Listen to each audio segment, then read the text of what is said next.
This boy was just in the schoolyard practicing the newly taught boxing technique, but it made a top-tier martial artist watching in secret tremble with excitement, because with every punch he threw, the explosive sound of 9 thunderclaps could be heard. Even the academy's top genius, after hours of grueling training, could barely produce 3 thunderclaps, an entry-level standard. Yet, only half a day had passed since the technique was taught, and he had already mastered it to absolute perfection. It turns out he was chosen by the gods and had awakened the martial arts system. By simply having his avatar guide his training within his mindscape, he can master any martial art to perfection in a very short time. Defeating enemies also grants martial points. Spending these points enhances his vitality and physical aptitude. Now, let's find out how this guy became the martial god. 2 students were in the middle of a sparring match. One punch landed hard, and the student who took the hit complained that it hurt like hell. He laughed it off, noting that Su-hong's Vajra fist had clearly improved again.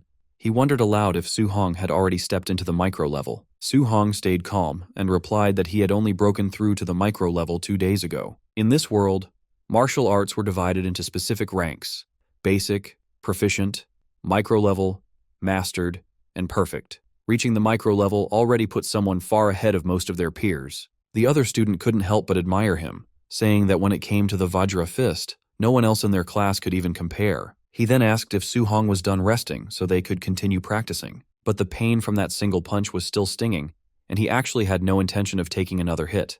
Calling Su-hong a cultivation maniac, he waved him off and said he was heading home to eat. Before leaving the training hall, he politely said goodbye to Teacher Lee. Teacher Lee reminded him to straighten up his clothes before walking out. Then, the teacher turned to Su-hong and stopped him.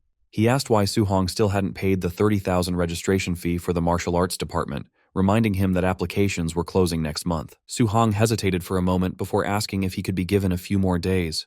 Teacher Lee sighed, saying he understood Su-hong's family situation. But rules were rules, and there was nothing he could do to change them. After everyone else had left, Su-hong stayed behind and continued to practice alone. No matter how many times he repeated his forms, one thought kept circling in his mind: the 30,000 registration fee. His memories drifted back to the past. When he was 3 years old, his parents had died during a disaster caused by ferocious beasts. Since then, he had lived with his uncle and aunt. After they discovered his talent for martial arts, they had done everything in their power to support his training. In an era where ferocious beasts roamed freely, becoming a martial artist was the best way to earn good money. He had trained hard to give them a better life, yet right now, it felt like he was only making things harder for them. Later, he returned to a quiet corner of the city, arriving at the cramped, worn-down apartment he called home. Inside, his aunt asked softly whether the rent was almost due and how much money they were still short. His uncle said the rent could wait and that little Hong's registration fee needed to be paid first. His aunt agreed, mentioning that with such talent, Su-hong was sure to succeed one day, and they couldn't afford to hold him back. Then she added casually that she would stop taking her medicine. It wasn't curing her anyway, and stopping would save them money. His uncle immediately objected, telling her he would just take on another job instead. He insisted she stay home, rest properly, and focus on her health, assuring her that everything else would work out. Hearing all of this from the shadows, Su-hong felt a tight ache in his chest, and a wave of sadness washed over him. He couldn't help but feel that this was a stupid, messed up world. It had twisted his life into something he barely recognized. Everywhere he looked, people were greedy. Even if someone simply wanted to register for something they were talented at, they still had to pay money for it. Money he had no talent for earning. If he had actually been good at making money, he probably wouldn't have had talent for martial arts at all. The more he thought about it, the crazier the world seemed. Pushing those dark thoughts aside, he opened the door and called out that he was back. His aunt, who treated him like her own son, immediately fussed over him, asking why he had practiced so late and telling him he must be exhausted. Su-hong tried to take over the chores, telling her he would handle them, but she waved him off. She insisted it was nothing and told him to go rest so he wouldn't be tired the next day.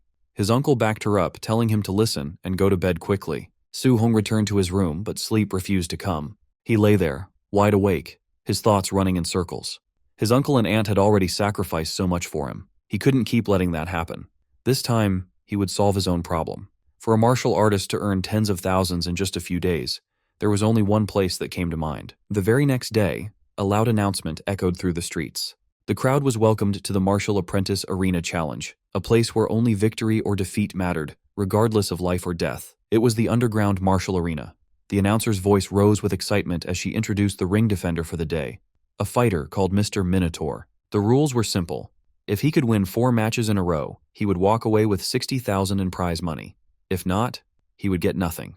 The crowd was told to watch closely. The audience immediately erupted in whispers. No one recognized him. Some guessed he was a rookie, while others scoffed, saying a newcomer jumping straight into the arena challenge was basically courting death. Off to the side, the announcer leaned over and whispered to the kid to show some passion and heat up the atmosphere. The boy looked confused and asked how he was supposed to do that. The announcer sighed and told him to provoke the crowd or curse a little, muttering that this was exactly why rookies were such a headache. Realization dawned on the Minotaur. Letting out a roar, he shouted that below the level of a formal martial artist, he was invincible, challenging all weaklings to come and fight him. The crowd exploded at once. Some cursed him for being absurdly arrogant, while others laughed and praised his guts. The atmosphere instantly boiled over. Someone in the crowd sneered that this guy wouldn't even know how he died later. That only lit the fuse. Cheers erupted from every direction. Some people shouted their approval, others yelled for blood, and a few just screamed insults at the so-called Minotaur.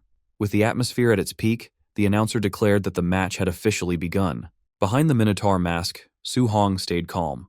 He could clearly feel the heavy killing intent unique to the underground arena. Still, this was the fastest way to gather enough tuition money. As long as he could win a few rounds with his Vajra fist, it would be worth it. His first opponent stepped forward, calling him an arrogant brat and saying he would play with him a little. Su Hong barely paid attention, his eyes calmly sizing the man up. The opponent's momentum was strong, but his footing was unstable. From the look of it, winning wouldn't be difficult. Seeing him space out, the opponent cursed and charged straight in with a punch. Su Hong sidestepped it cleanly, then casually swung his other hand. The strike landed squarely on the man's jaw, sending him flying straight back to where he had come from. The announcer instantly lost her composure. She was already starting to love this masked fighter, even joking to herself that she might want to ask him out later. Laughing into the microphone, she shouted that Minotaur had taken his first win. The crowd exploded with excited shouts and cheers. A second challenger stepped up, scoffing that the last guy had just been unlucky, but things would be different this time. Su Hong simply replied with a casual, "please," while calmly judging his opponent. Based on his build, the guy's strength looked decent, perfect for testing how powerful his Vajra fist really was. The man shouted and leaped in with a heavy punch. Su Hong met the attack head-on. With one Vajra fist strike, he shattered the incoming force. The opponent cried out in shock at the sheer power behind the blow.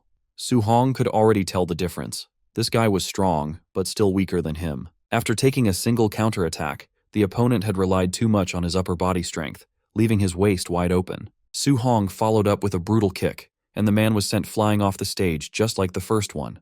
The arena went wild. Some people cursed in disbelief, while others shouted that he was insanely strong. Next! The announcer excitedly declared that Minotaur had achieved 2 consecutive wins. The cheers grew even louder, becoming almost deafening. In a quieter corner, a few well-dressed spectators watched with sharp eyes. One of them muttered that the kid wasn't even a quasi-martial artist, yet his strength far surpassed the average. There was no doubt about it. This one was unusual. The announcer's voice rang out again, declaring Minotaur's 3rd consecutive win. In the viewing area, one of the men watching commented that the kid was better than the worst, but nowhere near the best. Someone like that, he noted, was perfect material for match fixing. From behind him, a masked young man spoke up, saying he would go handle it. The older man reminded him not to reveal the fact that he had already broken through to the martial artist level. After racking up so many wins, Su Hong felt increasingly confident. Ordinary martial apprentices were no longer much of a challenge to him. With his Vajra fist at the micro level, winning one more match would earn him the full 60,000 prize money. Just then, the crowd suddenly stirred. People started shouting that White Fox was actually stepping into the ring. The moment the masked fighter appeared, the arena erupted. Some exclaimed that White Fox was a quasi-martial artist. Others protested that a quasi-martial artist fighting a martial apprentice was basically cheating. Su Hong's heart sank slightly. A quasi-martial artist? This match was going to be troublesome. Still, backing down wasn't an option. He couldn't afford to lose now. White Fox stopped in front of him and studied him calmly before speaking. He told Su Hong not to be afraid, claiming he knew how to hold back his strength. The announcer's voice cut in again, declaring the final match of the arena challenge and shouting for the fight to begin. Both fighters exploded forward at full speed. Su Hong immediately sensed the gap in their levels. His cultivation was lower, so he had no choice but to go all out with his opening move. His punch blasted forward, sending visible shockwaves rippling through the air. The collision shook the ring as both sides displayed frightening power. The instant their fists met, Su Hong's heart skipped a beat. He noticed something was wrong. His opponent wasn't a quasi-martial artist at all. He was a true martial artist who had deliberately suppressed his vitality. A surge of tension washed over Su Hong. He had never expected a monster like this to appear out of nowhere. White Fox took a sharp breath and launched another attack, unleashing the Thunder Rush Fist. One strike followed another in rapid succession, each blow heavier than the last. Under the relentless assault, Su Hong was forced back, pain spreading through his body. So this was the strength of a real martial artist. The crowd was stunned. Someone recognized the technique, shouting that it was the 3-Echo Thunder Rush Fist. No one had expected to see such a move here, and the surprise alone was worth the ticket price. Others shook their heads, saying the Minotaur was finished. To them, the outcome was already obvious. Yet White Fox showed no intention of stopping, his attacks continuing one after another, pressing the advantage without mercy. After a while, White Fox clearly started getting bored. He told Minotaur that only defending was pointless, and urged him to fight back, saying he wanted to see what kind of strength he really had. For now, Minotaur could do nothing but block. Even through his defenses, the punches were tearing into him, pain spreading with every impact. If this kept up, he knew he would lose for sure. He needed a chance to counterattack, but White Fox's strikes were too fast and too relentless, leaving no openings at all. Then White Fox found an opening himself, a punch shot straight toward Minotaur's jaw. The impact sent him flying, and he crashed hard onto the ground. Lying there, his vision blurred as his consciousness began to fade. Before he could recover, White Fox stepped up and spoke calmly. He told Su Hong that he wouldn't get a single coin of the prize money from this match, but his teacher was willing to invite him in. If Minotaur agreed to fix matches for them in the future, they would pay him the equivalent of this match's prize money. Even with White Fox's foot pressing down on his face, Minotaur refused without hesitation. He said he would never do something so shameless. White Fox was briefly taken aback. He hadn't expected such a firm rejection. Regaining his composure, he warned him to think carefully, saying that refusing them came with a price he couldn't afford. Minotaur shot back, asking whether people who did things like this really deserved to call themselves martial artists. That was enough. White Fox said there was nothing left to discuss. As he turned to leave, he coldly added that since Minotaur wouldn't cooperate, he had no choice but to cripple him, ensuring he could only dream about being a martial artist in the future. As White Fox moved to strike his leg, those words echoed in Minotaur's mind, sharp and piercing. Become a martial artist. A surge of instinct kicked in. He twisted away at the last moment, narrowly avoiding the blow. He couldn't afford to be crippled. Forcing himself back up, Minotaur re-entered the fight. White Fox stared in surprise as Minotaur steadied himself, his eyes burning with determination. He couldn't fall here. Not here. Something snapped inside him and a second wind surged through his battered body. White Fox couldn't hide his shock. He had clearly landed a Thunder Rush Fist earlier, yet somehow this guy was still standing. Yet in his heart, Su Hong remained painfully clear-headed. He wanted to become a martial artist. He couldn't allow the sacrifices his uncle and aunt had made over all these years to be wasted. He wanted to give them a good life. But did that really mean he had to abandon everything a martial artist was supposed to stand for? The answer came almost instantly. No. That kind of future was something he would never accept. At that very moment, something strange happened. A status window suddenly appeared right in front of his eyes. Cold, emotionless words floated on the screen, asking what he was willing to sacrifice for his future and for his faith. Su Hong didn't hesitate. His eyes burned with fierce resolve as he answered, without the slightest doubt, that he was willing to give up everything. The system asked once more if he was truly willing to pay the price. Minotaur gave the same answer as before. Everything. The moment the word left his mouth, something deep inside him began to change. His shadow twisted and stretched, transforming into the outline of a terrifying monster. Su Hong was stunned. He didn't know where he was, and the shadow looming behind him belonged to a massive, unknown creature. Before he could ask anything, the massive presence spoke, granting him this chance. A strange aura wrapped around Su Hong, and a status window appeared, listing all his details. Su Hong stared in disbelief. It displayed every single one of his attributes. Acting on impulse, he tapped the mission section. A notification for a random mission. Way of the Arena popped up. To defeat White Fox, he had to raise his Vajra Fist to mastered level and refine his floating light palm and void step to micro level. It was a brutal task given his current low proficiency, but necessary to unlock the beginner's guide. Su Hong was confused by the sudden information, but before he could think, a fist flew straight toward his face. Su Hong ducked instinctively. When he looked up, he froze. Standing before him was a perfect clone. The copy moved with textbook form, using a level of Vajra Fist far beyond his own. Every move was standard and precise. With such a flawless example right in front of him, he couldn't let the opportunity slip. As he exchanged blows with the clone, he realized this wasn't just a fight, it was a lesson. Midway through, he noticed his Vajra fist proficiency had jumped up. It went from 7% to 10% in moments. The improvement was shockingly fast. So this was the trick. This place allowed him to rapidly upgrade his martial arts skills. He kept fighting, learning and adjusting his form with every clash. His proficiency climbed higher until it finally hit 100%. His floating light palm reached full mastery, and he sent the clone flying. His void step followed, reaching full proficiency. Finally, the Vajra fist was perfected. Exhaustion caught up to him. Breathing heavily, Su-hong nodded to the empty air. Thanks a lot. The system congratulated him on completing the mission. Su-hong accepted the rewards and immediately chose to return to reality. Instantly, he was back in the arena wearing the Minotaur mask, standing opposite White Fox. White Fox sneered and unleashed another round of thunderous fist. The blows were fierce, but Minotaur calmly noted they were too slow. He slipped past every strike with ease. Before White Fox could react, Su-hong's fist slammed into his face. The mask shattered and White Fox crashed to the ground. The crowd froze, staring in disbelief. Minotaur calmly asked for his prize money for winning the fourth match.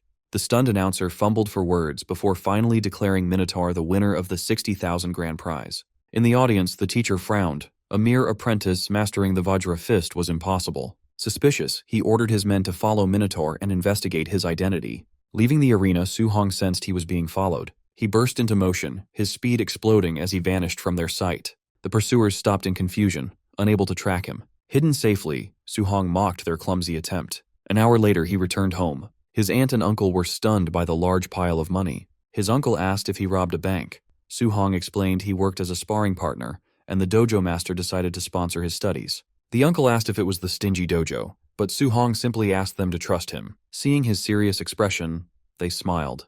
His uncle agreed that little Hong would never lie, and they celebrated his bright future. That night, Su-hong climbed onto the roof. Under the moonlight, he reflected on his situation. The exam fees, rent, and medical expenses were settled.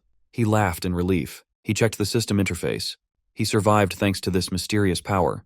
He noticed a stat called martial value. A notification stated he gained 57 martial value points for defeating a higher-level opponent. These could be used to increase vitality and skills. Su-hong tried it immediately. When he added points to vitality, scorching energy exploded inside his body. His vitality reached 90. That was already the level of a quasi-martial artist. He poured the remaining points into vitality. His body felt lighter, stronger, and more alive. Su-hong clenched his fists.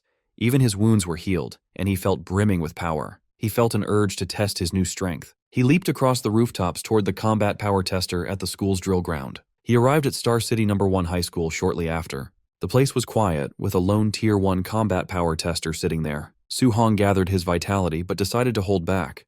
Using only 70% of his strength, his fist struck the machine with a sharp impact. For a split second, the punch felt incredibly heavy. Suddenly the tester sparked and died.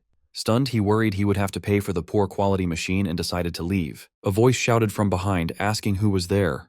Su-hong bolted without explaining. A furious caretaker rushed over to the ruined machine, cursing the vandal. He assumed it was the usual troublemakers, Chun Shan and Li Duo, and swore to educate them when school started. The gymnasium at Star City No. 1 High School was packed.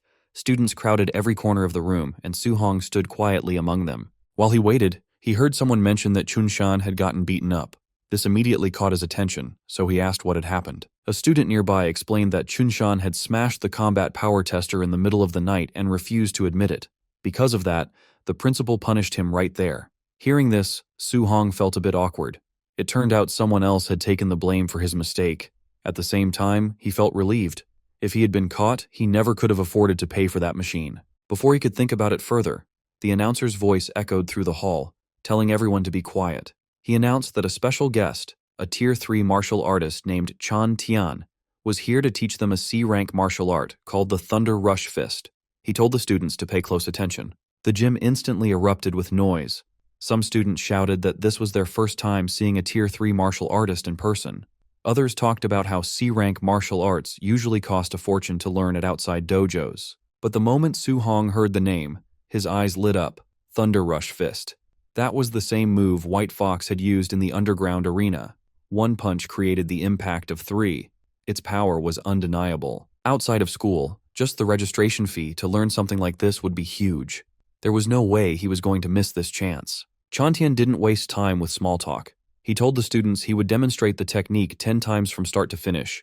How much they learned would depend entirely on them. He stepped forward, got into his stance, and began. Shouting "Thunder Rush Fist," he threw a punch. The force was intense, and the sound of thunder rolled through the gym. As he demonstrated, he explained the levels.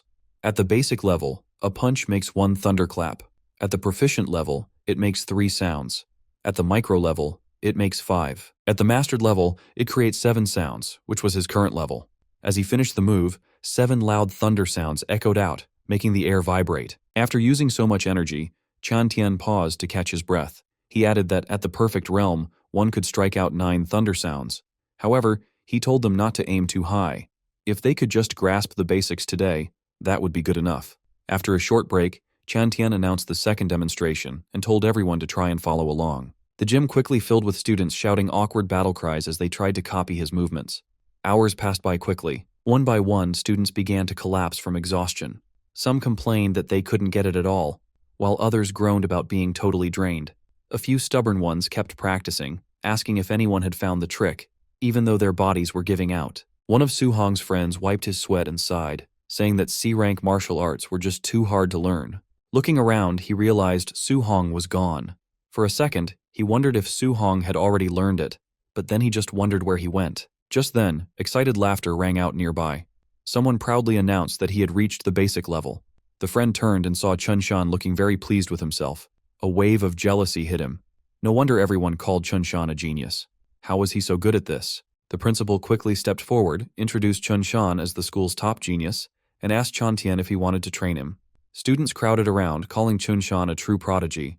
Chan Tian, however, didn't look impressed. He casually said this barely counted as being a genius. In other cities, this level was just average. Later, the group moved outside while continuing their conversation. Chan Tian complained to the principal that these students weren't impressive at all, making the trip feel like a waste of time. Deep down, he suspected the school focused more on students with money than talent. Still, to make himself feel better, he thought about how at least one student reached the basic level and he got paid well. He asked the principal if he really expected to find a top-tier genius here. The principal sighed, agreeing that the path of martial arts was cruel. Talent was too important. Hard work alone, without opportunity, just wasn't enough. Just as they were talking, a sudden noise echoed through the air. Both of them froze and immediately looked toward where the sound came from. 7 thunderous sounds. 7 sound thunder rush fist. Their expressions changed instantly. They couldn't believe it, asking how the school could have someone at that level. The principal was even more shocked. He said it was impossible. He had never heard of someone like that in his school. The principal then realized something else. He didn't even recognize that student. The kid hadn't paid any extra fees. Staring at his clothes, his heart skipped a beat.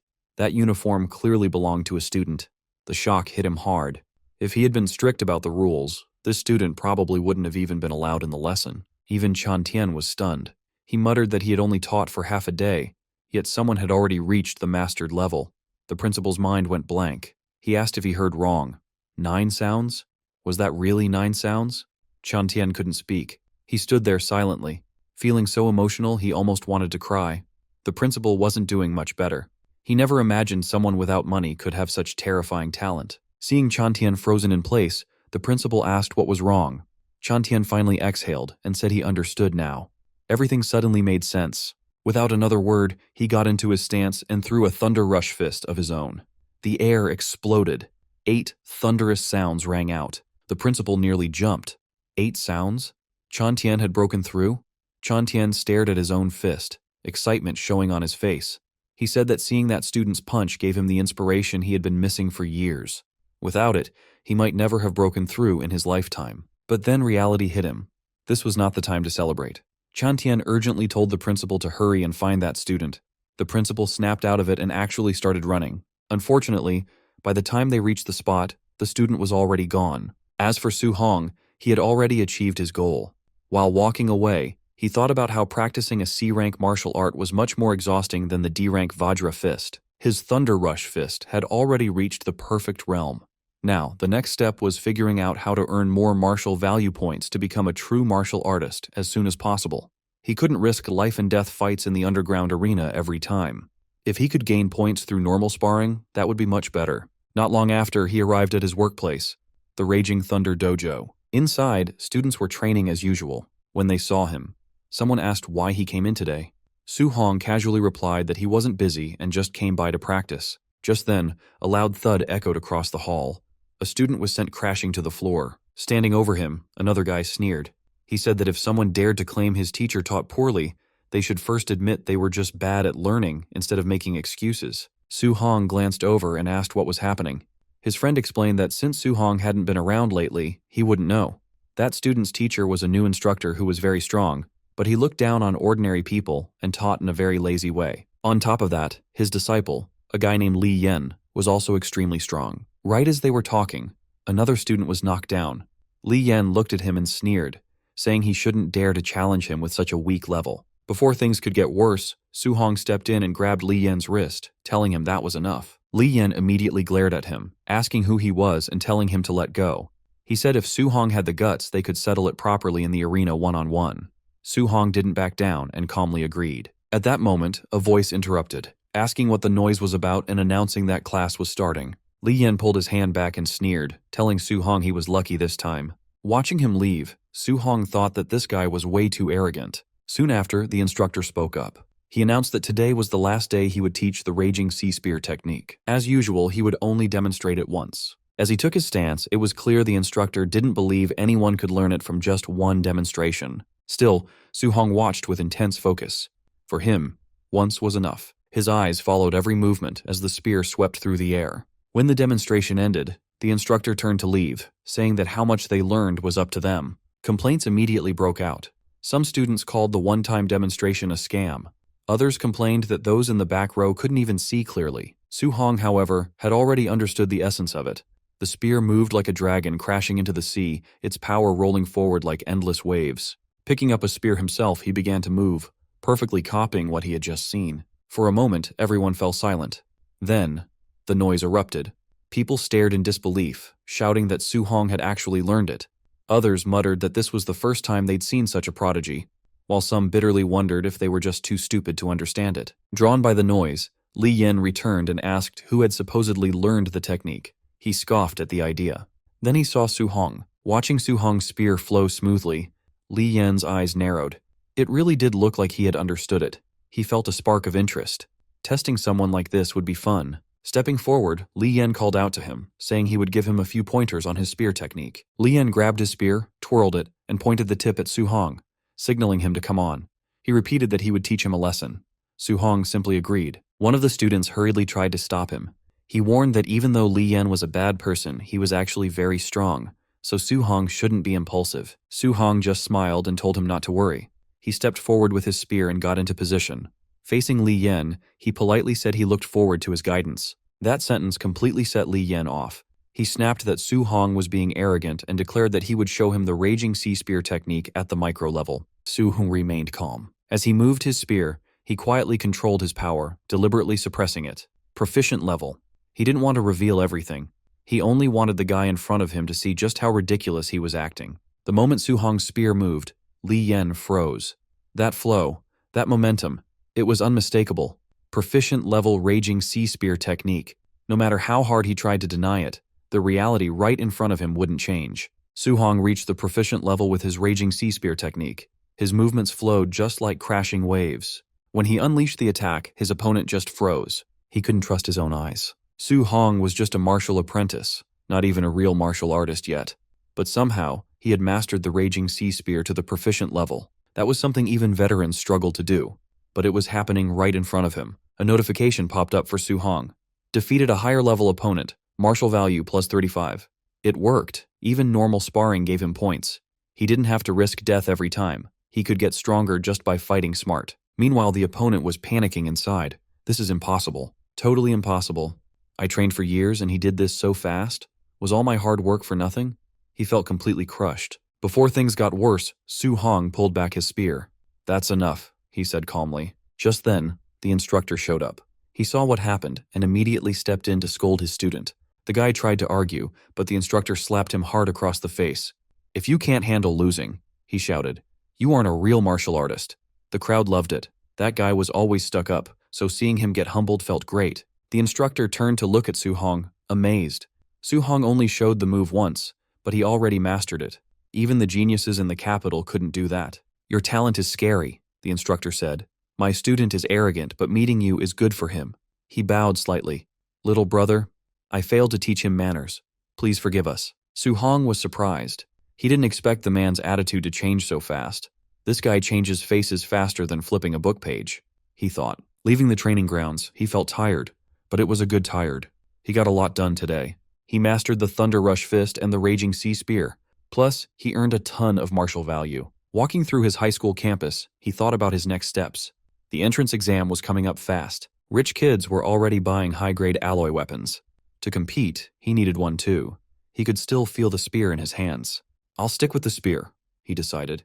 He needed to get a real alloy spear and fast, but he was broke. He barely had enough for his aunt's medical bills, let alone a weapon that cost $70,000. But he wouldn't give up. There had to be a way. Suddenly, an announcement played across the city. Ferocious beasts were attacking the wilderness. The city lord was hiring martial artists to hunt them for big rewards. Su Hong knew instantly this was his chance. When he got home later, his aunt was busy working, just like always. She told him not to push himself too hard since he already gave them money. His uncle insisted on working, saying he wouldn't rely on Su Hong as long as he could still move. They greeted him warmly when he walked in. He told them to rest and let him take care of things. He explained that he could make money now. His uncle laughed. He said that sounded nice, but he couldn't just sit around doing nothing. He wanted to keep earning money for their daily needs. His aunt smiled too. She said they needed to save up so Su Hong could focus on his training. Hearing that made Su Hong's chest ache. They had lived simply for so long. Unless he made enough money to secure their future, they would never stop working so hard. That night on the rooftop, he opened his status panel. The wilderness was dangerous, so he needed to be stronger. He dumped all his remaining martial value into his vitality stats. Power surged through him. His blood roared and his muscles tightened. The number climbed until it hit 95.2. He felt like a beast ready to strike. He was now just one tiny step away from being a real martial artist. 2 days later, late at night, he lay on the gym floor, totally drained. But his eyes were shining. He had perfected all his skills: Thunder Rush Fist, Raging Sea Spear, Vajra Fist, and Floating Light Palm. He exhaled deeply. 2 days of non-stop training had paid off. Now it was time to go. The next morning, he headed to the Star City martial artist base. When he got there, he stopped, amazed. He had seen it on TV, but being there was different. The place was packed with strong martial artists. He checked the bounty board. Non-ranked beasts were worth 300 coins. Tier 1 early stage were 1,000. Mid-stage were 3,000, and late stage were 5,000. Su Hong frowned at the rules. They only accepted the left ear as proof for the reward. It seemed pretty old-fashioned. Nearby, a man dropped a bloody sack on the counter. "Miss, count these up for me," he said. The bag was full of ears. Suddenly, there was a commotion at the door. "Move it!" someone shouted. "Young Master Yi is here." The crowd moved aside. Su Hong saw an arrogant-looking guy walking in. He looked familiar. Su Hong frowned. That vibe. It reminded him of someone. People whispered around him. If his uncle wasn't the boss, he'd be dead by now. I heard he got beat up recently. Serves him right. Really? No wonder he's been hiding. Su Hong listened, then looked up. Their eyes met for a second. They recognized each other.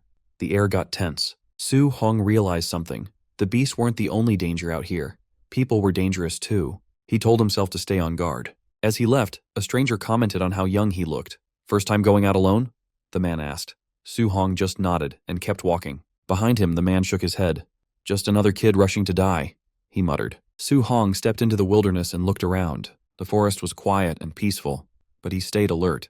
He couldn't go back empty-handed. 2 hours later, he was deep in the woods. He took a sip of water, frowning. No beasts anywhere.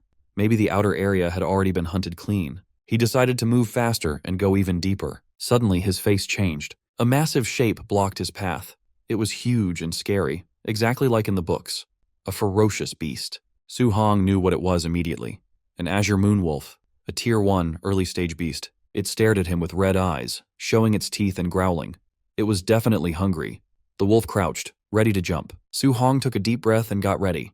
It was time to fight. As the wolf lunged at him with bared claws, Su Hong reacted in a split second. He sidestepped the attack and drove a lightning-charged punch straight into its gut. The impact sent the beast flying, its massive body slamming into a tree with a heavy thud. The wolf slumped to the ground, paralyzed. Su Hong stood over it, sparks of electricity still crackling around his fists. Looking at his trembling hands, he felt the power surging through him. Fighting real ferocious beasts was way more thrilling than he had imagined. Taking down a Tier 1 early-stage beast in one hit got his blood pumping. If this was so easy, he wondered how he would handle a mid-stage beast. Just then, he sensed movement. A massive figure emerged from the shadows, a low growl vibrating through the forest. It was a raging black bear, a Tier 1 mid-stage beast. It charged immediately, thinking it had found an easy snack. But before it could strike, a blur of motion hit it head-on. A heavy, lightning-infused fist slammed into the bear, knocking it straight to the ground. Su Hong stood his ground, calm. He had dropped the beast with his own strength. Exhaling slowly, he realized how powerful he had become. Unless he ran into a Tier 2 beast, he was safe here. That was another 3,000 in bounty secured. Suddenly, a system notification popped up. His accumulated martial value was finally enough to break through and become a martial artist. Su Hong's heart raced. He was at the threshold, but before he could celebrate, a terrifying roar shook the forest. The pressure was intense, making his skin crawl. His expression darkened instantly. He turned toward the noise, narrowing his eyes. Whatever made that sound was much stronger than anything he'd faced yet. Curiosity and caution fought in his mind, but curiosity won. He moved quietly toward the roar. Reaching a high rock formation, he climbed up to get a better view. What he saw made him hold his breath. A colossal black-scaled serpent was coiled among the trees. It was a Tier 1 late-stage beast, a black jade python. Its size was massive, and its aura was terrifying. A group of people was fighting it nearby, but they were clearly losing. One by one, they were tossed aside, completely overpowered. Su Hong watched, heart pounding. This was a whole different level. Suddenly his instincts screamed danger. He leaped aside just in time. The beast's spiked tail slammed down exactly where he had been standing, cracking the ground. The creature wasn't satisfied. It was furious that its prey had dodged. Su Hong barely landed before he had to jump again, narrowly dodging a sweeping strike. Even so, the attack was so fast it grazed him, sending a jolt of pain through his body. He realized just how fast this thing really was. Regaining his balance, he noticed an injured fighter nearby, unable to move. Ignoring his own pain, Su Hong grabbed the fallen fighter's weapon. Muttering that he'd borrow it for a second, he turned back to the beast. The python reared up, jaws wide open, ready to strike again. Su Hong barely dodged, rolling away just in the nick of time. Scrambling to his feet, his mind raced. A Tier 1 late-stage beast usually took a whole team to defeat. Yet here he was, fighting one head-on. It was because his skills were now perfected. Using his void step, he darted around, dodging attacks with blinding speed. Seeing an opening, he countered, driving the spear forward with the raging sea spear technique. The tip pierced the beast's scales, making it roar in fury. The python thrashed violently, enraged by the pain. Su Hong didn't stop. He struck again, fluid and precise, driving the monster into a frenzy. Still, he knew the truth. With a body that huge, landing a killing blow wouldn't be easy. The size difference made hitting a vital spot incredibly hard. He reminded himself to stay patient. He had to weaken it first and wait for the right moment. Just then, the beast lashed out again, its massive body crashing toward him with overwhelming force. Su Hong unleashed a perfect thunderous fist. The explosive force met the beast head-on, stopping it in its tracks. A shockwave rippled through the air as both of them staggered back. Su Hong knew he couldn't stay close after landing a hit. He had to pull back immediately and look for another opening. One mistake meant death against a creature like this. His breathing was getting heavier. This fighting style was exhausting, but it was his only safe option. However, the python was tired too. Its movements were slowing down. The beast was nearing its limit. Just a little more, he thought. If I keep this up, I can win. He steadied himself for the next round, eyes locked on the beast. Suddenly a cold chill ran down his spine. Something was wrong. Before he could react, a violent force slammed into him from the side. He flew through the air, crashing hard against the ground. Gasping for breath, he forced himself to roll over, barely blocking a follow-up attack. The impact rattled his bones. He had been ambushed. Struggling to his feet, he shouted, "Who's there?" Several figures stepped from the shadows. One laughed loudly, mocking him. "How's it feel to be caught off guard? Maybe you should just hand over the black jade python to us." Su Hong's eyes narrowed as he recognized the speaker. His heart sank. Real trouble had arrived. Su Hong found himself in a tight spot as he got surrounded by a large group of goons who had a bad history with him. The leader mocked him, saying that when he saw Su Hong leaving the city alone, he was sure Su Hong would die out here. He admitted he didn't expect Su Hong to have such good luck. Not only had Su Hong survived, but he even managed to loot a heavily injured black jade giant python. The leader looked at the nearby python, which was barely hanging on to life, and felt like this was a perfect opportunity for him to take everything. Su Hong realized that since the man said he picked up the python, they must have just arrived. He noted that all 5 of them were martial artists. With the numbers against him, he knew he couldn't fight them all head-on. Suddenly, one of the thugs charged at him, fist raised. He shouted that young Master Yi wanted this python and asked why Su Hong hadn't run away yet. Su Hong got annoyed by the disrespect and channeled a massive amount of aura into his hand. He told them that the only reason he was pushed back earlier was because of a sneak attack, asking if they seriously thought he couldn't beat them. Su Hong threw a punch that collided directly with the enemy's fist, releasing a shockwave of energy. The goon was stunned by the sudden force and realized just how terrifying Su Hong's power actually was. Su Hong didn't stop there. He followed through with a punch straight to the guy's face, sending him flying back toward the rest of the group. The leader recognized the move immediately. It was the powerful Vajra fist. He realized this really was the person known as Minotaur. The leader was genuinely impressed by the display of strength. However, Su Hong recognized the leader as well. It was White Fox. White Fox claimed that Su Hong humiliated him in front of a crowd, something no one had ever done to him before. Furious at the memory, White Fox decided he won't let this slide. He ordered his men to take Su Hong down immediately. The group rushed forward with their weapons drawn. Su Hong quickly grabbed his spear and dashed into the wild to create distance. White Fox refused to let him escape and commanded everyone to chase him, leading the pack as they sprinted after Su Hong. They scoured the wilderness, checking every possible hiding spot. One goon complained that they couldn't find him, while another warned that the dense woods ahead were perfect for an ambush, telling everyone to stay alert. One of them remained cocky, though.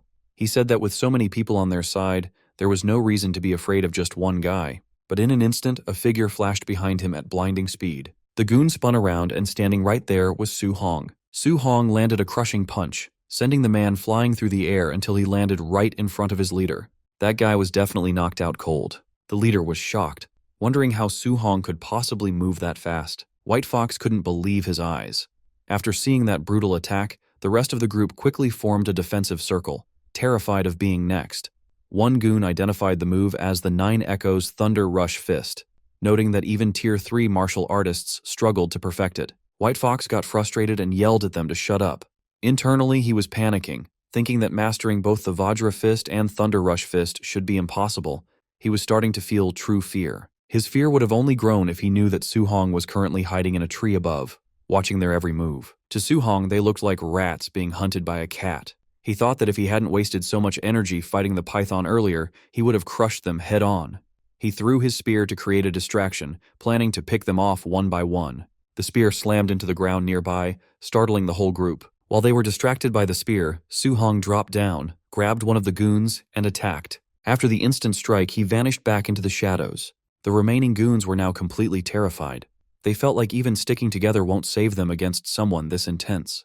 They begged young Master Yi to leave, saying the kid was too strong, but the leader refused to listen. White Fox's ego wouldn't let him run.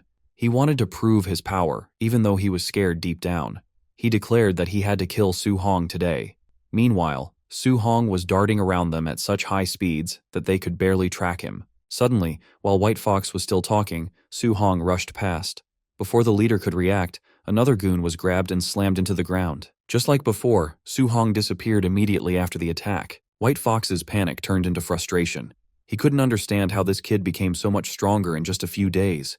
It felt unreal. Then, a blur rushed right behind him. White Fox whipped around but saw nothing. He cursed, refusing to believe Su Hong could catch him off guard. But the moment he turned back around, Su Hong appeared right in front of him, ready to strike. White Fox reacted instantly, spinning around and shouting that he hadn't been beaten yet. He gathered magic aura into his hand and struck, shouting that this was the void-breaking finger. Su Hong dodged the attack with a smooth movement. The tree behind him took the hit instead. The force of White Fox's attack was immense, completely shattering the tree trunk. White Fox didn't let up. Seeing Su Hong dodge, he fired beam after beam, repeatedly shouting the name of his attack. No matter how many times he fired, Su Hong was too fast and avoided every shot. While dodging, Su Hong analyzed the power, thinking the skill must be at least B rank. He found it interesting and decided he might want to learn it later. White Fox, however, was losing his mind. His finger glowed with blue aura as he screamed that Su Hong had made a permanent enemy. He threatened that once he got back, he would wipe out Su Hong's entire family. The moment Su Hong heard the threat against his family, something snapped inside him. Threatening his family was completely unacceptable. Filled with rage, he stopped dodging and rushed straight toward White Fox. White Fox tried to intimidate him by bragging about his background, mentioning that his uncle was a supervisor at the martial artist base, and his father was a VIP. Before he could finish his sentence, Su Hong was already right in front of him, radiating a terrifying pressure. Su Hong stayed silent at first, letting his power speak for itself. As he charged a massive punch, he finally spoke, telling White Fox that he looked better when he was acting arrogant.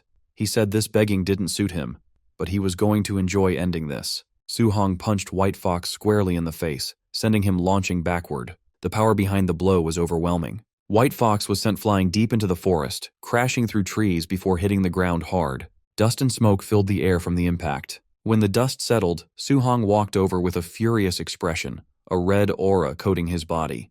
He told White Fox that he should never have used his family as a threat. Lying on the ground, broken and bleeding, White Fox asked in disbelief why Su Hong was so strong. He insisted this was impossible since Su Hong wasn't even supposed to be a martial artist yet. Suddenly, the giant python behind him heard the noise and locked its eyes on White Fox. White Fox felt a chill run down his spine. He looked back just as the python swung its massive tail and struck with its jaws wide open. With White Fox taken out, the python turned its full attention to Su Hong. Su Hong realized that fighting the goons had taken too long, giving the giant python time to recover its stamina. Now, he had to fight the beast again. But this time, he was the one running low on energy. The group of martial artists was fuming after their humiliating defeat. One of them cursed, calling the kid who beat them way too weird. Another looked around, asking where young Master Yi was, hoping he had already finished the kid off. Just then, they spotted the same young man who had defeated them, and he was rushing straight toward them again. Thinking he was back for another round, they immediately braced for a fight. "The brat finally shows his face," one of them shouted, while another vowed not to spare him this time. However, Su Hong had no interest in fighting them. He kept running, calmly telling them to get out of his way. A moment later, they saw exactly why he was running. A massive, enraged giant python was hot on his heels. The sight left them all speechless with terror. The python lunged at Su Hong, but with his spear in hand, he deftly leaped aside, dodging the deadly strike. Unfortunately, one of the other martial artists wasn't as quick. The python snatched him up instead. A system notification popped up for Su Hong. Opponent martial artist indirectly taken down. +30, martial value. The python struck again, catching another man who failed to escape. A second notification appeared with the same message, granting Su Hong another 30 martial value. Su Hong was surprised, realizing he could gain points even when he wasn't the one dealing the final blow. The python immediately turned its attention back to Su Hong, lashing out with its powerful tail. He leaped over the attack, continuing to evade the beast's clever, full-body strikes. As he ran and dodged, Su Hong realized that with all the points he had accumulated, he finally had enough martial value to break through and become a true martial artist. Weaving through the trees, Su Hong easily outmaneuvered the increasingly frustrated python. As he ran, he scanned the area, thinking he just needed to find a safe place to initiate his breakthrough. Just then, he spotted something up ahead, a small cave. It was the perfect shelter he had been looking for, a place where he could be safe from the python and focus on his advancement. Perfect, he thought, and immediately made a dash for the cave's entrance. The python, still in hot pursuit, lunged one last time, but Su Hong dived into the safety of the cave just in the nick of time. The python tried to follow him in, but its massive body was too large for the opening, and it got stuck at the entrance. Trapped and enraged, all the python could do was roar in frustration. Inside, Su Hong calmly turned his attention to his system. He pulled up his status window. It showed his vitality at 96, spirit at 23, and physique as mortal body, 3%. All his skills, Raging Sea Spear Technique, Thunder Rush Fist, Vajra Fist, Floating Light Palm, and Void Step, were at the perfect level. Most importantly, his martial value was at a solid 504. Without wasting a second, he began pouring all his points into his stats, mentally urging the system to go faster. His goal was to gain as much power as possible in the shortest amount of time. He focused on his vitality, and as the points flowed in, he felt an intense heat spread through his body, as if magma were flowing through his veins. In a matter of moments, his vitality hit 100. Outside the cave, even the trapped python seemed to sense a terrifying change in the air. A new notification appeared. Breakthrough successful, Tier 1 martial artist. Su Hong felt a surge of power and thought to himself, "I've finally become a real martial artist." He clenched his fist, feeling a powerful aura envelop him. Looking at the struggling python, he declared, "Now, it's my turn." For the first time, the python felt genuine fear. It desperately tried to pull its body out of the cave entrance, wanting only to escape, but Su Hong gave it no such chance. He channeled his newfound strength into an incredibly powerful punch. Still wedged in the entrance, the python had no way to dodge the attack. The punch connected with tremendous force, sending the massive beast flying backward with a pained roar. The sheer power behind the blow was unbelievable, a stark contrast to the boy it had just been chasing. But Su-hong wasn't done yet. Before the python could even recover, he was on the move. He leaped into the air, landing on the beast's massive body. With a powerful roar of his own, he unleashed a flurry of Vajra fist attacks. Each punch landed with devastating force, hammering the giant snake into the ground. The ground cracked and shattered under the repeated impacts. The python thrashed wildly, but it was completely overwhelmed by the relentless assault. Finally, with one last earth-shattering blow, the python went still. Dust and smoke filled the air from the sheer force of the battle. When it finally settled, Su-hong was standing triumphantly on the now-defeated giant python. He got a notification for +92 martial value. Su-hong reflected that while the python was already injured, his new strength allowed him to face it head-on, something that would have been impossible just moments ago. His thoughts then turned to the reward. Usually, you needed to cut off a beast's left ear as proof of the kill, but snakes didn't have ears. He was momentarily stumped on what to do. He decided to worry about it later, and started heading back. The forest was now eerily quiet, the only evidence of the chaotic chase being the trail of destruction left in its wake. As he walked, he came across the bodies of the men who had tried to ambush him. Seeing their state, likely other victims of the python, Su-hong commented that they got off easy. His mind then turned to the high-level martial technique their leader had used. His search paid off. He found a manual on Yi Feng's body. "Void-breaking finger," he read, a look of interest on his face. "This is getting good." Instead of leaving immediately, he decided to stay near the cave. He started a fire and settled down next to the massive python carcass to study his new prize. He began studying the manual and, with his enhanced abilities, quickly memorized the entire introductory method for the void-breaking finger. Now all that was left was to use his system to master it in record time. As he began his training through the system, a clone of himself materialized in front of him, ready for a fight. The clone didn't hold back, immediately attacking him with the void-breaking finger over and over. By sparring with the clone, Su-hong's mastery of the technique skyrocketed, climbing rapidly past 51%, 63%, 77%, and then 93%. Before long, a notification confirmed that his void-breaking finger had reached the basic realm, and his progress toward the next level began. The training left Su-hong completely exhausted. He coughed, noting that as a B-rank skill, even reaching the basic realm put immense strain on his body. The system then prompted him to find a real monster to test his new power. 3 days later, Su-hong stood before a new challenge, a massive, roaring bear-like monster. He put his new skill to the test, using the void-breaking finger to fight the beast head-on, and eventually, he emerged victorious. After the tough battle, Su-hong felt he had finally mastered the skill. "This power is definitely worthy of a B-rank martial skill," he said with satisfaction. A system notification confirmed that void-breaking finger had reached the perfect level. With his new power secured, Su-hong decided it was finally time to head back. Back at the martial artist base, a large crowd was gathered around the mission counter, buzzing with excitement. Someone in the crowd exclaimed in shock, "230,000!" Another person remarked that the Thunder Squad must be incredibly skilled to have killed so many ferocious beasts. A third added that a haul like that was equal to several months of hard work for most people. Someone else pointed out the quality of the kills, noting that they were all Tier 1 beasts, with not a single non-ranked one among them, and even a few high-stage monsters. Just as the crowd was marveling at the Thunder Squad's score, the receptionist turned to Su-hong's pile of trophies. Her eyes went wide with shock as she announced his results. 72 Tier 1 initial stage beasts, 83 middle stage, 17 high stage, for a total reward of 406,000 blue star coins. Seeing the reaction, Su-hong started to regret his decision. He thought to himself that he might have overdone it. A haul this large was far too conspicuous. He could only hope it didn't attract unwanted trouble. The crowd erupted. The number was so staggering that people couldn't believe what they were hearing. As Su-hong made his way through the stunned crowd, a sudden commotion broke out at the base entrance. Shouts rang out, with people wondering how the base could possibly be under attack with so many high-level martial artists present. The commotion wasn't from an attack, but from the forceful arrival of an important figure. The crowd parted to reveal a man striding through with a group of guards. It was Yi Chi, the man in charge of the base and Yi Feng's uncle. With a grim expression, he ordered his men to blockade the entire base. "Don't let a single fly escape," he commanded.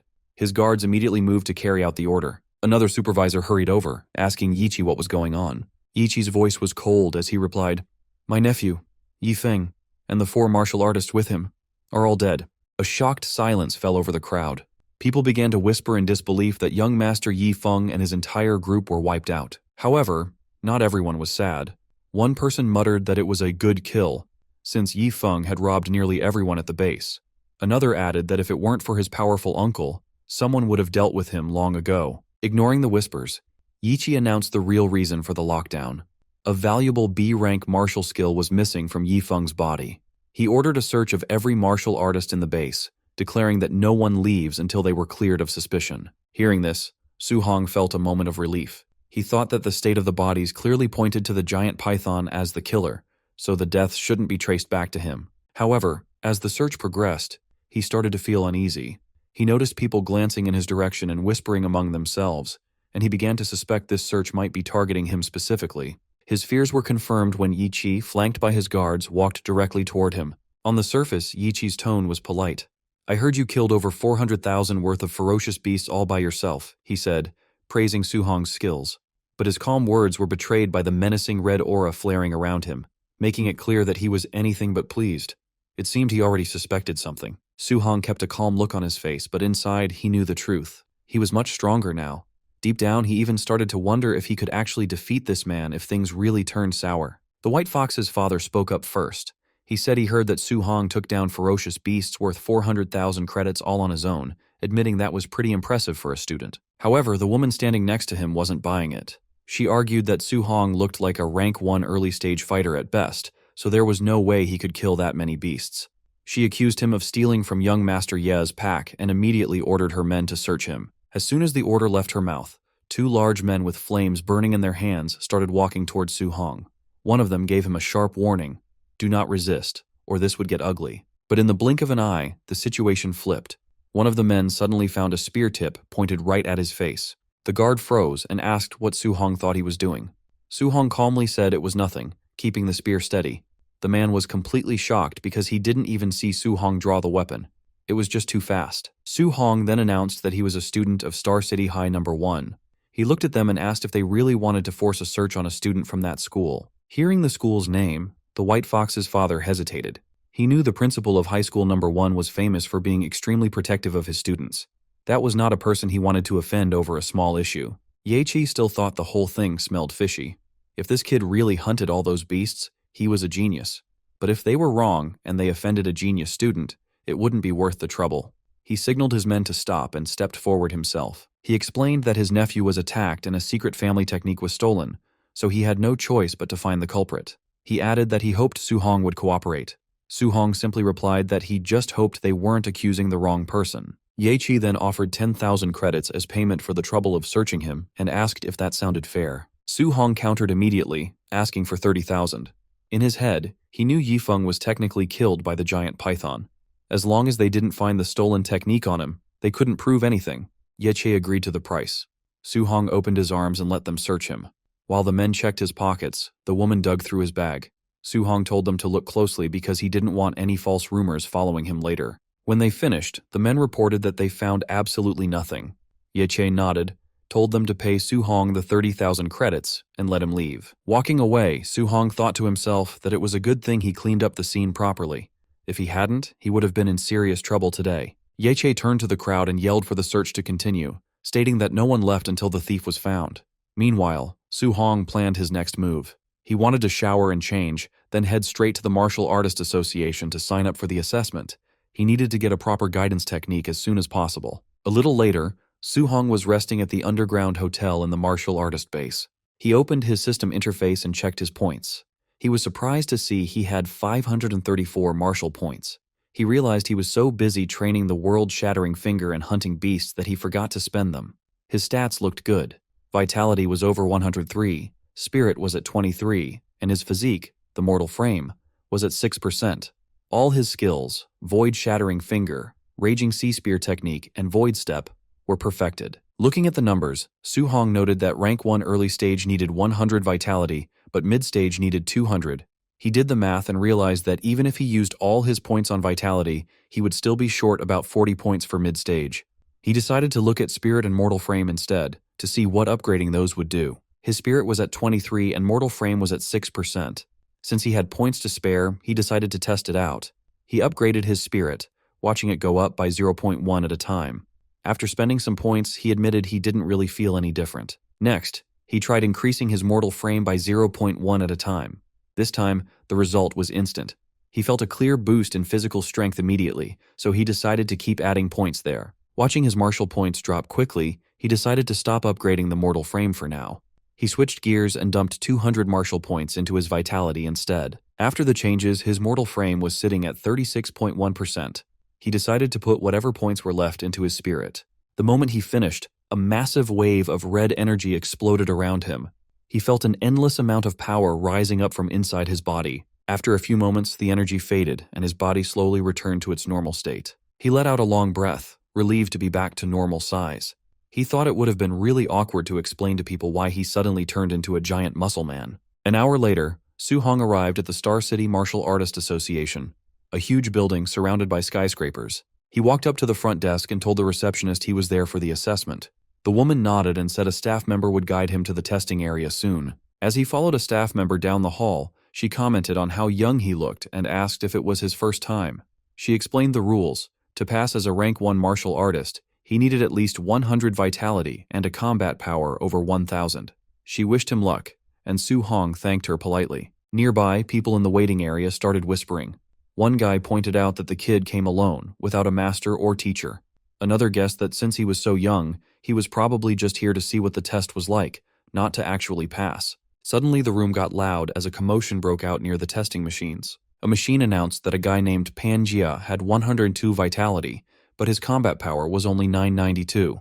That meant he failed. Panjia cursed loudly, frustrated that he missed the mark by such a tiny amount. Su Hong and the staff member walked into the testing zone. Just then, another announcement came through. Li Ming had a vitality of 105 and had passed. The system told him to move on to the combat power test. Li Ming stepped up to the punching machine, wound up, and threw a heavy punch. The screen flashed the number 1763. He passed easily. Someone in the crowd gasped, noting that 1763 was almost the power level of a rank 1 mid-stage fighter.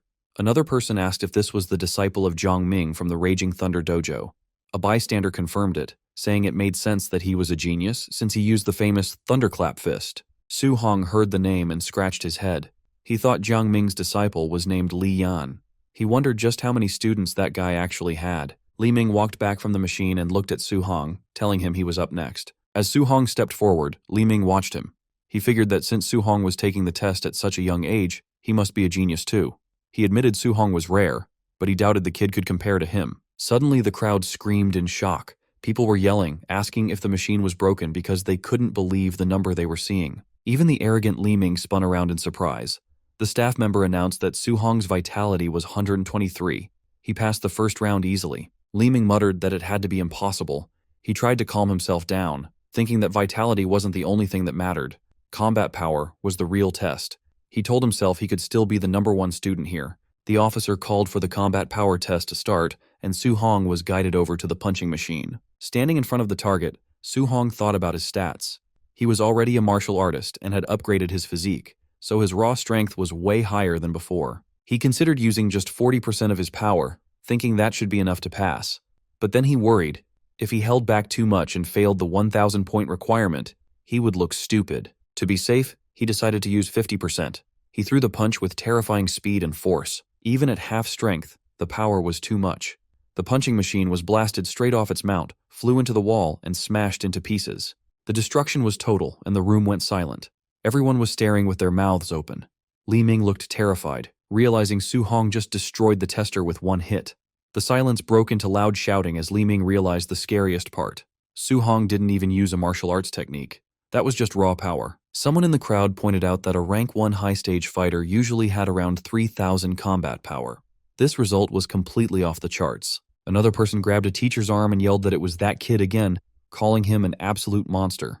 The teacher nodded, saying that explained everything. Meanwhile, in a high-up office, a woman was sitting at her desk. This was Wu Lingxian, the president of the Star City Martial Arts Association. She was venting about the neighboring Yang City branch, complaining that they wouldn't stop bragging about their new genius. She worried that if Star City didn't find some talent soon, she might actually lose her job. Suddenly, a man burst into her office, screaming that a monster had appeared in the assessment hall. Wu Lingxian glared at him for yelling, clearly startled. The man quickly explained, A rank 1. Early stage kid just sent the testing machine flying with raw physical strength, hitting a combat power of 3,000. Wulingshan paused, finding it hard to believe. But then she realized, this might be the exact miracle she had been waiting for. The central hall of the Martial Artist Association was packed with activity. People were moving everywhere, some were chatting, some were standing guard, and others were helping injured fighters walk, while many just looked around in awe. 2 men were chatting nearby. One told Brother Su-hong that he'd take him to the second floor to register his martial artist identity first, and after that, they could go collect his allowance. Su-hong politely thanked him for the help. Suddenly, someone interrupted, stating that Su-hong was done with the basics and that she would handle him personally. The guide was shocked, realizing it was the president herself. He couldn't believe she would come down to handle this in person. To her, this matter was crucial, and she didn't want any mistakes. She turned her gaze to the young man and confirmed that he must be Su-hong. She introduced herself as Wu Lingxian, the president of the Star City branch of the Martial Dao Association, and simply told him to follow her. Su-hong agreed, addressing her as president.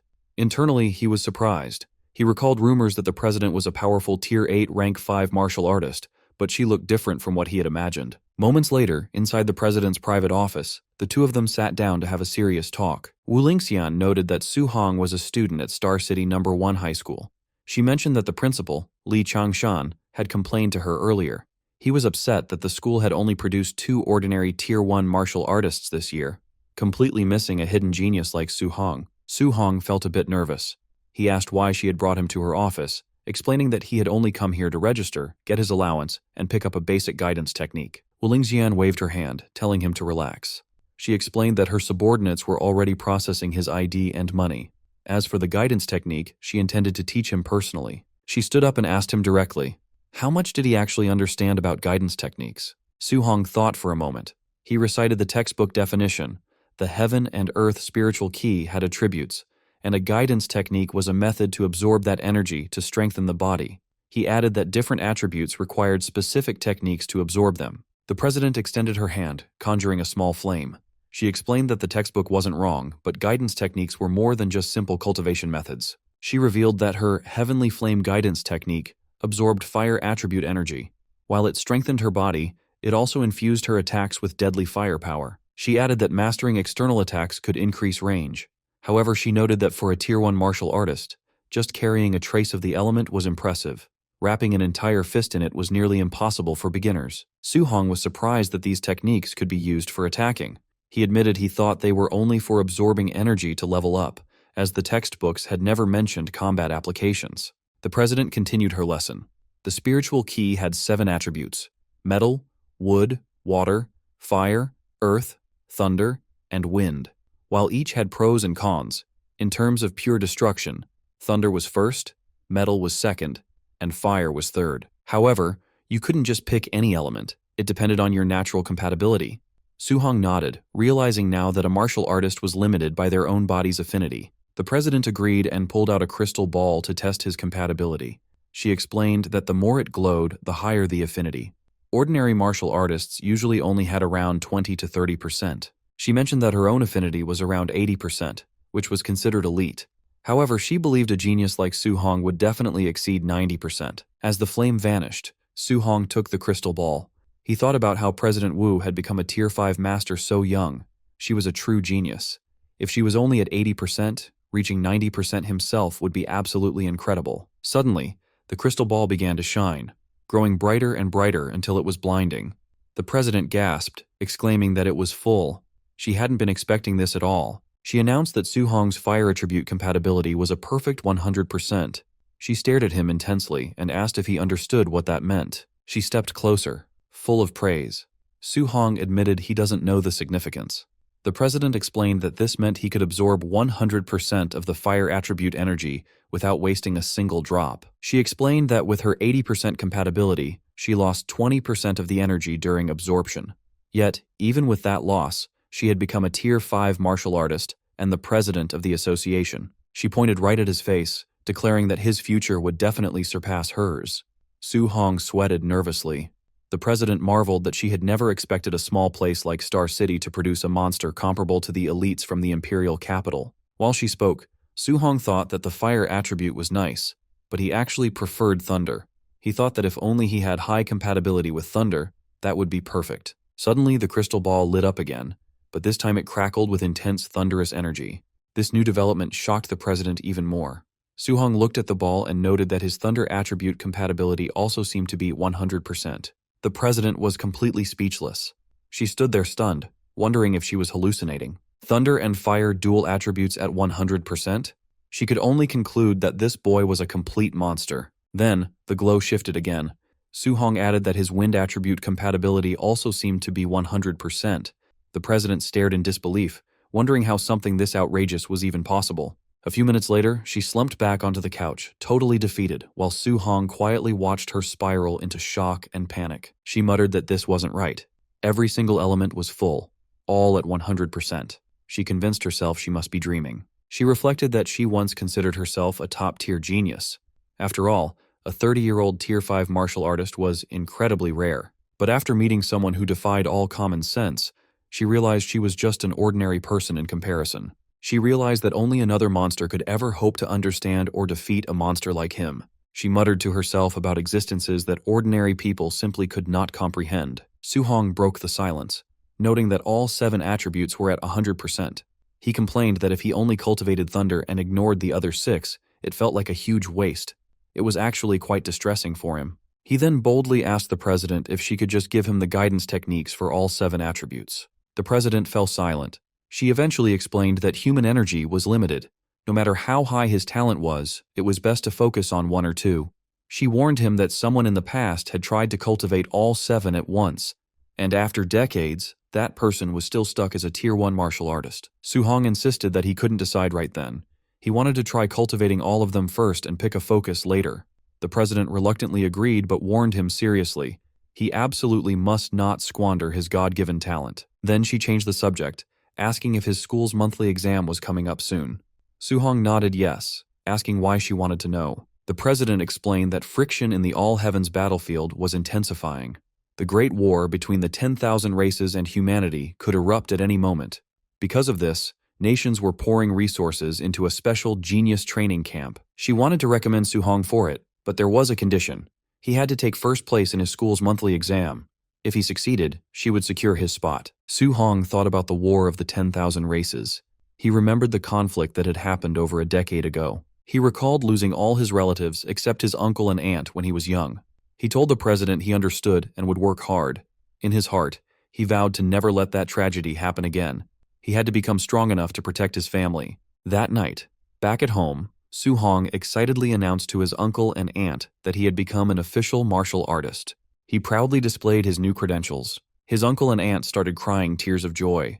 They exclaimed that little Hong had really succeeded. His aunt added that he had truly made something of himself and she was so proud of his capability. Su-hong revealed that a Tier 1 martial artist got a monthly allowance of $10,000, so his uncle didn't need to work so hard anymore. His uncle smiled, saying that little Hong was now the pillar of the family, and he'd listen to whatever he said from then on. Su-hong silently promised himself that from this moment on, he would carry the weight of the entire family on his shoulders. Later that night, alone in his room, Su-hong sat down to meditate intensely. When he snapped his eyes open, they were glowing with a deep red light. He clenched his fist, and smoke slowly drifted out from his fingers. He wondered if this was the basic level of the guidance technique. It seemed weak. He questioned why it felt like it had no power at all. Then he noticed a new entry on his system panel. The guidance technique had appeared, confirming he had successfully learned it. Checking the status details, he saw it was currently at level 1. He started wondering, could guidance techniques be leveled up like skills? President Wu had never mentioned this. If these techniques had levels, she surely would have told him. A sudden realization hit him. What if he was the only one who could level them up? What if he could solo level his cultivation technique? If you are excited to see just how powerful he becomes, hit that subscribe button right now and turn on notifications so you don't miss the next episode. Su-hong stared seriously at the glowing blue panel. He wondered how to upgrade guidance techniques and if they improved the same way as martial value. As he touched the window, a red warning flashed. Insufficient martial value. Su-hong sighed. He decided to cultivate the other guidance techniques first and figure out how to earn more martial value later. He sat cross-legged on the rooftop, surrounded by books. Flames of spiritual energy burst around him, lighting up the area. Hours later, Su-hong's inner view showed 7 glowing points of spiritual qi. Each point represented a different technique, like thunder, water marsh, thick earth, and spirit wind. The 7 different attributes pushed against each other. Su Hong gritted his teeth, sweating. He understood why President Wu said a genius cultivating 7 techniques stayed Tier 1 for decades. He continued to channel the power, trying to control the energy as flames rose around him. He noticed that while all 7 types of qi existed in his body, he could only use one at a time.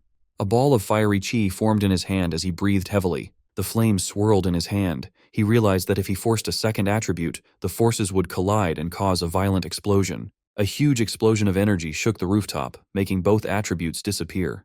Su Hong narrowed his eyes. Could thunder and fire not be combined? Their natures felt similar, so why did they reject each other? He tried again.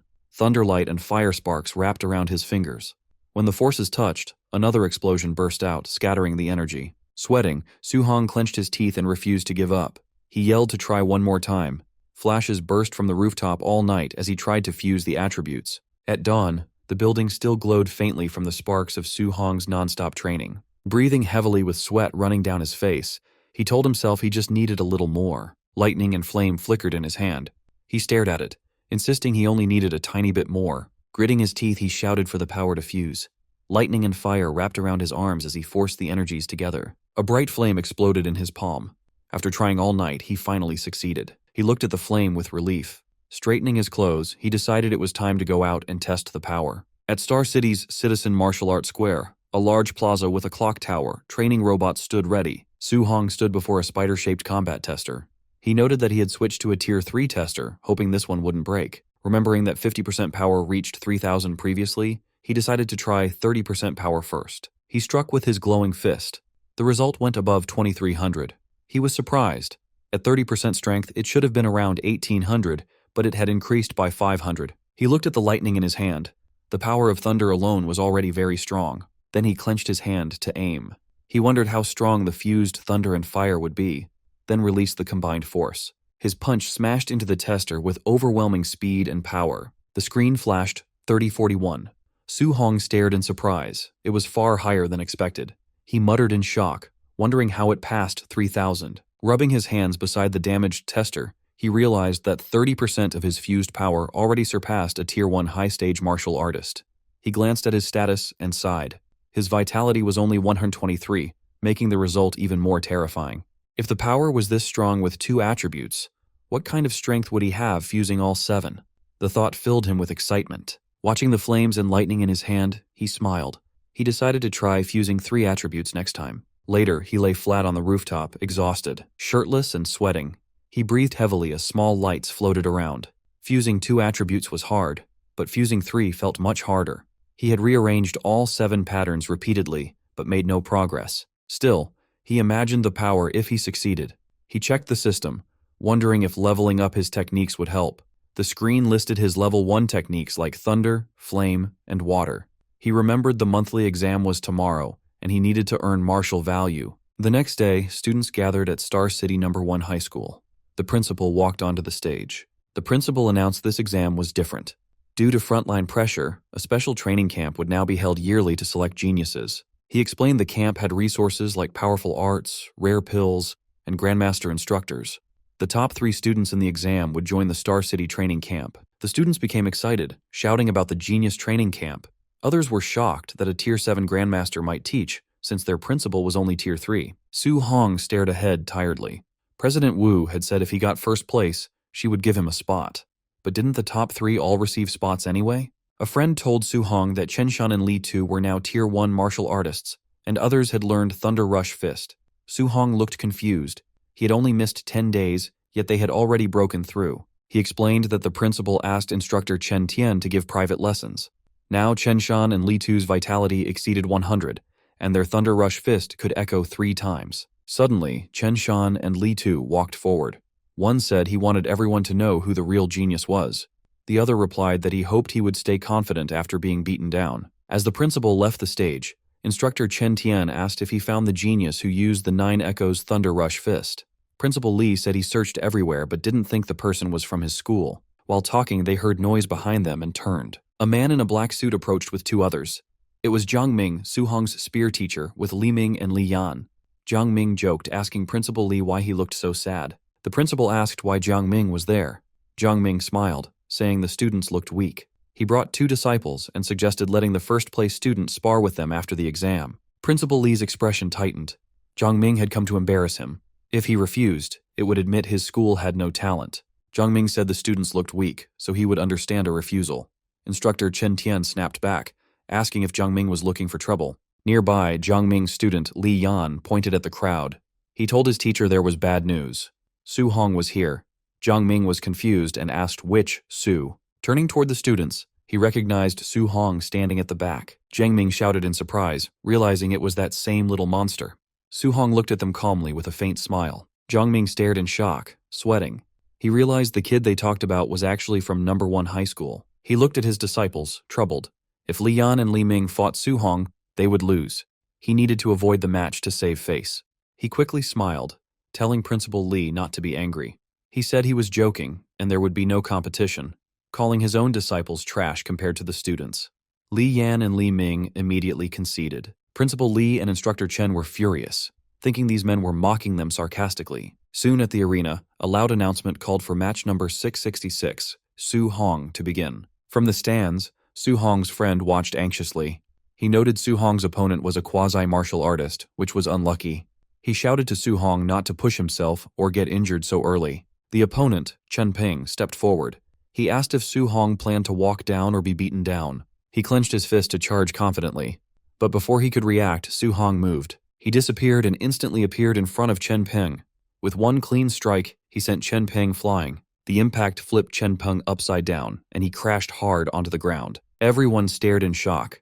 One student asked when Su Hong became so fierce, while others were stunned silent. Su Hong stood calmly in the smoke. Everyone realized he had defeated a quasi-martial artist in a single move. Su Hong stood calmly over his defeated opponent. The crowd shouted in disbelief, wondering how he became so strong, with some suspecting he was already a Tier 1 martial artist. They announced the final match would happen next. In the stands, Instructor Chen stared at Su Hong, confused about where this student came from and why he missed private tutoring. Principal Li blamed himself for failing to notice him earlier. Principal Li felt he had wasted a talent by not training Su Hong sooner. Instructor Chen mentioned Su Hong looked familiar but couldn't remember where he had seen him. They turned their attention to the semi-final match between Chen Shan and Li Tu, noting the winner would be decided soon. Watching the fight, they saw the two were evenly matched, making the winner hard to predict. On stage, Li Tu warned Chen Shan that since they both used the 3 Echoes Thunder Rush Fist, Chen needed his strongest move to win. Li Tu then attacked with full force. Li Tu charged, slamming his fist down explosively. Chen Shan shouted as he blocked, the impact blasting wind across the floor. Chen Shan's fist burst with flames. He yelled at Li Tu to watch closely, declaring himself the school's true No. 1. The students shouted in shock that Chen Shan had mastered attribute externalization. They recognized the powerful fire attribute, second only to thunder. Li Tu stepped forward with a smirk, energy flowing like water around his arm. He scoffed that attribute externalization was nothing special. The students gasped again, seeing Li Tu also had externalized attributes. His was metal, even stronger than fire in combat. Metallic chains swirled around Li Tu's fists as he dashed ahead to attack. His punches echoed 5 times.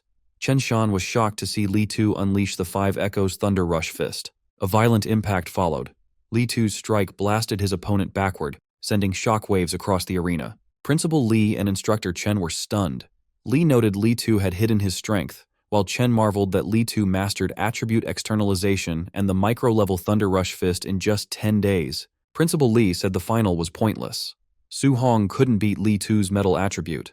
Chen sighed, saying Su Hong might have had a chance if he knew a guidance technique. Jiang Ming confidently bet 50,000 on Su Hong. Shocked, Li called him crazy for betting on someone without a guidance technique.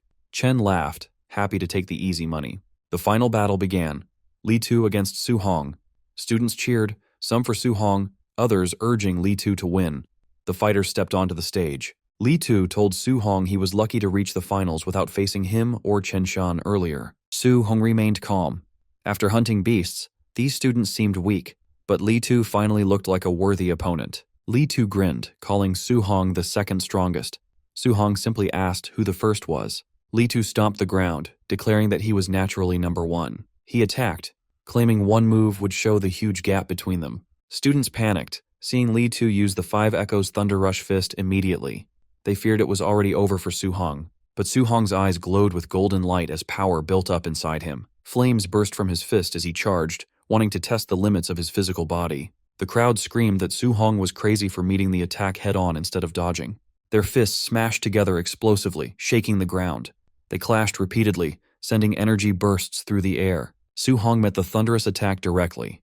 Li Tu was shocked that Su Hong stopped his 5 Echoes fist instantly with just 5 punches. They fought on, fists colliding in a storm of blows amidst whipping energy chains. Li Tu gritted his teeth.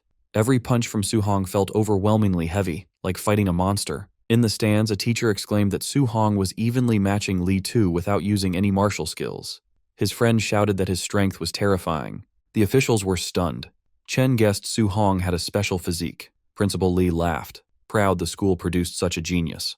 However, Chen noted that despite Su Hong's strength, Li Tu's condensed attribute still gave him the edge. The clash sent both sliding back. Su Hong steadied his flaming fist, while Li Tu was forced back several meters. Angry, Li Tu shouted that he would win.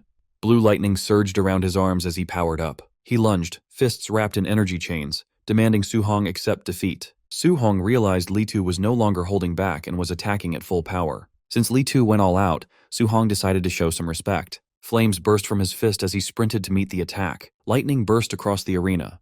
Li Tu yelled in shock, realizing Su Hong could also use attribute externalization. Principal Li and Instructor Chen trembled as golden lightning filled the arena, leaving them speechless. They were stunned Su Hong had mastered the Thunder Guidance technique. Chen explained that a special physique combined with the Thunder attribute made him terrifying. Su Hong and Li Tu clashed again, causing lightning and chains to explode everywhere. Li Tu realized with alarm that Su Hong's Thunder attribute was stronger than his own metal attribute. Lightning coiled around Su Hong. He told Li Tu that since he revealed his ultimate move, he would answer properly. Su Hong's eyes glowed gold. He announced his ultimate move and charged using the Thunder Rush Fist. His strike landed explosively. The impacts echoed rapidly, driving Li Tu back as 9 echo bursts blasted across the arena. 9 echoes impossible! Li Tu shouted. Blood burst from his mouth as he crashed to the ground. Su Hong stood over him, thunder still crackling around his fists. The students fell silent, their faces frozen in pure shock. Someone finally asked if he won. Excitement erupted as they realized Su Hong reached the perfect realm. 9 echoes, surpassing even the teachers. Instructor Chen stuttered in disbelief. Principal Li trembled, declaring Su Hong not just a genius, but the dragon of Star City High. Chen wiped his sweat, imagining how devastated other geniuses in the training camp would be facing a monster like Su Hong. As Su Hong walked away, Chen admired him. He said a golden carp transforms into a dragon when it meets the wind. Star City was too small for him. Principal Li agreed. He predicted Su Hong would rise like a dragon, shining brightest in the imperial capital and the battlefield of 10,000 races. Su Hong arrived back at his cramped apartment building just as the sun was going down. Inside, the mood was warm as Su Hong's uncle served a simple dinner. Su Hong said he was home, and his uncle immediately asked how the exam went that day. Smiling, Su Hong told them he had taken first place in the monthly exam. His uncle was shocked and overjoyed, while his auntie realized this ranking meant he could finally go to the special training camp he had mentioned before. Suddenly, loud knocking on the door interrupted their celebration. A woman's voice shouted rudely from the hallway, demanding to know if this was Su Hong's house. Su Hong opened the door looking confused, while his uncle and aunt peeked out nervously from behind him to see who the stranger was. A wealthy-looking woman stood there, wearing expensive clothes and jewelry. She introduced herself as the mother of a student named Lin Nian. She explained that since only the top 3 students could enter the training camp and her son was ranked 4th, she had come to convince Su Hong to give up his spot. She arrogantly held out a stack of cash, offering Su Hong 30,000 to drop out so her son could take his place. Su Hong and his family just stared at her in silence, looking more confused than tempted by the sudden bribe. Seeing that the money didn't work immediately, the woman got furious. She switched to intimidation, shouting that the competition in the camp was extremely cruel and that people could actually die there. She looked down on their poverty, sneering that with their poor family background, giving up early was for his own good. She claimed other students had high-grade pills and resources he couldn't afford. Her harsh words terrified Su Hong's auntie. She looked at her nephew with fear in her eyes, asking if what the woman said was true, and if it was really that dangerous. Su Hong's uncle placed a hand on his wife's back to calm her down, while Su Hong stood there silently. Finally, the uncle looked at Su Hong with a serious, sweaty face, asking if Su Hong could truly guarantee his safety if he went. Su Hong stepped forward confidently, declaring that he could guarantee his own safety. The rich woman scoffed, asking the uncle if he really believed the promise of a child. However, the uncle immediately defended his nephew. He shouted that he trusted Su-hong because he was an adult now, and he certainly wasn't going to trust a stranger over his own family. Defeated, the woman was forced to leave and the door slammed shut behind her. Outside in the hallway, she was furious. She looked back at the apartment and cursed them, shouting that they were just waiting to be eliminated from the training camp. Inside, things calmed down. Su-hong's uncle asked if Su-hong had hidden the danger of the camp from them on purpose. Su-hong tried to reassure them that it was fine. His uncle smiled broadly and gave him a thumbs up. He admitted that he was a simple man, but he understood that if Su-hong had the determination to face such difficulties, the family had to support him fully. Suddenly, his aunt slapped his uncle on the back to break the tension, surprising both Su-hong and his uncle. She told him they didn't care about his ranking. They only wanted him to stay safe. Su-hong smiled warmly and nodded, relieved to have their blessing. Later that night, Su-hong stood alone on the rooftop, looking out over the city skyline. He thought about his uncle and aunt, knowing that despite their supportive words, they were secretly worried. He promised himself that he would not let them down and needed to become stronger to protect their new life. He opened his system interface. He saw that he had gained 285 martial value points from the monthly exam, but felt it wasn't enough. He looked at his mortal body stat, which was currently at 36.1%. Knowing he would face geniuses with powerful secret moves at the camp, he decided to focus on upgrading his physical body to compete with them. He began adding points into the mortal body stat. Red energy flashed around him as the percentage slowly climbed up, point by point. After the upgrade, steam rose from his body. His mortal body had reached 64.6%. He realized he was still a long way from 100% and wondered what kind of special body type he would unlock once he finished it. Suddenly, he noticed a surprise on his status screen. He was confused to see that both his Thunder Guidance Technique and Heavenly Flame Guidance Technique had leveled up to level 2 without him realizing it. Su-hong realized that he had only practiced the guidance techniques for a few days without doing anything special. He wondered if there were no extra conditions required, and if simply practicing normally allowed them to level up. Deciding to test this theory immediately, he said he would try to level up one more time. Lightning crackled in one hand and flames blazed in the other as he began to gather his energy. The sun rose over the city the next day at dawn, casting light over the skyscrapers. Su-hong snapped his eyes open, his gaze sharp and focused after a night of training. He sat cross-legged, surrounded by a powerful aura of fire and electricity. His hard work had paid off. A message appeared confirming that both his Thunder Guidance Technique and Heavenly Flame Guidance Technique had successfully upgraded to level 3. He checked his status panel with satisfaction. He saw that not only had the techniques leveled up, but his vitality had also increased by 3 points, reaching 126. He considered this an unexpected bonus. His mortal body progress sat at 64.6%, and he had used up all his martial value. Later that morning, Su-hong stood outside his apartment building, ready to leave for the training camp with his weapon over his shoulder. His aunt looked at him with great worry, telling him to be safe and reminding him that if it didn't work out, he could just come home. His uncle interrupted, telling his wife not to say such sad things. He waved enthusiastically at Su-hong, encouraging him to go to the camp and bring back another first-place victory. Su-hong smiled, agreed, and turned to walk away. As Su-hong walked down the empty street, his uncle's brave act began to break. He stood there trembling, watching his nephew's back. Tears ran down the uncle's face as he finally let his emotions show. His aunt joked with him, asking if he wasn't just as worried as she was. The uncle admitted he was, but he had held it in because he was afraid that if he showed his fear, Su-hong would worry about them. As Su-hong walked down the street carrying his weapon, his senses picked up something approaching. He looked up just as a red sports car sped around the corner and screeched to a stop right next to him. The window rolled down to reveal President Wu Lingxian wearing sunglasses. She simply ordered him to get in. Soon they were speeding down the highway. Su-hong asked the president why she had come for him personally. Wu Lingxian kept her eyes on the road and explained that she had some important reminders about the training camp. She turned to him, her expression serious, and revealed that as the president, she knew the details of the other participants. She warned him that among the students there were a few monsters who were already Tier 1 high-stage martial artists and were very close to reaching Tier 2. She emphasized that these monsters had martial skills that were at least B rank. Su-hong listened and thought about the situation. He knew a Tier 2 martial artist required 200 vitality points, which was a big gap. However, he wasn't afraid. He thought to himself that even if they had B rank skills, his system would allow him to learn those high-level skills quickly. Wu Lingxian continued, telling him that while his talent was the best she had ever seen, he lacked the resources the other wealthy students had.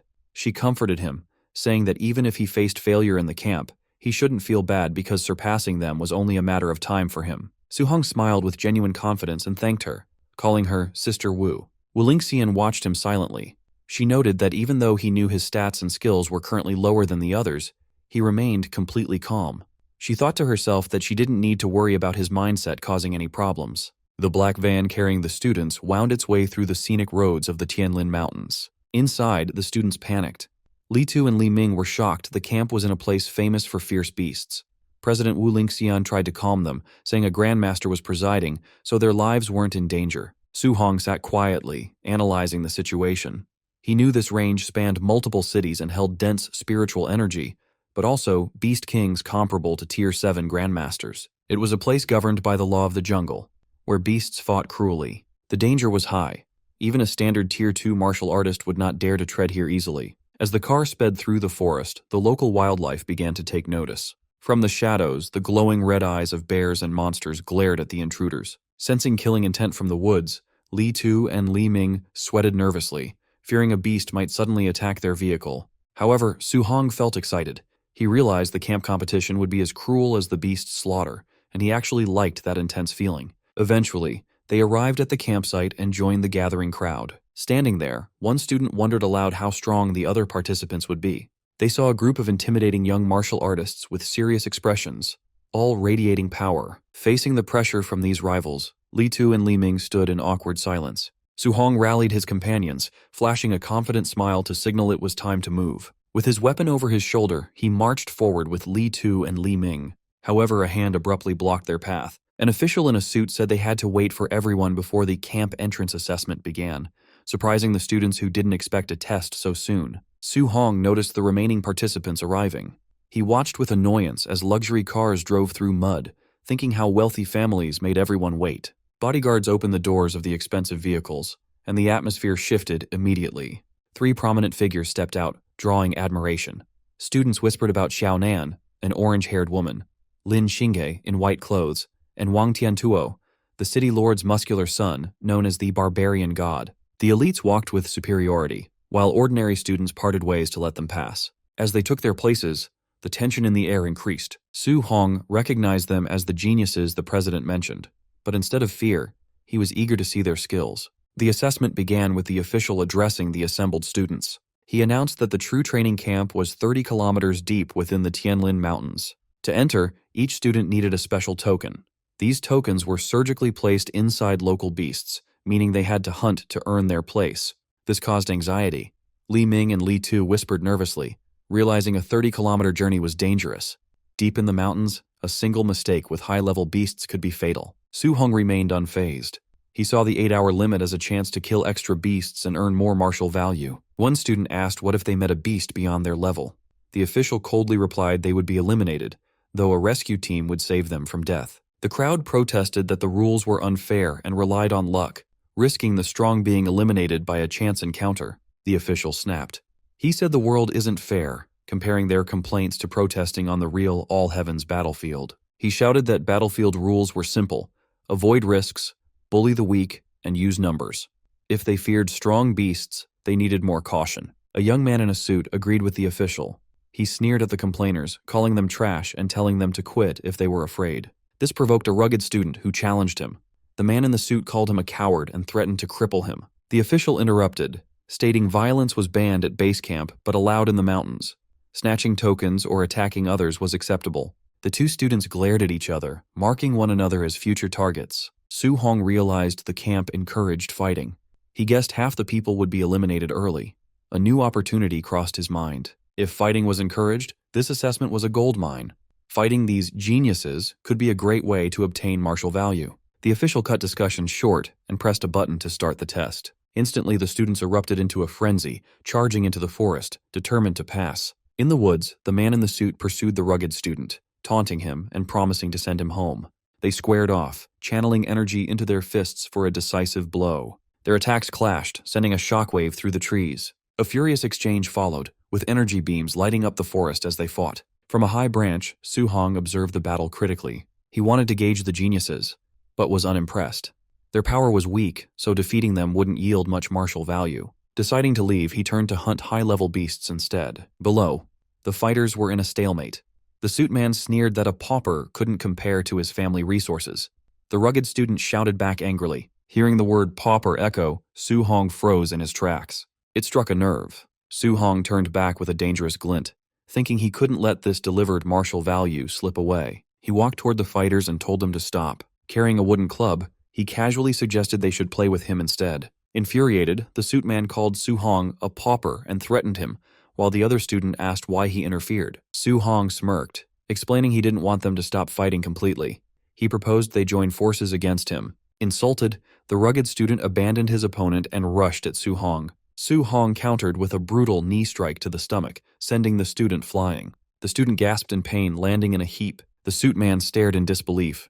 He couldn't comprehend how a student of similar strength was defeated so easily. Before he could process it, Su Hong appeared in front of him with blinding speed and said, "Your turn." Paralyzed with fear, the man watched Su Hong swing the club. The strike connected, sending the man to the ground and ending the fight. The man in the suit flew through the air and crashed hard into a tree. He screamed as his eyes rolled back, completely overwhelmed by the force. On the ground, Su Hong stood calmly with the wooden stick on his shoulder. Looking at the two defeated men, he said, "This is what they get for underestimating ordinary cultivators." In the monitoring room, instructors watched the fight on a large screen. One wondered where the newcomer came from, complaining that he just walked in and one-shotted both men during their duel. Another asked if the two were now eliminated. The supervisor shook his head, explaining that since they hadn't called for rescue, the assessment would continue. A staff member bowed and acknowledged the order. Back in the forest, the man in the suit groaned as he opened his eyes. Holding his aching face, he muttered about how much it hurt. As he got up, he panicked upon seeing the wooden stick nearby and scrambled back, yelling for Su Hong to stay away. The defeated man screamed in rage, shouting that he'd never been so humiliated in his life and swore Su Hong had better not let him find him again. The other man also woke up against a tree, clutching his chest. He muttered in frustration, blaming himself for underestimating Su Hong and insisting he wouldn't have lost if he'd been serious. The two men sat in awkward silence for a moment, sharing the same bruised pride. Then, one of them apologized, admitting the other was truly strong. The man in the suit agreed and apologized for mocking him. They shook hands as their hostility faded. Soon they walked through the forest side by side like brothers. They agreed to find Su Hong and get revenge, with the man in the suit determined to hit him with the stick to vent his frustration. Meanwhile, Su Hong sprinted through the forest with a spear in hand, leaving trails of blue energy behind him as he ran. Su Hong's eyes narrowed as he sensed movement ahead. Though his expression was calm, he knew trouble was coming. Moments later, a herd of giant tusk boars burst from the trees, their red eyes glowing as they charged. Su Hong complained that it was another group of low-tier boars, wondering how many he had already encountered in the beast-filled mountain range. The boars snorted and kicked up dust as they approached, their massive tusks cutting through the air. The herd roared in unison and rushed straight at him, their steps thundering across the ground. As they approached, Su Hong's eyes sharpened with a golden flash, his focus intensifying. Instantly, golden lightning erupted around him. He swung his spear in a wide arc, and glowing lines of lightning cut through the charging boars, lighting up the area. With golden light wrapping his arm, Su Hong's spear slammed into the boars, sending them crashing to the ground amidst dust and shockwaves. After the fight, Su Hong stood among the fallen beasts as system screens displayed his martial Dao points. He noted that since he became stronger, the points he earned from weaker beasts had greatly decreased. Sighing, he said he needed to hurry and find a token, then began cutting open a boar's stomach with his spear. Searching the bodies, he muttered that the previous dozen low-tier beasts he killed had no tokens. Hoping this batch was different, he searched each boar one by one. Every corpse was empty. As he expected, there were no tokens. He concluded that only higher-level beasts must carry them. Half an hour later, he was dashing swiftly through the forest again, his spear cutting through the wind. As he ran deeper, he recalled how he used to find over 10 low-level beasts per hour in this area. Now he couldn't find a single one. Suddenly, a roar shattered the silence. A massive black tiger with glowing red eyes leaped from the trees, pouncing at him with incredible speed. Su Hong's eyes glowed blue, and he smiled, recognizing the creature. He had finally found a Tier 1, upper stage Dark Knight black tiger. Blue energy gathered at his fingertips, swirling and brightening before it burst outward. He thrust his glowing finger down, and a piercing blue beam shot into the tiger, splitting the ground beneath it. The Dark Knight black tiger roared in pain, spraying blood from its wide-open jaws. The tiger crashed to the ground, cracking the earth. It twitched and struggled as dust scattered around it. Without slowing, Su Hong gripped his spear and lunged forward at an incredible speed. Spinning through the air, his glowing spear struck the tiger's head. Blue energy exploded outward, and the beast roared one last time before dying. A screen showed he had earned 35 martial Dao points. He commented that with his current strength, killing a high-tier beast like this was as easy as breathing. He crouched beside the corpse and began searching, hoping the high-tier tiger had a token inside. After cutting it open, he paused, then pulled out a blood-covered token. He laughed softly, confirming it was inside the high-tier beast. It had taken him nearly 3 hours to find just one token. Holding the token, Su Hong considered his encounters. Low-tier boars were everywhere, but high-tier tigers only appeared every half hour. He realized the deeper he went, the stronger but rarer the beasts became. He glanced at the tiger's corpse. High-tier beasts gave more points, but finding only one every 30 minutes was inefficient.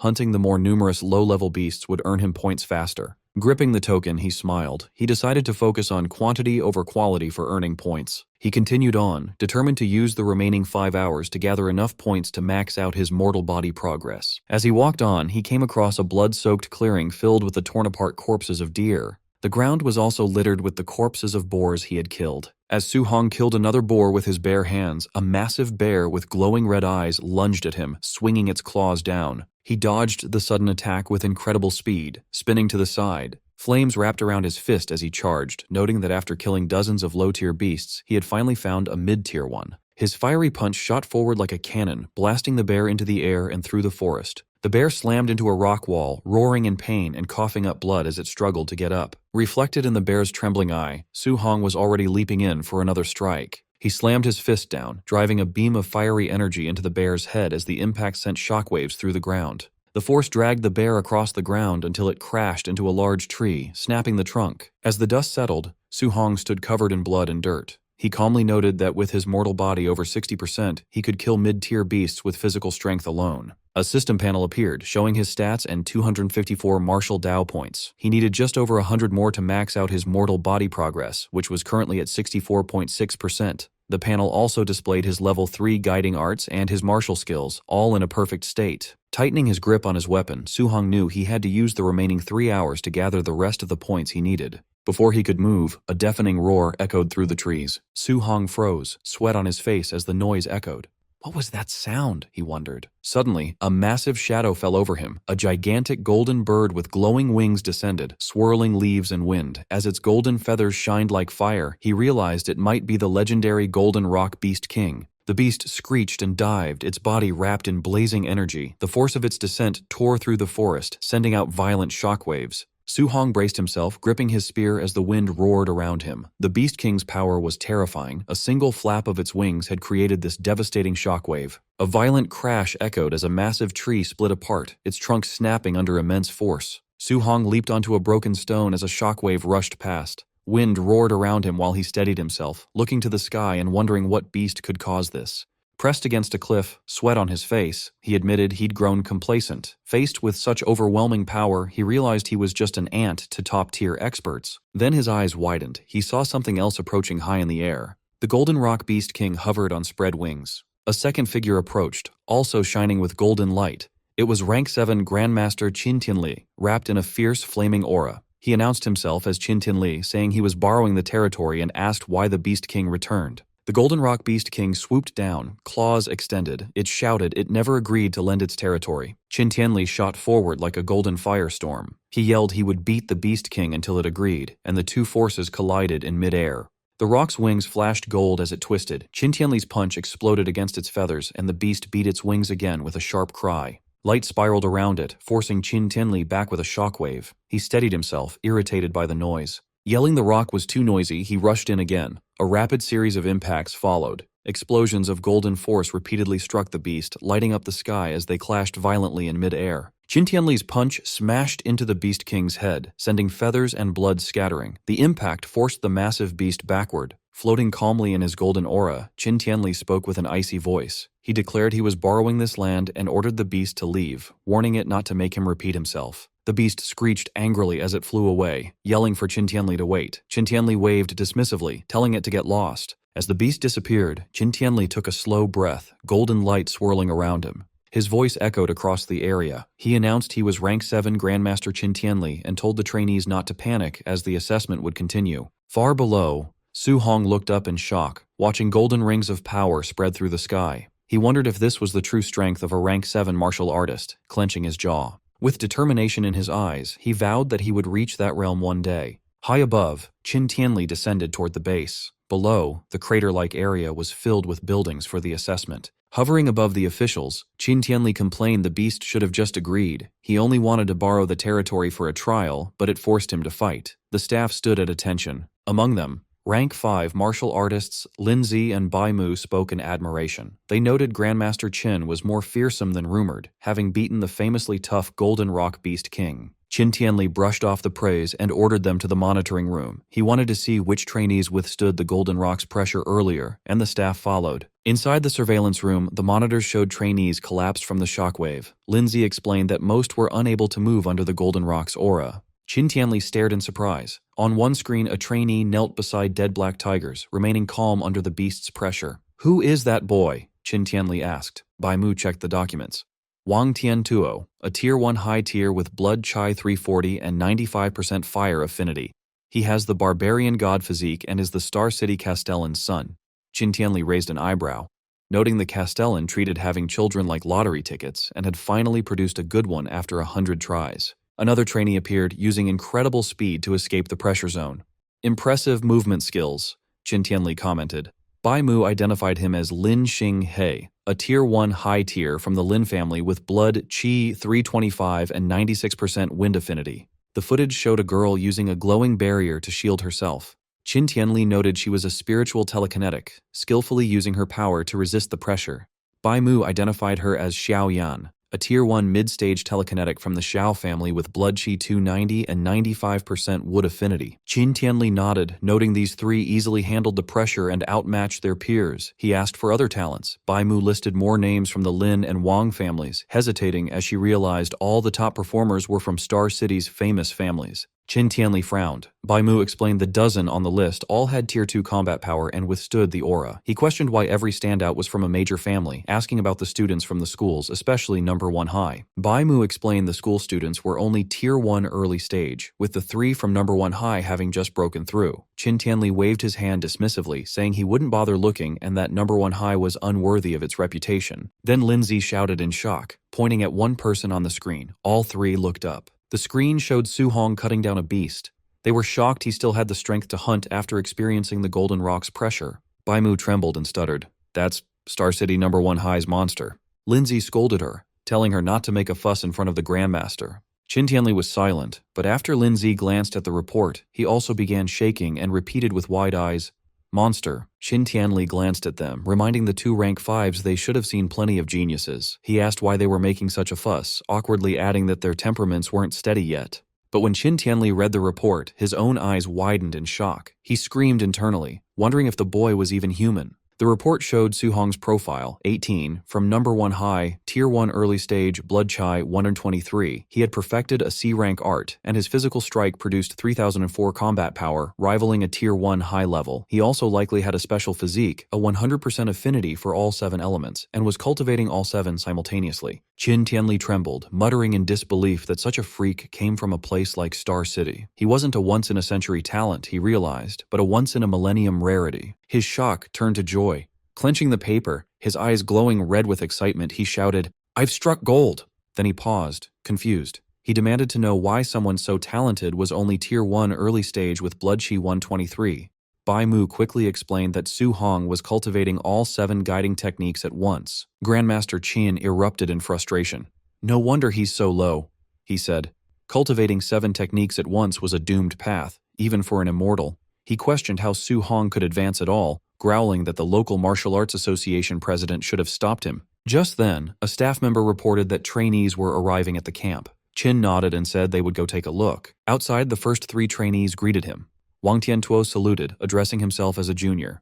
Qin praised the 3 of them as very good. 6 hours into the assessment, more students staggered toward the camp. Some complained they nearly died, but another reminded them they had faced the Golden Rock Beast King. After 7.5 hours, more trainees gathered. As Qin watched, some early arrivals said there was no one left and suggested ending the assessment. Another scoffed that anyone still out there must be weak. But Grandmaster Qin wondered where Su Hong was. He worried his newly discovered freak was lost, a hint of panic on his face at the thought his precious treasure might be eliminated. A few minutes later, Qin finally spotted a figure leaving the forest. He sighed in relief, thinking the brat had finally shown up. He stepped out of the woods, dragging his spear, his clothes covered in dirt and blood. He muttered that he'd made it in time, having been so focused on earning martial value he almost forgot the deadline. As he entered the camp, trainees stared in shock. One whispered Su Hong was ruthless, another noted he wasn't injured and wondered how many beasts he had killed to get so dirty. The two men Su Hong had embarrassed earlier glared at him. One shouted he'd been waiting for him, but the other stopped him. "Don't rush," he said. "We'll have plenty of chances inside the camp." Nearby, the three elite trainees watched Su Hong. One called him an expert for passing at the deadline, another found it interesting. Wang Tiantuo, eyes closed, simply nodded. As the sun set, Instructor Lin Zi stepped forward and announced the 8-hour limit was over. Anyone not present was eliminated. He then began to introduce the camp's facilities and rules. Instructor Lin introduced the major facilities, which included a gravity room, a movement skill training room, and a ferocious beast combat room. He pointed to a large building, the Martial Arts Pavilion. There, trainees could use contribution points to buy martial arts, pills, and weapons, some as high as a rank. Hearing this, a blood-covered but calm Su Hong sat among the trainees. He thought that coming here was the right decision. But Instructor Lin then explained the rules. All facilities required contribution points to use. The only way to earn points was by passing training subjects. Outstanding performance would earn extra rewards. As the sun set, he dismissed them. He told those with energy to start training, and the injured to follow him to the dorms to rest, vowing no one would die under his supervision. Su Hong entered his dorm and was surprised to find it was a single room. He realized he could now cultivate and level up without being seen. Later, he sat cross-legged on his bed and opened his status screen. It showed his stats. Blood Chi 126, Spirit 26.5, and Mortal Body 64.6%. His Thunder and Heavenly Flame guiding techniques were level 3, and his 3 martial arts were at perfection. He had 354 martial value. Taking a calm breath, he decided to use all of it to upgrade his mortal body. A surge of power erupted around him in red flames. Countless glowing notifications appeared, each showing his mortal body increasing by 1 as the red energy strengthened him. Finally, a message appeared. His mortal body reached 100% and was now evolving. His eyes snapped open, glowing with crimson light as his breath surged like a storm. Su Hong's physical evolution began, causing intense red energy and glowing nodes to map across his newly strengthened body. He meditated on the floor of his dorm room while a fierce vortex of spiritual energy swirled around him. As the process finished, he let out a sigh, with steam radiating off his refined form. Inspecting his physique, he was amazed by the sheer, overwhelming power his physical body now possessed. His system interface appeared, revealing that he had unlocked the Overlord body, which the system described as the existence with the strongest physical strength in the world. He noticed that the physique was currently at spirit rank 0%, meaning it could still be upgraded. This left him wondering what kind of heaven-defying form it might evolve into next. Eager to test the limits of his extraordinary new body, he grabbed his jacket and his black spear. However, the moment he gripped the spear's shaft, the metal crunched and cracked under his hand. He stared at the weapon in shock, realizing that his casual grip was now strong enough to snap a highly durable C-rank alloy. He briefly panicked, lamenting that C-rank spears were incredibly expensive and that he had just ruined a fortune. Fortunately, he quickly remembered that he had actually looted this spear for free during his time in the wilderness. Knowing his old equipment could no longer handle his strength, he decided he must gather camp contribution points as soon as possible to exchange for an A-rank alloy spear. Striding confidently out of his room into the hallway, he planned his next move, contemplating if he could easily earn those points by training with a weight vest of a few hundred kilograms. Inside the camp warehouse, a crowd of trainees gathered in awe around Wang Tiantuo. Despite carrying a massive 3,000-kilogram weight, Wang Tiantuo effortlessly leaped into the air. Watching from the sidelines, Lin Xinghe and Xiaonan were amazed by his monster-like strength, noting that an ordinary Tier 1 martial artist could only handle a fraction of that load. Observing the warehouse feed from the monitoring room, Grandmaster Qin Tianli praised Wang Tiantuo's barbarian god body. The conversation then shifted to Su Hong. Bai Mu asked how they should address Su Hong's flawed path of cultivating 7 guidance techniques simultaneously. Knowing that directly confronting a proud genius would likely backfire, Qin Tianli decided to make Su Hong realize his mistake the hard way. Qin Tianli asked instructor Linze about the progress of a secretly planned night raid meant to ambush the trainees. Linze smiled wickedly, anticipating the despair of the students who mistakenly believed they could finally relax after the entrance exam. To execute his lesson, Qin Tianli specifically ordered Linze to send a powerful Tier 1 high-stage martial artist to overwhelmingly defeat Su Hong. Once Su Hong was utterly crushed, Qin Tianli planned to step in, explain the impossibility of his cultivation method, and force him to give it up. The staff worried that pitting Su Hong against an opponent with over 400 vitality and 5,000 combat power might permanently break his spirit, given his much lower vitality stats. However, Qin Tianli coldly dismissed their concerns, stating that if Su Hong's resolve collapsed that easily, he was nothing but trash. Meanwhile, outside in the camp, Su Hong overheard other trainees rushing to the gravity room to watch Wang Tiantuo train. Preferring to avoid the crowd, Su Hong headed into the now-empty equipment warehouse, planning to check out the commotion later. Inside the equipment warehouse, Su Hong picked up his smart scoring bracelet, confirming it was the device used to calculate his contribution points. As he explored the room, he walked past the lighter equipment racks and stopped in amazement at a rack holding 10-ton weight vests forged from super-heavy alloy, wondering who could possibly wear something so heavy. Curious about his own limits, he tried on a 10-ton vest, but quickly realized the immense weight severely hindered his speed and stamina, making it impractical for long-term training.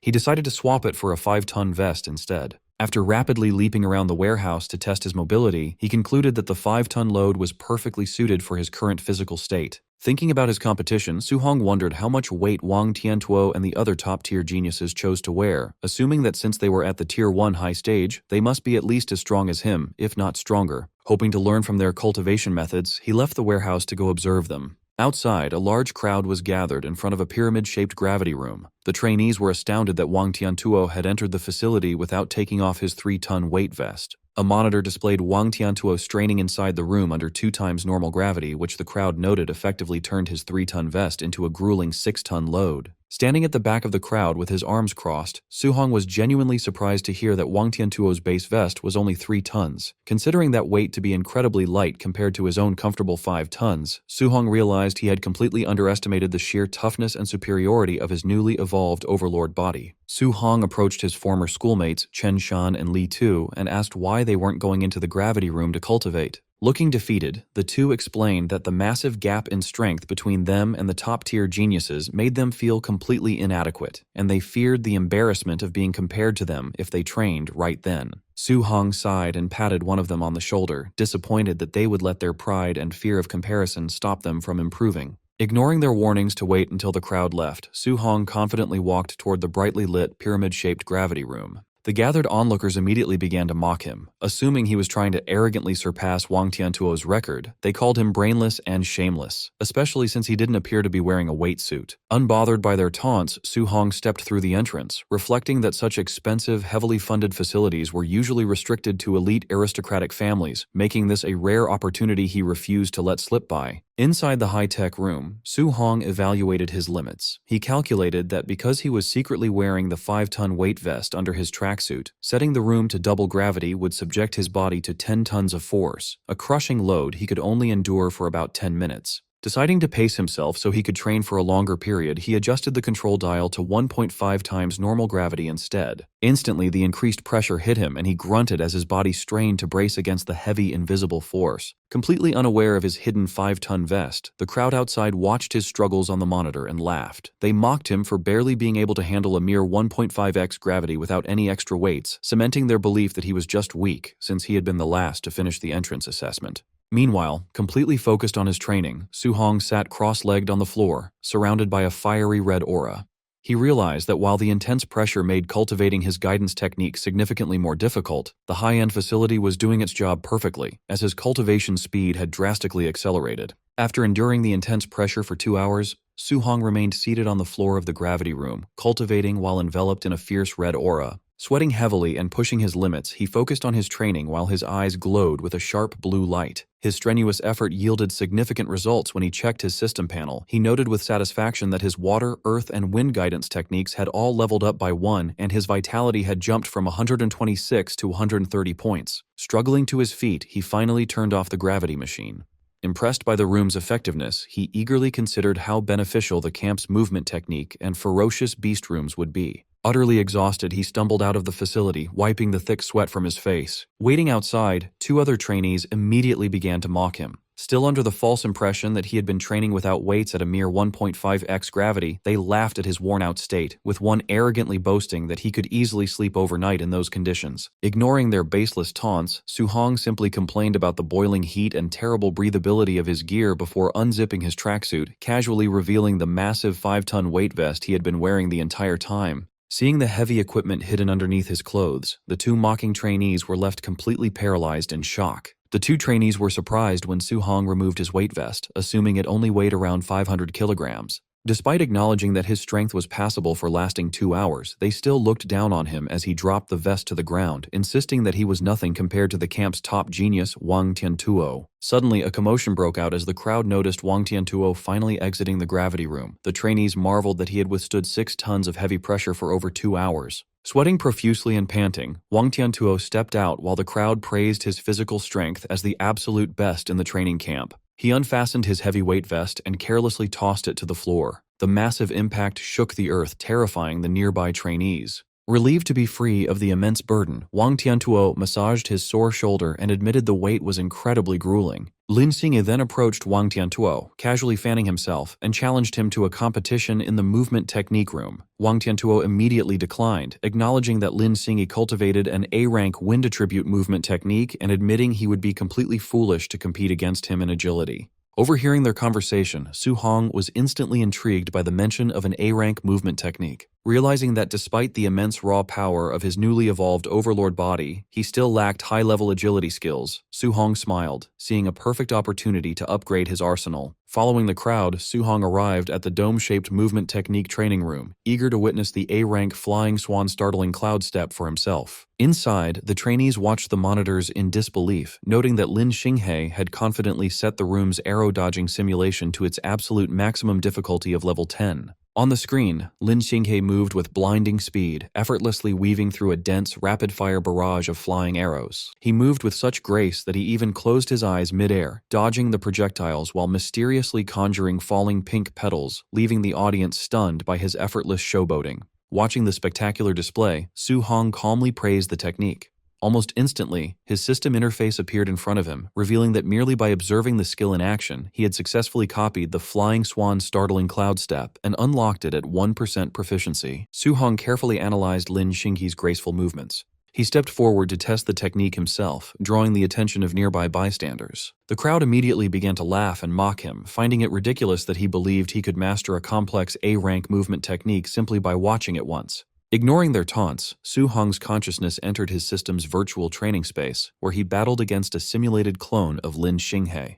Through intense practice and dodging rapid attacks, his proficiency in the skill skyrocketed, quickly climbing from 8% all the way to 93%. A system notification soon congratulated him on officially reaching the basic level of the technique, and Su Hong stood triumphantly, thrilled to have acquired his first A-rank movement skill. As the system prepared to send him back to reality, Su Hong reflected that having to use Lin Xinghe's incredibly showy movements as a learning template was somewhat embarrassing. Satisfied that he no longer needed the movement technique room, he decided his next destination would be the ferocious beast room, where he could hunt beasts to earn martial value and increase his vitality. However, his train of thought was interrupted when he noticed the entire crowd staring at him and taking pictures with their phones, praising his dramatically flashy posture. To his absolute mortification, Su Hong realized that while he was training in his mind, his physical body in the real world had been acting out all of the exaggerated, showy poses. Deeply embarrassed, he sprinted away from the area at top speed, ignoring the crowd's cheers asking him to perform again, and silently vowed to never use Lin Xinghe as a template again.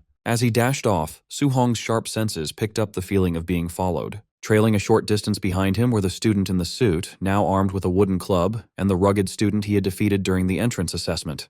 Having tracked Su Hong's path toward the ferocious beast room, the two vengeful trainees plotted to block the exit and ambush him the moment he came out. Arriving at the large facility known as the ferocious beast room, Su Hong noticed a large crowd gathered outside. Near the entrance doors, he overheard a tense exchange between Wang Tiantuo and Xiao Nan.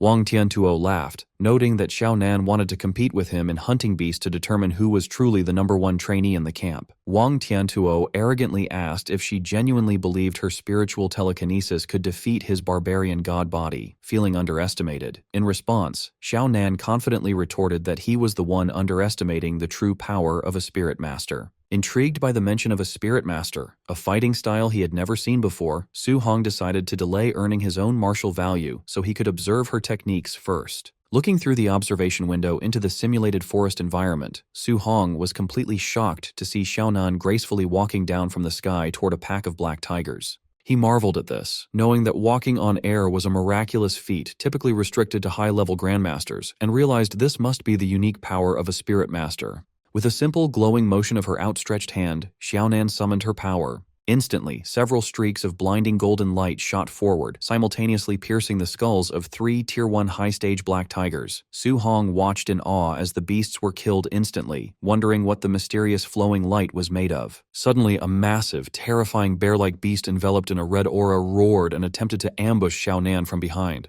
However, the beast was instantly stopped in its tracks, its eyes widening in shock. Xiaonan used her spiritual telekinesis to forcibly lift and paralyze the giant creature in midair, leaving Su Hong amazed by her ability to effortlessly bind such a massive enemy. With a swift wave of her arm, Xiaonan directed the golden light to cleanly pierce straight through the suspended beast's head, executing it on the spot. Observing the battle closely, Su Hong finally realized that the deadly streaks of light were actually daggers being manipulated remotely by her mind. Trembling with a mix of excitement and realization, Su Hong concluded that a spirit master's ability to walk on air, bind enemies, and telekinetically control weapons from a distance made them ridiculously overpowered, allowing them to easily crush ordinary martial artists. The crowd of trainees, along with Su Hong, watched the observation monitor in disbelief as someone questioned the sudden appearance of a colossal weapon on the screen. The feed showed Xiaonan standing before a massive snake beast, effortlessly summoning a giant, glowing golden sword out of thin air. With a swift, commanding downward swing of her arm, the enormous golden blade dropped, slicing the giant snake cleanly in half. Observing this impossible feat, Su Hong was completely bewildered. He noted that she wasn't carrying any weapon earlier, and reasoned that a physical sword of that magnitude would weigh several tons, making it far too heavy to wield so easily. Stepping into the conversation, Lin Xingyi casually approached the group while fanning himself. He calmly clarified that the giant sword wasn't a physical weapon at all, but rather a highly advanced A-rank martial skill exclusive to spirit masters. Hearing this, the crowd was astounded that yet another A-rank skill had been revealed. Someone turned to Lin Xinghe asking how all the top geniuses seemed to possess such rare techniques, and wondered if Wang Tiantuo had one as well. Lin Xingyi confidently confirmed that Wang Tiantuo did indeed possess a devastatingly powerful A-rank offensive martial skill, causing the surrounding trainees to despairingly call the elites heaven-defying monsters. However, rather than feeling intimidated by the massive gap in resources, Su Hong broke into an eager smile. Realizing that the training camp was overflowing with elite A-rank martial skills just waiting to be copied by his system, he happily concluded that coming to the camp was the best decision he could have made. The trainees watched the monitor as Wang Tiantuo obliterated a Tier 1 high-level ferocious beast with a single punch. They quickly realized that the elite trainee was relying purely on his immense physical strength rather than using any actual martial skills. Since there was nothing to copy from Wang Tiantuo at the moment, Su Hong turned away, deciding to find another opportunity to learn from him later. Inspired by Xiaonan's display of power, Su Hong opened his system panel to check his own attributes. He noted that his spirit stat was only at 26.5. To become a spirit master, he needed his spirit stat to exceed 100, leaving him 73.5 points short.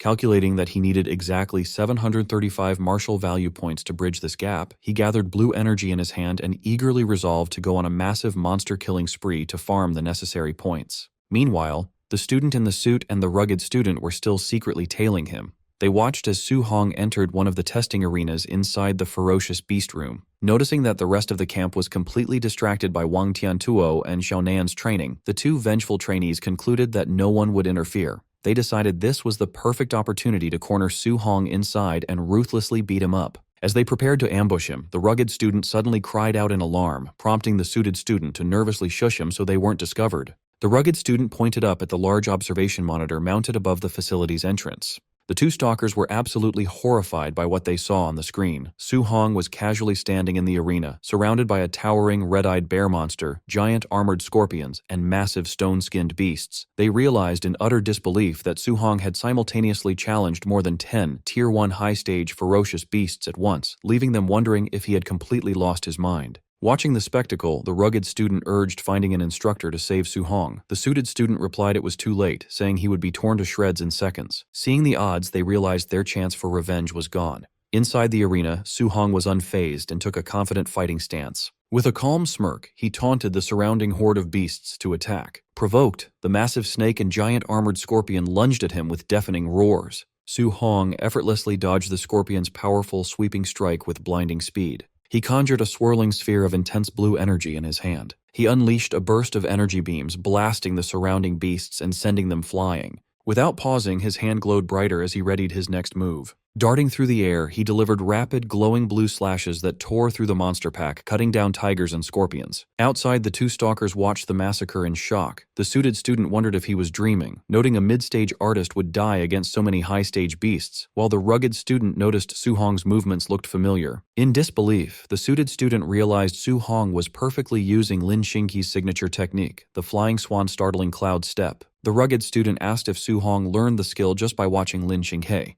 The suited student dismissed this, saying a regular student couldn't access a high-grade technique, and wondered if Su Hong was from a powerful family. The suited student stressed mastering an A-rank technique by watching was nearly impossible, marveling at his talent. Intimidated, the rugged student suggested they abandon their revenge, admitting they wouldn't stand a chance together. Though trembling as he gripped his club, the suited student refused to back down. He declared that whether Su Hong was a genius or from a great family, he could not let the grudge go. The rugged student nervously pointed to the monitor, urging his companion to look again before deciding to fight Su Hong. The suited student stared at the display, his expression shifting to horror as a cold sweat broke out on his face. Speechless at the massacre on screen, the suited student dropped his wooden club to the floor. Inside, Su Hong rested on a slain monster's corpse.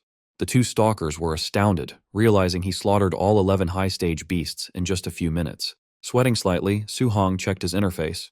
He was disappointed that killing the high-stage beasts only yielded 81 martial value points.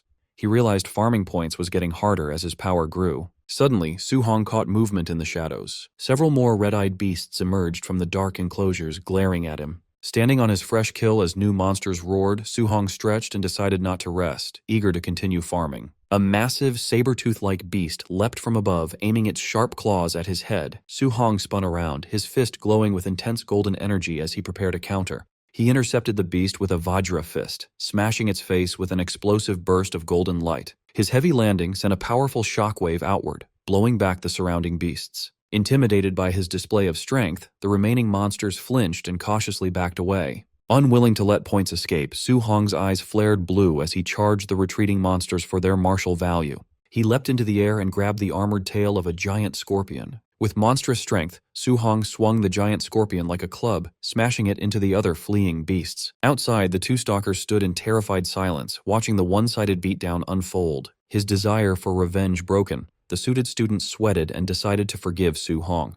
The rugged student agreed, suggesting they leave before the monster inside finished training. Leaving the arena, the two overheard trainees gossiping about elite students. The crowd marveled that Wang Tiantuo killed 9 high-stage beasts in under 10 minutes, while Xiaonan killed 8 without moving. Another trainee asked the two stalkers if they got revenge on Su Hong. Sweating and forcing a smile, they awkwardly nodded and laughed it off. Internally, the two trembled, realizing if they hadn't backed down, they would be lying on the floor. They concluded the training camp was filled with monsters. At the ferocious beast room's entrance, the automated doors opened.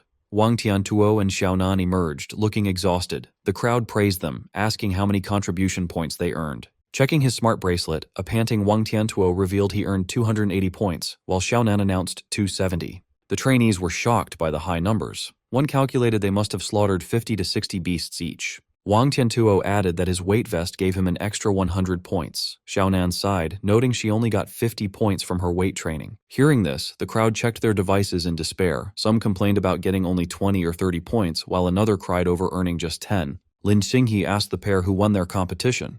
Xiaonan begrudgingly pointed at Wang Tiantuo. Watching the elite trio, other trainees sweated nervously, concluding they could only hope to compete for 4th place. Overhearing the crowd, the two stalkers smirked. They mocked the crowd's ignorance, knowing a more terrifying monster who surpassed the top 3 was still inside. An hour later, inside the testing arena, the walls were heavily cracked and covered with fresh blood. The floor was a slaughterhouse, piled high with the mutilated corpses of countless beasts. In the center of the carnage sat a lone figure. Su Hong rested on a slain monster, panting and covered in sweat, dirt, and blood from the long battle. Even with his overlord body's stamina, fighting for over an hour had left him exhausted. Checking his interface, he was frustrated to still be short of the 735 martial value points needed for his next upgrade. However, his smart bracelet showed his camp rewards. He earned 700 contribution points, 400 from hunting and 300 from his vest, and perked up, wondering what he could buy at the martial arts pavilion. Under the starlit sky, Su Hong arrived at the martial arts pavilion, a grand traditional building glowing with warm light. Inside, Su Hong stood at the counter, flipping through an inventory ledger. Across from him, a female receptionist in a pink suit sat with a bored expression. Scanning the catalog, Su Hong noted that basic Tier 1 pills cost between 10 and 50 points. However, A-rank techniques were incredibly expensive, costing 2,000 to 3,000 points. Realizing A-rank skills were out of his budget, Su Hong focused on medicinal items. The pill prices were more acceptable, and the catalog had spirit-gathering pills, which he needed for his spirit stat. The receptionist asked if he had decided what to exchange his points for. She secretly judged his Tier 1 cultivation level, assuming he was too poor to afford anything worthwhile. Ignoring her, Su Hong asked if the spirit-gathering pills permanently increased spiritual power. The receptionist confirmed this, explaining they only worked the first time and higher-grade pills gave better results. With this confirmation, Su Hong scanned the list. He found the highest quality option, a Tier 4 Spirit Gathering pill, cost 500 contribution points. Su Hong confidently asked for a Tier 4 Spirit Gathering pill, startling the receptionist. Still assuming he was a poor student, she reminded him the pill cost 500 points, not 50. Unbothered, Su Hong just confirmed his order and raised his wrist. He tapped his smart bracelet on the payment terminal. It flashed his 700-point balance, leaving the receptionist wide-eyed in shock. Her attitude shifted to enthusiasm. Blushing and smiling, she presented him with the pill in an ornate box. Su Hong thanked her and asked if they carried dual thunder and fire attribute alloy spears. The receptionist confirmed they did, adding it only cost 200 points.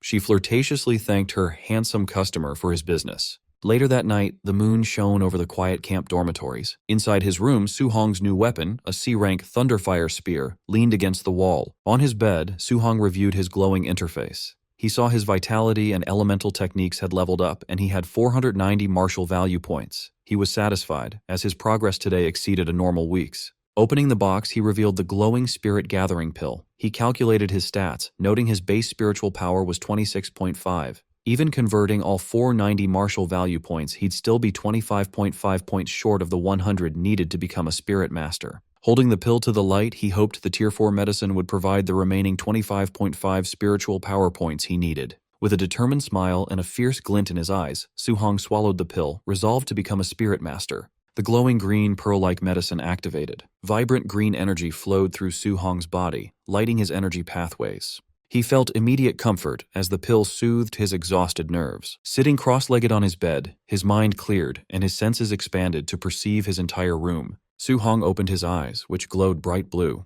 He checked his system interface and saw the pill had raised his spirit stat by 24 points to 50.5. He calculated that his 490 martial value points and new spirit stat only brought him to 99.5%. He was 5 points short and regretted not killing one more beast. Accepting he had to wait until tomorrow, Su Hong lay down to rest. In the brightly lit camp warehouse, staff members assembled. Instructors in dark uniforms gathered to discuss the new trainees while reviewing their profiles. One man asked Bu Jingfeng why someone from the prestigious Martial Dao University had been summoned to serve new recruits with them. Bu Jingfeng scoffed, calling the recruits fake geniuses and claiming they weren't qualified to be his high school sparring partners. The bald instructor laughed and showed Wang Tiantuo's profile, which had a vitality of 340, a level Bu Jingfeng never had, surprising him. A gray-haired instructor showed Lin Xinghe's profile, noting his vitality exceeded 300, while a mustached instructor added that his student was a spirit master. Bu Jingfeng was confused by his target Su Hong's low stats. He questioned why he got a Tier 1 trainee with only 123 vitality, while others got strong ones. The other instructors were in disbelief, as Bu Jingfeng was their strongest.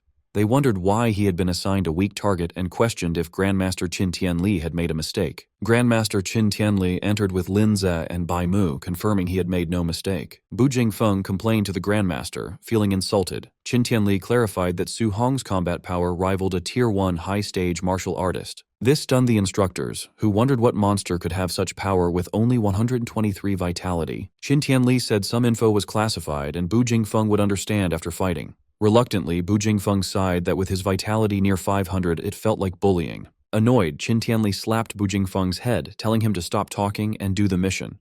He ordered him to go all out and beat Su Hong until he questioned his life. Rubbing his head, Bu Jingfeng asked if the Grandmaster had a grudge, warning he wouldn't be responsible if he accidentally crippled Su Hong. With a dark grin, Qin Tianli encouraged him to beat Su Hong ruthlessly, promising rewards even if he was crippled. Seeing this, Bu Jingfeng pitied Su Hong. Qin Tianli ordered the operation to begin, and the instructors dashed out to execute the ambush. Late at night, the scene was the quiet, snow-dusted exterior of the training camp. Chaos erupted in the dorms as masked instructors breached doors, launching a violent ambush on the trainees. Panicked shouts echoed from the dorms as trainees screamed in confusion, some begging for time to get dressed. Alerted by the commotion, Su Hong sat up, deducing the camp was under a sneak attack. He stared at his locked door as two massive slash marks tore through the wood from outside. The door shattered as Bu Jingfeng burst in, wielding a sword coated in purple energy with a confident smirk. Bu Jingfeng unleashed a cross-shaped strike that shattered the floor, but Su Hong reacted instantly, leaping backward to evade it. As debris flew, Su Hong recalled rumors of assassins and wondered if his attacker was from that hostile faction. Landing safely, Su Hong grabbed his new spear. He took a defensive stance in the ruined room, unable to gauge his masked assailant's strength. Bu Jingfeng leaped, bringing down a massive arc of purple energy. Confident, he mocked Su Hong, calling him an unlucky Tier 1 brat. Hearing him speak and sensing his aura, Su Hong realized the intruder was a human Tier 1 martial artist, not an alien assassin. A confident smile spread across Su Hong's face as he realized this was a stroke of luck. Su Hong calculated that defeating this opponent would give him the 5 martial value points he needed to become a spirit master. Mid-air, Bu Jingfeng's eyes widened in shock. He saw the trainee wasn't dodging, but stepping forward to meet his strike head-on. Their weapons collided in a blinding flash as Su Hong's spear clashed with Bu Jingfeng's purple energy blade. Straining, Bu Jingfeng sweated, admitting Qin was right about the boy's power rivaling a Tier 1 high-stage martial artist. As the clash continued, the instructor panicked. He realized Su Hong's physical strength was too massive for a normal Tier 1 martial artist. Unfazed, Su Hong enveloped his body in a red aura and pressed his spear forward, used to fighting Tier 1 high-stage enemies. With a battle cry, Su Hong unleashed his immense might. He swept his spear upward, shattering Bu Jingfeng's defense and sending the stunned instructor flying. Bu Jingfeng skidded backward, trembling as he struggled to hold his sword. Terrified, he wondered if the trainee was a monster. Regaining his footing, Bu Jingfeng channeled purple fire into his blade, declaring that fights weren't won by strength alone as he readied his elemental skills. Su Hong watched the glowing blade with interest, his first time seeing a fire attribute art. Golden lightning then crackled around his spear. The purple flames on Bu Jingfeng's sword intensified as he gathered power. Leaping high, Bu Jingfeng conjured a glowing purple cross around his blade. He taunted Su Hong, challenging him to withstand a B-rank martial art. With a shout, Bu Jingfeng brought his weapon down, unleashing the flame slash technique. Su Hong braced himself, channeling golden lightning through his spear. He realized the strike's might exceeded his own B-rank void-breaking finger technique. Instead of dodging, Su Hong thrust his spear up, using his lightning energy to block the purple energy blade. The clash of elemental energies caused a massive explosion, shattering the floor and sending concrete flying. As the dust settled, Su Hong landed lightly on his feet. The smoke cleared, revealing an unharmed Su Hong holding his spear, looking down at a stunned Bu Jingfeng in the ruined dorm. Sweating, Bu Jingfeng realized Su Hong had blocked a B-rank skill just with raw thunder energy, not a formal technique. Acknowledging his talent, he understood why Qin had ordered him to go all out. To save face, Bu Jingfeng noted Su Hong lacked thunder spear techniques, claiming that without them, he would be easily defeated.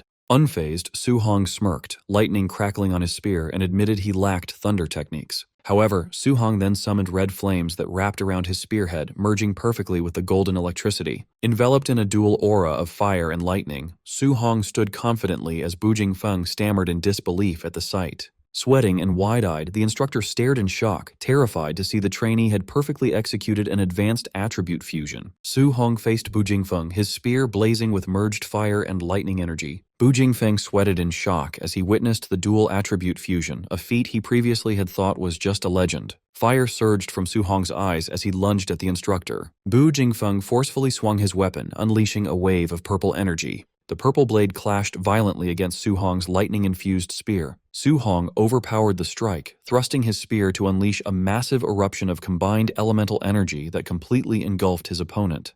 The sheer force of the attack shattered Bu Jingfeng's defense, causing him to cough up blood, astounded by the destructive power. The overwhelming blast violently launched Bu Jingfeng backward, sending him crashing through the building's exterior wall in a burst of debris. As the dust settled, Su Hong stood victorious and unharmed amidst the rubble. The system notified him he had earned 7 martial value points. Su Hong smiled as he realized he finally had enough points to become a spirit master. He reviewed his system interface, confirming his updated stats and new total of 497 martial value points. Outside in the courtyard, loud crashes and sounds of battle echoed from the dorm building. Grandmaster Qin Tianli and Bai Mu arrived, observing the commotion. Unaware of Su Hong's victory, Qin Tianli assumed enough time had passed for Bu Jingfeng to crush the young trainee. He confidently told Bai Mu he had prepared speeches to correct Su Hong's cultivation path and force him to abandon his flawed method of practicing multiple techniques. His lecture was cut short by a massive explosion as Bu Jingfeng was violently blasted through the upper wall of the dorm. He plummeted from the sky and slammed heavily into the ground at the feet of the Grandmaster and Bai Mu.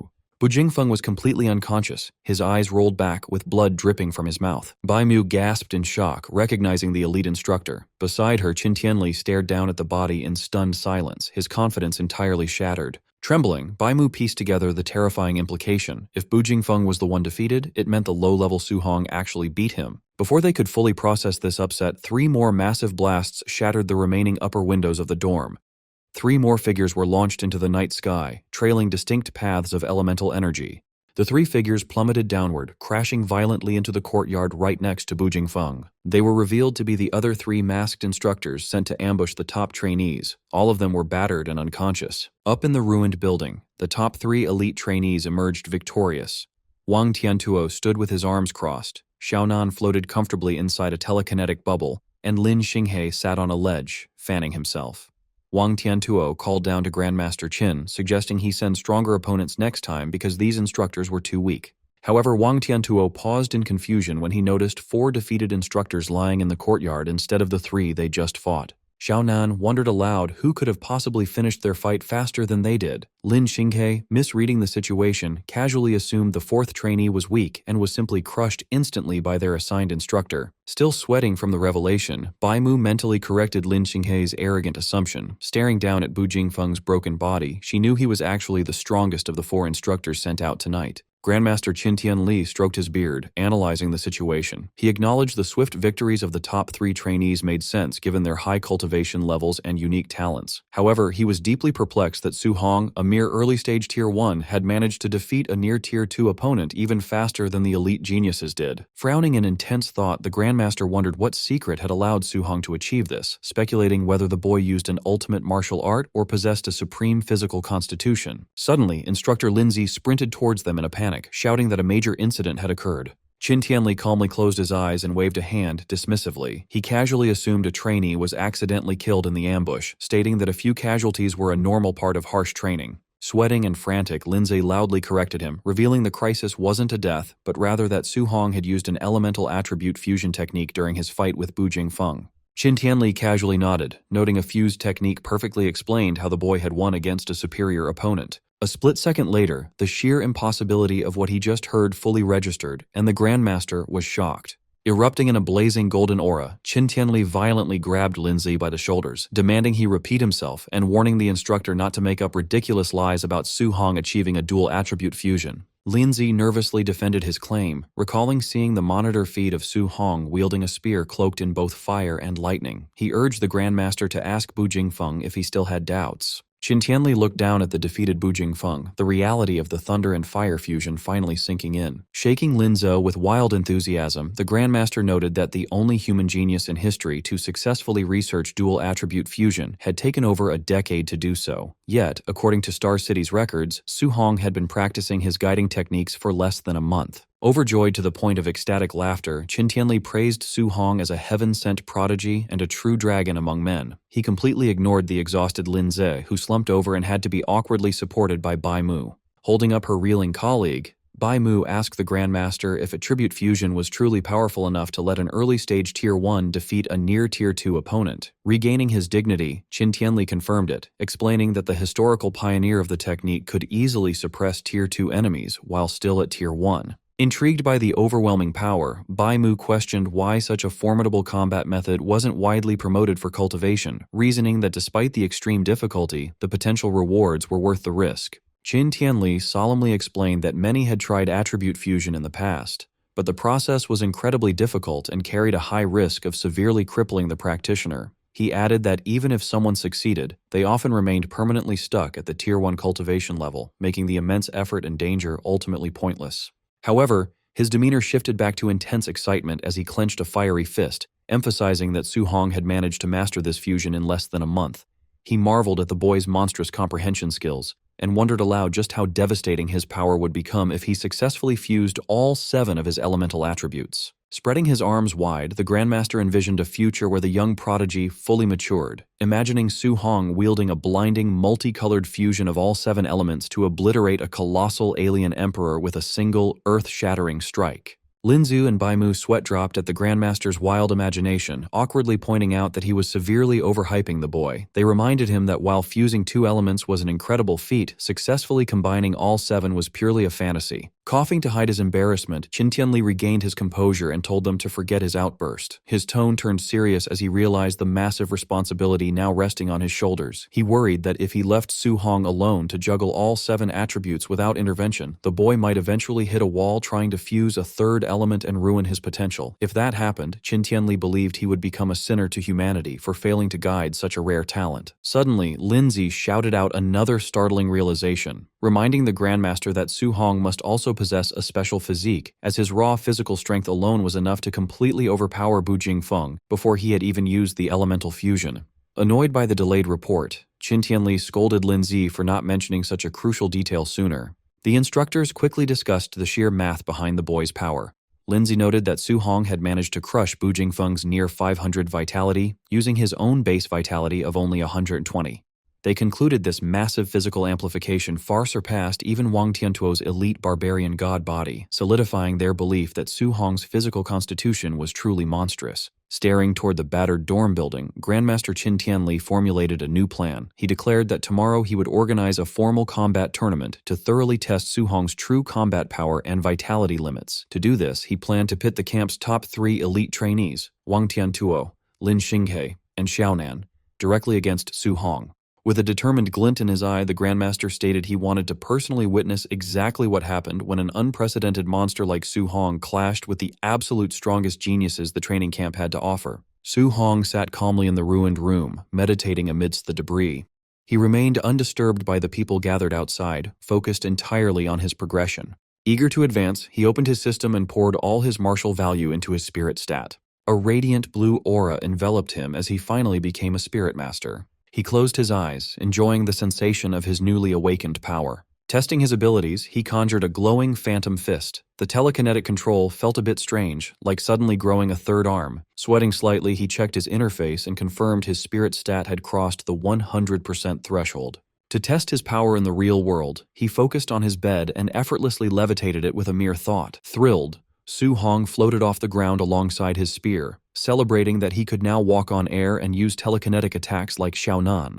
With his new status, he firmly resolved to copy Xiaonan's A-rank spirit martial art and Wang Tiantuo's offensive technique. The next morning, an urgent announcement ordered everyone to gather within 1 minute, threatening point deductions for anyone who was late. Trainees rushed downstairs in a panic. They loudly complained that the camp's schedule was outrageous after enduring the entry assessment, heavy training, and a brutal night raid all in one day. The trainees formed a large crowd in the courtyard. Su Hong arrived casually, stretching his arms and looking completely unfazed by the previous night's events. Instructor Lin Ze stood before them, glad that no one was late to the sudden assembly. With a cheerful smile, he admitted he expected many to be too beaten up to stand, praising their resilience. The rugged student complained that he only lost because of a dirty sneak attack. He argued he wasn't even given time to put on his underwear, and the attacker aimed for his crotch. Lin Ze sarcastically asked if a real alien assassin would wait for him to get dressed before an ambush. His friend laughed and teased the rugged guy, calling him Bro Underpants.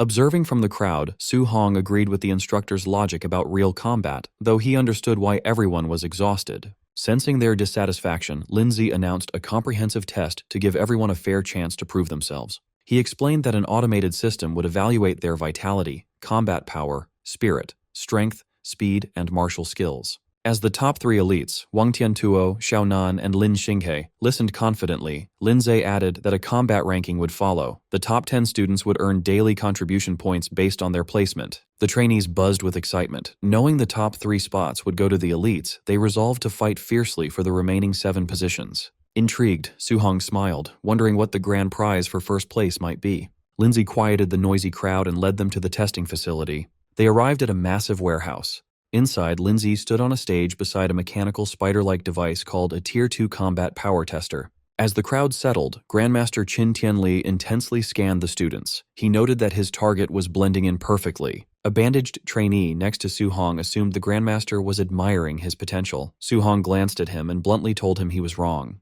Feeling the weight of the Grandmaster's stare, Su Hong sweated nervously, well aware he was the actual target. Grandmaster Qin Tianli addressed the trainees. He announced a new grand prize. Whoever ranked first overall could choose an A-rank martial art or movement technique. The crowd erupted in excitement. Realizing the top 3 elites would now go all out, the trainees eagerly debated who would win. Wang Tiantuo's expression turned serious. He knew A-rank martial arts were incredibly rare, as even his powerful family only possessed a few. Xiaonan smiled confidently, thrilled by the prospect of securing such a high-level skill. Lin Xinghe hid his face behind his fan, eyes sharp with ambition. Winning an A-rank technique would prove his family wrong about his focus on speed. Su Hong's eyes glowed with fierce determination. Tempted by another A-rank technique, he resolved to go all out and claim the prize. Observing the crowd, Qin Tianli narrowed his eyes. His true motive for the test was to finally see Su Hong's absolute limits and true strength. Setting his plan in motion, the Grandmaster announced the testing order, Lin Xinghe, followed by Xiaonan, and then Wang Tiantuo. The trainees whispered nervously, intimidated by the explosive starting lineup. They wondered who would be unfortunate enough to test fourth and face that immense pressure. The Grandmaster calmly announced the 4th participant, Su Hong. The trainees stared in shock, but Su Hong remained calm, confirming his suspicions that he was being targeted. His former schoolmates, Chen Shan and Li Tu, looked at him with pity. Remembering Su Hong finished last in the entry assessment, they wondered if he had somehow offended the Grandmaster. Others gossiped, concluding the Grandmaster purposely placed the weakest student after the top 3 to create a humiliating contrast and motivate poor performers. Ignoring the whispers, Qin Tianli instructed them to test raw physical combat power first, then martial skills. Lin Xinghe stepped up, casually noting raw strength wasn't his strong suit. Lin Xinghe lunged forward and delivered a heavy punch to the machine. The screen flashed brightly, displaying a score of 40-13. The crowd was dumbfounded, marveling that a punch over 4,000 was incredibly high for someone claiming it as a weakness. Another trainee pointed out that compared to his terrifying A-rank speed, strength was technically his lesser attribute. Watching calmly, Su Hong realized Lin Xinghe's physical foundation had to be strong to support an A-rank movement technique. Su Hong prepared his system, eager to copy the martial art Lin Xinghe would use next. Lin Xinghe gathered a vortex of green wind energy around his fist. Unleashing the cloud-hiding gale fist, he struck the machine with a concentrated blast. The tester trembled, and its display updated to a much higher score of 56-42. The crowd gasped. A score over 5,600 reached the standard of a Tier 2 martial artist. They marveled at the terrifying power of his B-rank technique. Su Hong successfully copied the wind attribute cloud-hiding gale fist. As green energy swirled around his hand, he analyzed the numbers. The B-rank art only boosted Lin Xinghe's base score by 1,600 points, which Su Hong found underwhelming. Lin Xinghe stepped down smugly. Xiaonan scoffed at his display, calling his results average. Unbothered, Lin Xinghe challenged her to do better. Xiaonan registered a base combat power of 32-53. Trainees agreed it was normal for a spirit master's physical body to be weaker, knowing her true strength lay in telekinesis. For the martial skill phase, Xiaonan's eyes glowed. Using her telekinesis, she manifested a massive golden hammer and brought it crashing down onto the machine. Su Hong's system instantly copied the ability, acquiring the spirit attribute weapon condensation art. Thrilled by the effortless acquisition, he praised the training camp as a treasure trove. An eager smile spread across his face as he wondered how many more skills he could secretly learn before the test ended. Xiaonan swung her arm down, bringing the huge spiritual weapon crashing onto the tester. The screen flashed, showing a high score of 59-42. The trainees were amazed, noting her score beat Lin Xinghe's and nearly doubled her base power. They marveled at the explosive strength of spirit masters. In the crowd, Su Hong reflected on how useful spiritual power was in combat for things like walking on air and controlling objects. He tried to practice the weapon condensation art in his mind, gathering golden energy above him. He snapped his fingers and the shape quickly faded. Feeling the strain, Su Hong realized that creating solid objects from weapons to beasts used a huge amount of spiritual power. Sweating, he concluded his current spiritual power was just too low to learn the technique right then. Su Hong decided to learn it later. He looked back at the stage as Wang Tiantuo prepared for his turn, eager to see the elite trainee's skill. Wang Tiantuo stepped forward confidently while the crowd cheered him on, praising the strength of his barbarian god body and calling him a combat god. Su Hong watched closely, curious how Wang Tiantuo's famous body compared to his own overlord body. Warning the crowd to watch closely, Wang Tiantuo threw a pure physical punch at the machine, creating a massive shockwave on impact. The trainees were in shock. Wang Tiantuo's raw physical strike scored only 300 points lower than Lin Xinghe's martial art attack, proving his legendary strength. Grandmaster Qin Tenli nodded in approval, highly impressed by the elite trainee's physical base. Wang Tiantuo bowed to the Grandmaster before announcing he would then show his martial art for the second phase. Watching from the crowd, Su Hong smiled, excited to finally see Wang Tiantuo's rumored A-rank attack. Wang Tiantuo channeled his power, making a pale blue flame ignite and wrap tightly around his right arm. He dropped into a combat stance, pulling back his glowing fist as fiery energy surged around him. Recognizing the rare ability, Grandmaster Qin identified the technique as the strong A-rank Bone Netherfire Fist. Su Hong's system interface chimed, notifying him he successfully copied the fire technique. Surprised and happy, he remembered from the martial arts pavilion that this exact skill cost 2,800 contribution points, making his easy copy a huge steal. With intense focus, Wang Tiantuo launched his attack. He slammed his blazing fist into the testing machine with a powerful burst of elemental force. The screen lit up with a massive score of 7534. The trainees were shocked, realizing the A-rank technique pushed his attack power close to a middle-stage Tier 2 martial artist. This was a crazy boost since his base vitality was only around 350. Grandmaster Qin praised him, noting Wang Tiantuo's father often bragged about raising a future grandmaster, which Qin now believed. Wang Tiantuo gladly accepted the compliment. With the top 3 elites setting a very high bar, the Grandmaster finally turned to his true target and called Su Hong to the stage. As Su Hong calmly walked forward, the trainees stepped aside and whispered. They pitied him, thinking anyone going after the elites would be embarrassed, and they mistook his calm look for giving up. Standing before the machine, Su Hong listened as Grandmaster Qin told him to use only pure physical strength for his first strike, forbidding any martial arts. Unbothered and ready, Su Hong simply agreed. Su Hong dropped into a stance, winding up his arm as the force of his movement whipped the air around him. Exhaling sharply, his expression turned serious, his eyes shining with intense focus. Driven by his drive to win the grand prize, Su Hong threw a powerful punch, confident he would take first place. His bare fist hit the machine, creating a massive explosive shockwave that kicked up a huge cloud of dust. The heavy machine shook violently as the screen updated, revealing a mind-blowing pure physical score of 6551. Seeing the results, Grandmaster Qin and instructor Lindsay broke out in a cold sweat. The Grandmaster was completely shocked, admitting to himself he still underestimated the young man's crazy base strength. The entire crowd of trainees fell into a stunned silence, their eyes wide and jaws dropped in shock. Chaos quickly erupted as the trainees screamed in disbelief, wondering if the machine was broken. They were confused how the student who placed dead last in the entry assessment was now putting out numbers that shattered their belief that Wang Tiantuo was the camp's king. The top 3 elites were also shaken. Lin Xinghe dropped his arrogant act, thinking such huge physical power was impossible for a Tier 1 martial artist. He wrongly concluded that Su Hong must have secretly reached Tier 2. Breaking the tension, Su Hong turned to the instructors and calmly asked if he should proceed with the martial arts test. Still recovering from the shock, Grandmaster Qin gave him the okay. Su Hong stepped back into the testing area, taking a firm stance for his next attack. His system rapidly processed the newly acquired skill. The mastery percentage ticked up fast as a pale blue fiery aura identical to Wang Tiantuo's attack ignited around his body. As the proficiency shot past 80%, Su Hong realized mastering the A-rank Bone Netherfire Fist was much faster than his previous A-rank movement technique. He felt the explosive skill perfectly suited his fighting style. Watching Su Hong gather power, instructor Lindsay wondered out loud how high the final score would go.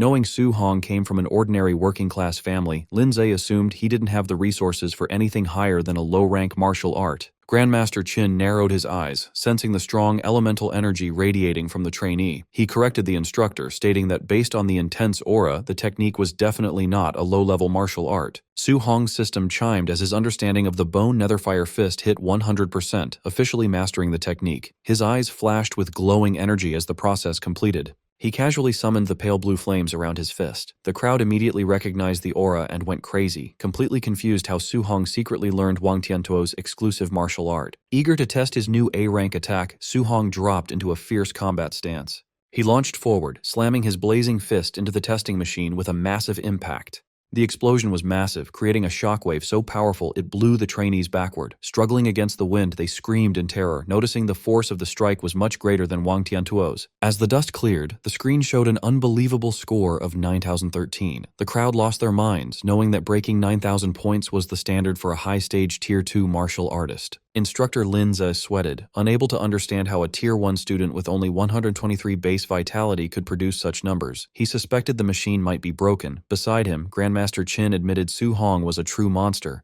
Desperate for an answer, Xiaonan concluded Su Hong must be hiding his true stats and that his vitality definitely exceeded 500. Hearing this, a stressed Wang Tiantuo comforted himself, thinking losing to a secretly high-level expert wasn't shameful since his own vitality hadn't reached 400 yet. To settle the debate, Su Hong took a vitality test. However, the crowd got more confused when the machine read his vitality at a mere 137. They yelled that the tester must be broken. Su Hong sat calmly inside the glowing pod as the screen confirmed the 137 score. Outside, even the highly experienced Grandmaster Qin muttered that the situation was completely crazy. The trainees panicked, joking the machine must have missed a zero. They were terrified by the reality that Su Hong was just a Tier 1 martial artist, making his 9,000-point output a crazy miracle. As the pod opened and Su Hong stepped out, Grandmaster Qin gave him an intense stare, very curious about the boy's secrets. Restoring order, the Grandmaster told the stunned crowd to back away from the machines and announced the start of the final phase, the Practical Combat Tournament. He explained the rules with a smirk, stating it would be a challenge system where trainees could pick their opponents. The final winner would secure first place and the grand prize of an A-rank martial art. Instantly, an eager shadow fell over Lin Xinghe's face as he called out to the Grandmaster. Holding his closed folding fan, Lin Xinghe stepped forward and pointed his finger at Su Hong, boldly declaring his intent to challenge him. Smug and confident, Lin Xinghe reasoned that despite Su Hong's monstrous combat output, his low vitality was a critical weakness. He planned to use his superior movement technique to evade attacks and exhaust Su Hong. Startling Lin Xinghe, Grandmaster Qin Tianli rejected the one-on-one challenge. Instead, he proposed that the top 3 elites face Su Hong together.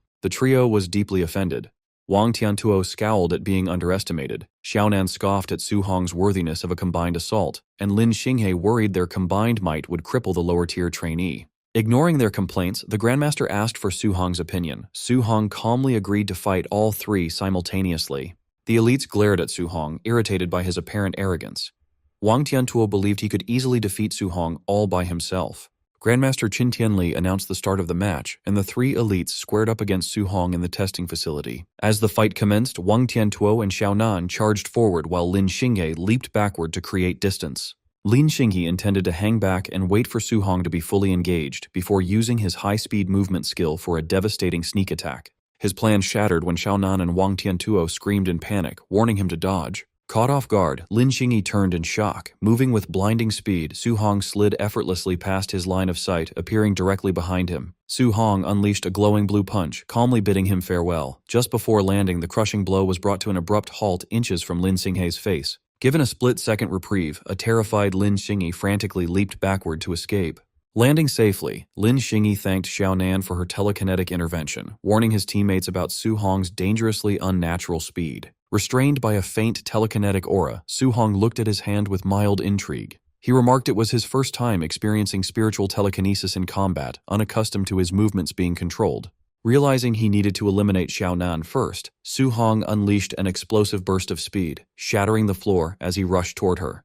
Xiaonan's eyes widened in shock, realizing he was perfectly executing the elite flying swan's startling cloud step.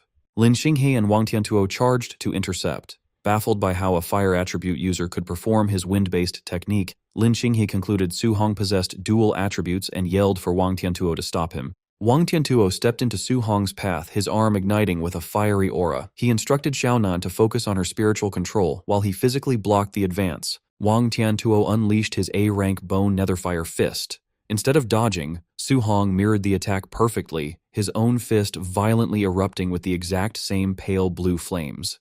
Before the strikes connected, Xiaonan amplified her telekinetic hold, freezing Su Hong in his tracks. Straining against the intense pressure, his feet cracked the concrete. He noted the spiritual control was more troublesome than anticipated.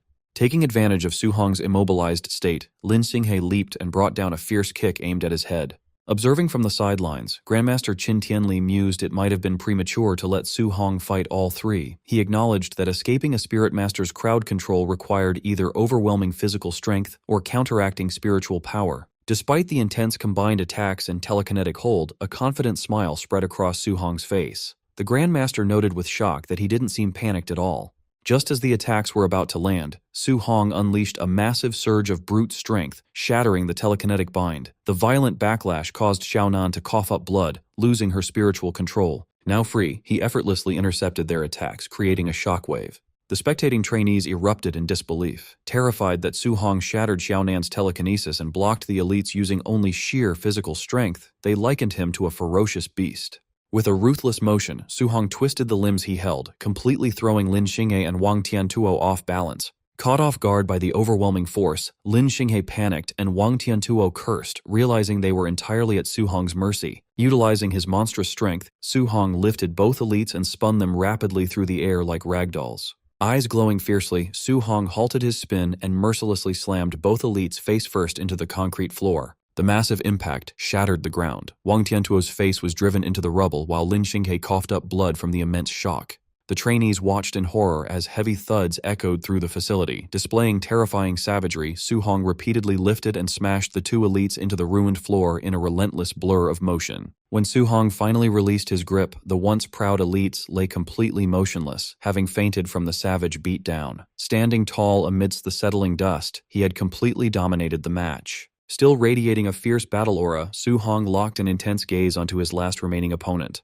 Catching his terrifying stare, Xiaonan lost all will to fight. Trembling, she threw her hands up and backed away, loudly surrendering and begging him not to come closer. The spectating trainees erupted into a frenzy of awe. They marveled that Su Hong had single-handedly crushed the camp's strongest trio, cementing his status as an unmatched monster. Silencing the commotion, Grandmaster Qin Tianli stepped forward. He asked if anyone else dared to challenge Su Hong, declaring that otherwise, the young man would claim first place. The trainees practically tripped over themselves to forfeit. Fearing the same brutal fate, they universally agreed Su Hong was the undisputed number one, admitting only a fool would challenge him now. With no objections, the Grandmaster declared Su Hong the winner. He then instructed instructor Lin Zhe to organize the remaining matches to determine the secondary rankings. Acknowledging his overwhelming victory, Grandmaster Qin Tianli instructed Su Hong to follow him to claim his grand prize and select a new A-rank martial art.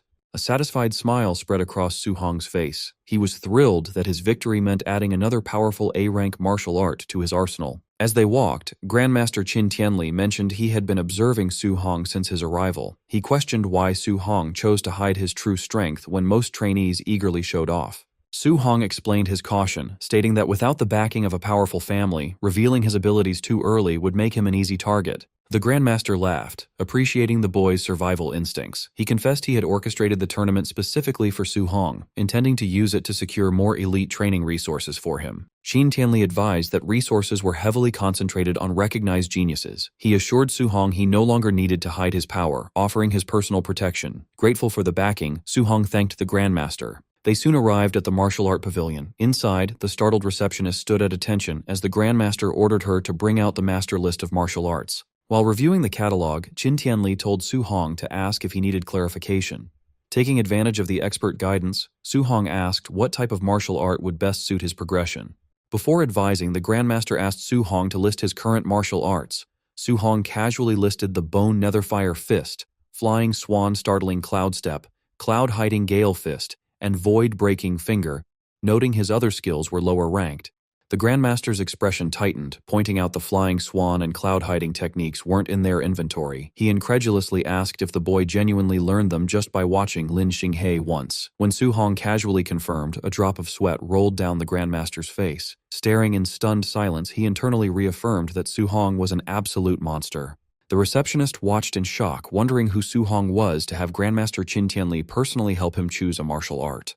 Looking through the catalog, Qin suggested a control-type martial art since Su Hong already had attack and movement skills. He recommended the A-rank Flame Cage, which used fire qi to trap enemies. Qin explained that control arts required qi to leave the body, a hard task even for Tier 2 artists. However, he believed Su Hong's talent could overcome his Tier 1 limits. Offering to help him decide, Qin mentioned he knew the technique and offered to show it. Su Hong watched closely and thanked him. Summoning a spark from his hand, Qin highlighted the great battle value of control-type arts as the flame quickly grew into a glowing cage. He explained the battle plan, showing how to trap an enemy in the cage and then launch another attack like an energy arrow for a quick kill. However, Qin warned that keeping the cage active while attacking would be impossible for Su Hong right now. Qin admitted he only mastered that level of control at Tier 3. Hearing this, Su Hong immediately shook his head and gave up on the technique. Surprised by his quick surrender, Qin silently praised him. He noted that unlike arrogant geniuses, Su Hong listened to good advice, proving his true potential.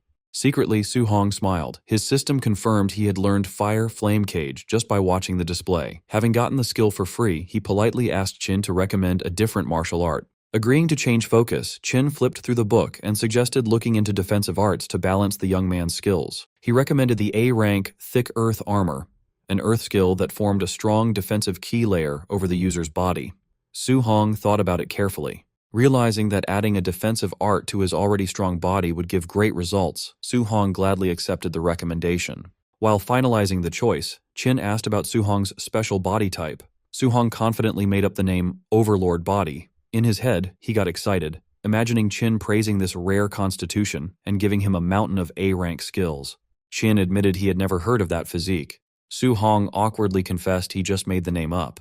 The Grandmaster guessed it must be an entirely unrecorded physical type. Despite the fake name, Qin noted the huge strength boost it gave. He pointed out that Su Hong easily blocked a full-power strike from Wang Tiantuo's famous barbarian god body. He admitted he had never seen a Tier 1 fighter with such crazy raw power. A phone call interrupted them. Qin answered, planning to say he was busy, but instructor Bai Mu urgently reported a system error.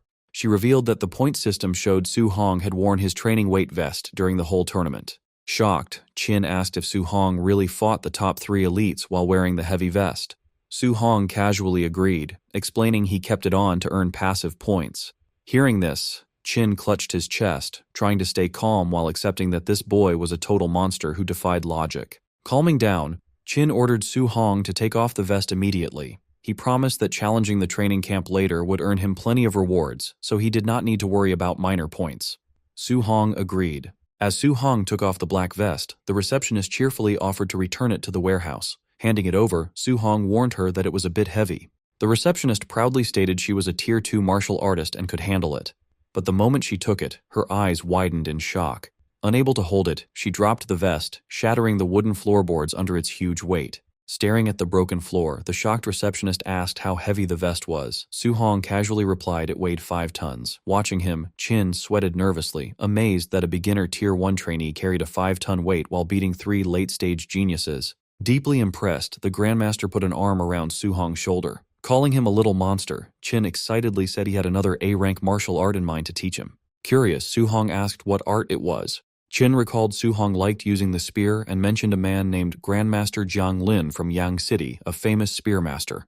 Qin explained that Jiang Lin had an A-rank thunder spear art with amazing destructive power. Smiling slyly, Qin proposed a plan. He would take Su Hong to Yang City to fight Jiang's student, using the duel to trick his rival into giving up the prize technique. Su Hong pointed out that tricking someone was not very nice. Irritated by an old grudge, Qin complained that Jiang Lin constantly called the Star City camp trash. Qin wanted to use Su Hong to humiliate his rival. He told Su Hong to rest, as they would leave early the next morning. Su Hong agreed. That night, Su Hong returned to his room. He was pleased to find the staff had completely fixed and cleaned it after the previous night's attack. Sitting on his bed, Su Hong focused on training. His system registered 3 new skills: the Fire Scorch 4 Fields, the Spirit, Soul Capture Art, and the Earth, Thick Earth Armor. Determined, he trained through the night to reach basic mastery for all 3 before morning. Meanwhile, Grandmaster Qin was on the phone with his rival. He confidently told Jiang Lin to prepare his Thunder Spear art, declaring he was bringing his student tomorrow to challenge the Yang City camp.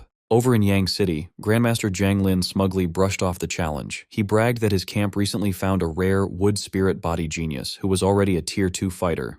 Jiang continued boasting, claiming his student learned the A-rank wood prison in just 2 days, reaching a level where his QI could leave his body. He proudly watched his student train. The student, a green-haired young man, strained as a green aura covered his body. Channeling his power, he unleashed the technique, summoning a massive tangle of thick wooden vines to form the wood prison. However, the skill quickly grew unstable. He desperately tried to stop the wild vines, but the prison shattered violently into glowing green pieces instead of fading cleanly. Panting heavily, the student sighed at another failure. Jiang Lin called him Lin Chunfeng and scolded him for being impatient. He reminded the boy that control arts needed more than just willpower. Refusing to give up, Lin confidently promised to reach the basic level within a month. Back on the phone, Jiang mocked Qin, boasting his student was a monster for learning it in a month, since it took Jiang himself 3 months. Insulting the Star City camp again, Jiang claimed his student would easily crush Qin's trash. Qin erupted in anger, but Jiang hung up. Turning to Lin Chunfeng, Jiang told him not to win too quickly tomorrow. He ordered Lin to act like the fight was close and win narrowly to save Qin some face. Forming a clawed hand of greenwood energy, Lin smiled and promised his acting skills were ready. The next afternoon, high above the Yang City training camp on a flattened mountain peak, Grandmaster Qin used his power to fly himself and Su Hong toward the base. Glancing down, Su Hong smiled nervously, saying he never expected his first flight to be like this. With a strong gust of wind, they landed right in the center of the courtyard, facing Jiang Lin and his men. Wearing a smug grin, Jiang Lin greeted his old rival and asked to see the genius Qin brought to challenge them. Qin presented Su Hong as a beginner Tier 1 fighter who also used a spear. Planting his weapon on the ground, Su Hong politely greeted the rival grandmaster. Jiang Lin's smug look vanished into annoyed disbelief. He asked if Qin was crazy for treating a beginner Tier 1 rookie like a genius. Internally, Jiang began to sweat. Pitting his Tier 2 student against a Tier 1 beginner would usually mean an instant kill.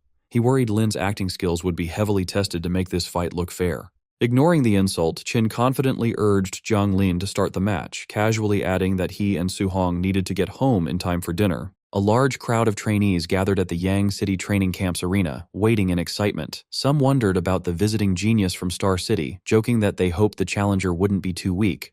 Grandmaster Jiang Lin introduced the famous Grandmaster Qin Tianli and his supposed genius student, Su Hong, to the crowd. Smiling smugly, Jiang Lin revealed to everyone that Su Hong was only a beginner at the Tier 1 stage. The local trainees erupted in disbelief, insulted that someone so weak dared to challenge them. They mocked Su Hong, pointing out that their champion, Lin Chunfeng, was a Tier 2 martial artist who could crush him instantly. Hearing this, Lin Chunfeng started sweating nervously. His master had ordered him to make the fight look close to save Qin's pride, but he panicked over how to fake a fair battle against such a weak opponent. Ignoring the noise, Jiang Lin confirmed the bet with Qin Tianli. If his student won, Qin had to teach him an A-rank martial art. Pretending to be generous, Jiang Lin told Su Hong that if he somehow won, he could choose an extra A-rank martial art as a prize. Su Hong politely thanked him. Amused, Qin Tianli slapped his rival's back and sarcastically called him a nice guy. Meanwhile, Jiang Lin was fully confident that a Tier 1 beginner could never defeat a Tier 2 student with a rare wood spirit body. The competitors stepped into the arena while the grandmasters watched. Jiang Lin subtly reminded Lin Chunfeng to hold back his strength. Gripping his sword, the anxious student assured his master that he would. Drawing his blade, Lin Chunfeng continued to worry about his acting. He was terrified of accidentally hurting the beginner with a single careless strike. Noticing his opponent was unarmed, Lin Chunfeng asked why Su Hong wasn't using the spear he brought to the camp. Su Hong casually stretched and replied that he wouldn't use his weapon just yet.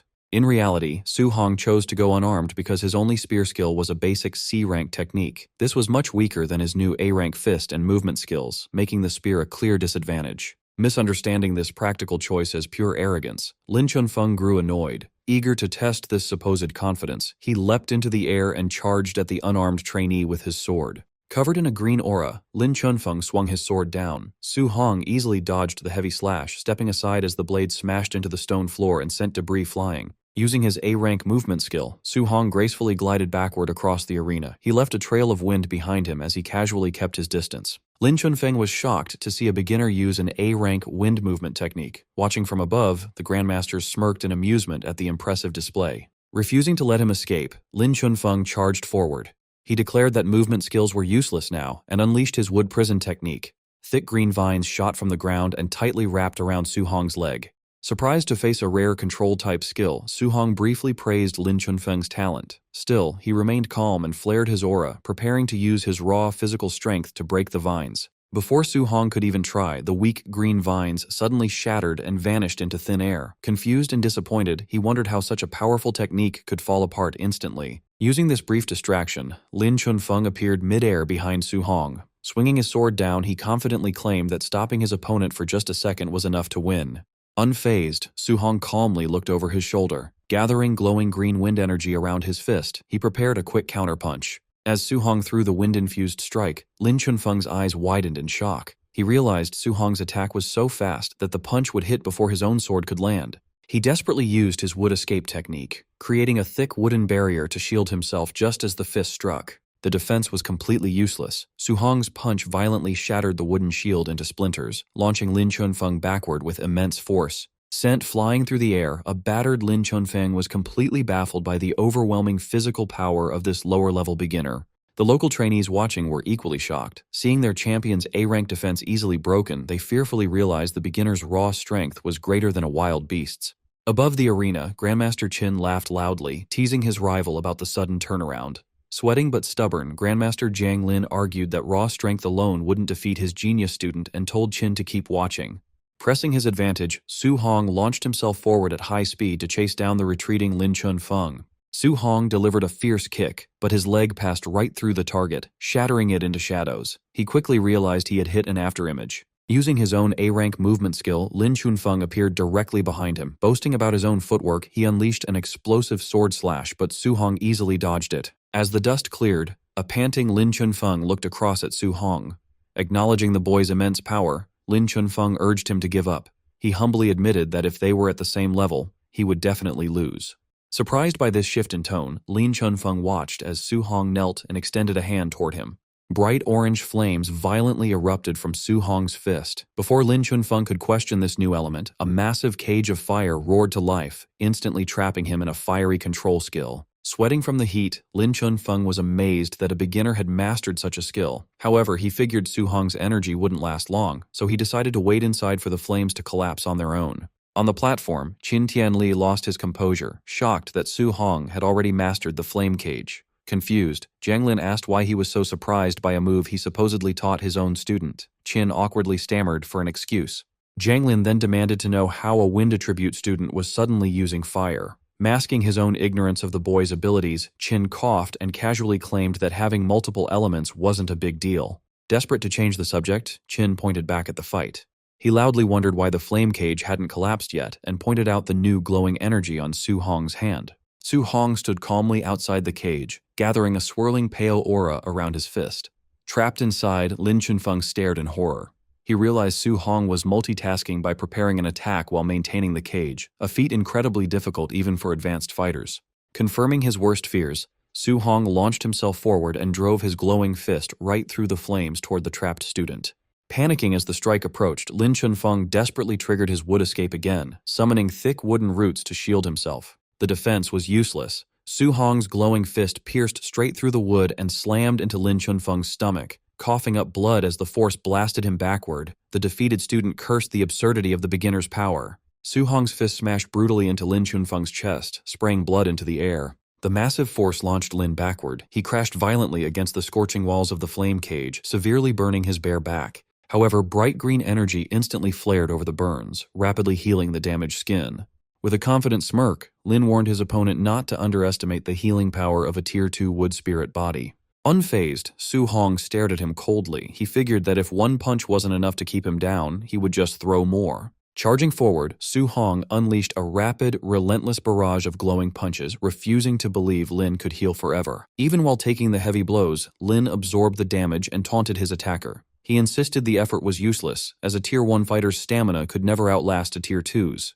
Gathering a dense sphere of green energy in his free hand, Lin challenged him, eager to see if the flame cage would break first or if Su Hong's energy would run out. Realizing his fire energy was running dangerously low, Su Hong suddenly stopped attacking. Knowing the cage might collapse on its own and turn the fight against him, he canceled the fiery prison himself. Seeing the flames vanish, Lin laughed in triumph, assuming Su Hong had given up. He declared it was now his turn to attack and that Su Hong's defeat was guaranteed. His arrogant smile quickly vanished, replaced by sheer terror. Su Hong gathered a crackling mass of golden lightning and fire in his hand, casually mentioning he hadn't planned to use this move because it drained too much energy. Staring at the terrifying energy in Su Hong's hand, Lin broke into a cold sweat. He was stunned that a mere Tier 1 fighter could produce such monstrous power. Panicking, Lin knew he absolutely couldn't let Su Hong get close. He slammed his glowing green hands onto the stone floor, channeling every ounce of his remaining energy. Roaring the name of his defensive technique, he summoned a massive wall of thick wooden pillars that erupted from the floor to shield himself from the attack.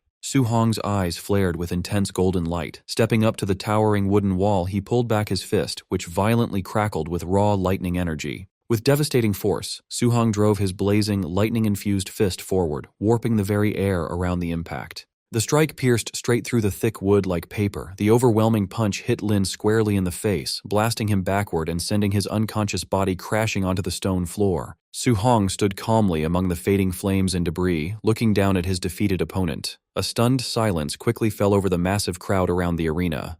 The Yang City trainees erupted into panicked disbelief. They were horrified that their champion, despite his Tier 2 healing powers, was knocked out in one strike. Recognizing the punch's power as something like a legendary S-rank move, they couldn't believe Su Hong was still only an early Tier 1 fighter. Grandmaster Zhang Lin broke into a cold sweat. Staring in absolute shock, he turned to his old rival, demanding to know what kind of monster Qin Tianli had brought to the camp.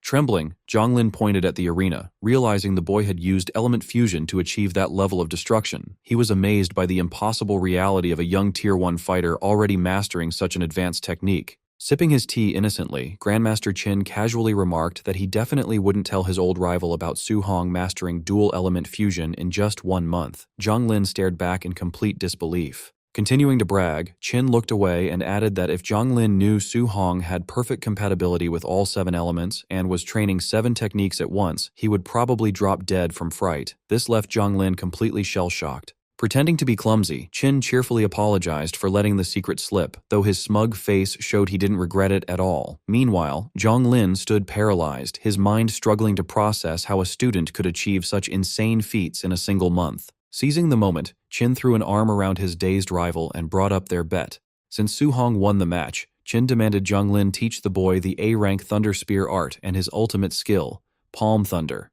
Still overwhelmed, Zhang Lin mindlessly agreed. Sometime later, inside a massive dome-shaped training room, Su Hong and Grandmaster Zhang Lin stood across from each other in a high-tech arena, holding practice spears. Zhang Lin stared at the young trainee, still amazed by the boy's monstrous potential. He admitted to himself that he had never met anyone like Su Hong in his entire life. Pushing aside his shock, Zhang Lin introduced the technique he was about to show, an A-rank Thunder Spear art called the 9 Heaven-Breaking Spears. As blue lightning violently crackled around his grip, Zhang Lin explained the technique. The art had 3 stances, each with 3 unique moves. He warned that both the destructive power and the difficulty increased heavily with each stance. Noting the move's extreme difficulty, Zhang Lin said he would normally never teach it to a fighter below Tier 4. However, given Su Hong's rare talent, he was confident the boy could learn the first stance without issue. Telling Su Hong to watch closely, Zhang Lin's eyes glowed with electricity. He unleashed the first stance, River Overturning, sending a massive wave of pure lightning crashing down vertically through the arena. Moving smoothly to the next attack, Zhang Lin announced the second stance, Sea Inverting. Sweeping his spear, he summoned a huge wave of lightning that surged across the arena like a raging ocean. Gripping his own weapon tightly, Su Hong watched the incredible display. Caught in the simulated storm, he felt like a tiny boat lost at sea, knowing even a single stray bolt could obliterate him. Without pausing, Zhang Lin leaped high to perform the third stance, Heaven Breaking. He drove his spear downward, releasing a piercing blast of lightning that struck the center of the room with explosive force. The leftover energy from the strike created a massive, terrifying tornado of swirling electricity. Watching the fierce storm, Su Hong realized the Grandmaster had held back to avoid destroying the reinforced training room. Even though he felt like a mere ant against such overwhelming power, Su Hong's eyes shone with determination. He firmly resolved that one day, he too would have that level of devastating combat power. As the storm finally faded, Zhang Lin handed Su Hong a small manual explaining the 9 heaven-breaking spears. He told the trainee to practice on his own first, offering to answer any questions later. Su Hong respectfully thanked the Grandmaster for his guidance. Smiling warmly, Zhang Lin said he was just honoring their bet. He promised that once Su Hong mastered the first stance, he would teach him the second martial art, Palm Thunder. Zhang Lin casually added that while the spear art was strong, its power still fell short compared to his ultimate Palm Thunder. Holding the manual tightly, Su Hong's eyes lit up with excitement. Amazed that Palm Thunder could be even more destructive, he eagerly resolved to master the spear art as quickly as possible. Waving his hand, Zhang Lin turned to leave the dome. He mentioned he had things to discuss with Grandmaster Qin and promised to return later to check on Su Hong's progress, leaving the eager trainee alone to begin his training. An hour later, Grandmaster Zhang Lin returned to the training room. He asked Su Hong if he understood the technique, telling him not to rush since it usually takes months to learn. But when he looked inside, he saw Su Hong surrounded by a swirling vortex of golden lightning. Su Hong then unleashed a powerful blast of electricity from his spear. As the lightning faded, Su Hong turned to the Grandmaster and complained that the spear art was too hard, saying he had only reached a basic level. He then immediately asked to learn the ultimate skill, Palm Thunder. Zhang Lin, dumbfounded, could only wonder if this was the talent of a monster. Later, as the sun set, Grandmaster Zhang Lin sat outside the training room, looking completely defeated. Grandmaster Qin Tianli approached, asking why he looked so dazed and if he had taught the boy Palm Thunder. Still in shock, Zhang Lin just said he was done teaching and told Qin to see for himself. Skeptical, Qin Tianli went to the door, wondering if Zhang Lin had held back. He noted that Palm Thunder required careful instruction and was impossible to learn otherwise. His words died as he opened the door. Inside, Su Hong stood crackling with electricity, holding a perfect ball of lightning. He then cheerfully announced that he had learned Palm Thunder. Both Grandmasters sat in the doorway, stunned. Even Qin Tianli, who expected a lot, was shocked by Su Hong's speed. Zhang Lin despaired, remembering it took him 3 months to master the same skill, for which he had been called a genius. Recovering, Qin Tianli declared the boy had a limitless future and would reach Tier 9. He then offered to take his rival out for a meal. Qin contacted Su Hong, telling him to rest in a temporary dorm for the night, as they would leave the next day. Su Hong agreed. That night in his dorm, Su Hong reviewed his system interface. He had earned 230 martial value points from his recent victories against Wang Tiantuo's group and Lin Chunfeng. He saw his vitality was too low, and with everything else also needing upgrades, he knew 230 points wasn't nearly enough. Since his core cultivation was the most important, Su Hong decided to spend all his new points on upgrading his vitality. After spending his points, he knew he needed more martial value. Since no one would spar with him anymore, his only option was to hunt monsters in the ferocious beast room. Meanwhile, the two grandmasters were drinking. Zhang Lin complained that Qin had scammed him out of 2 A-rank martial arts, but Qin just brushed it off, saying he'd heard it 100 times.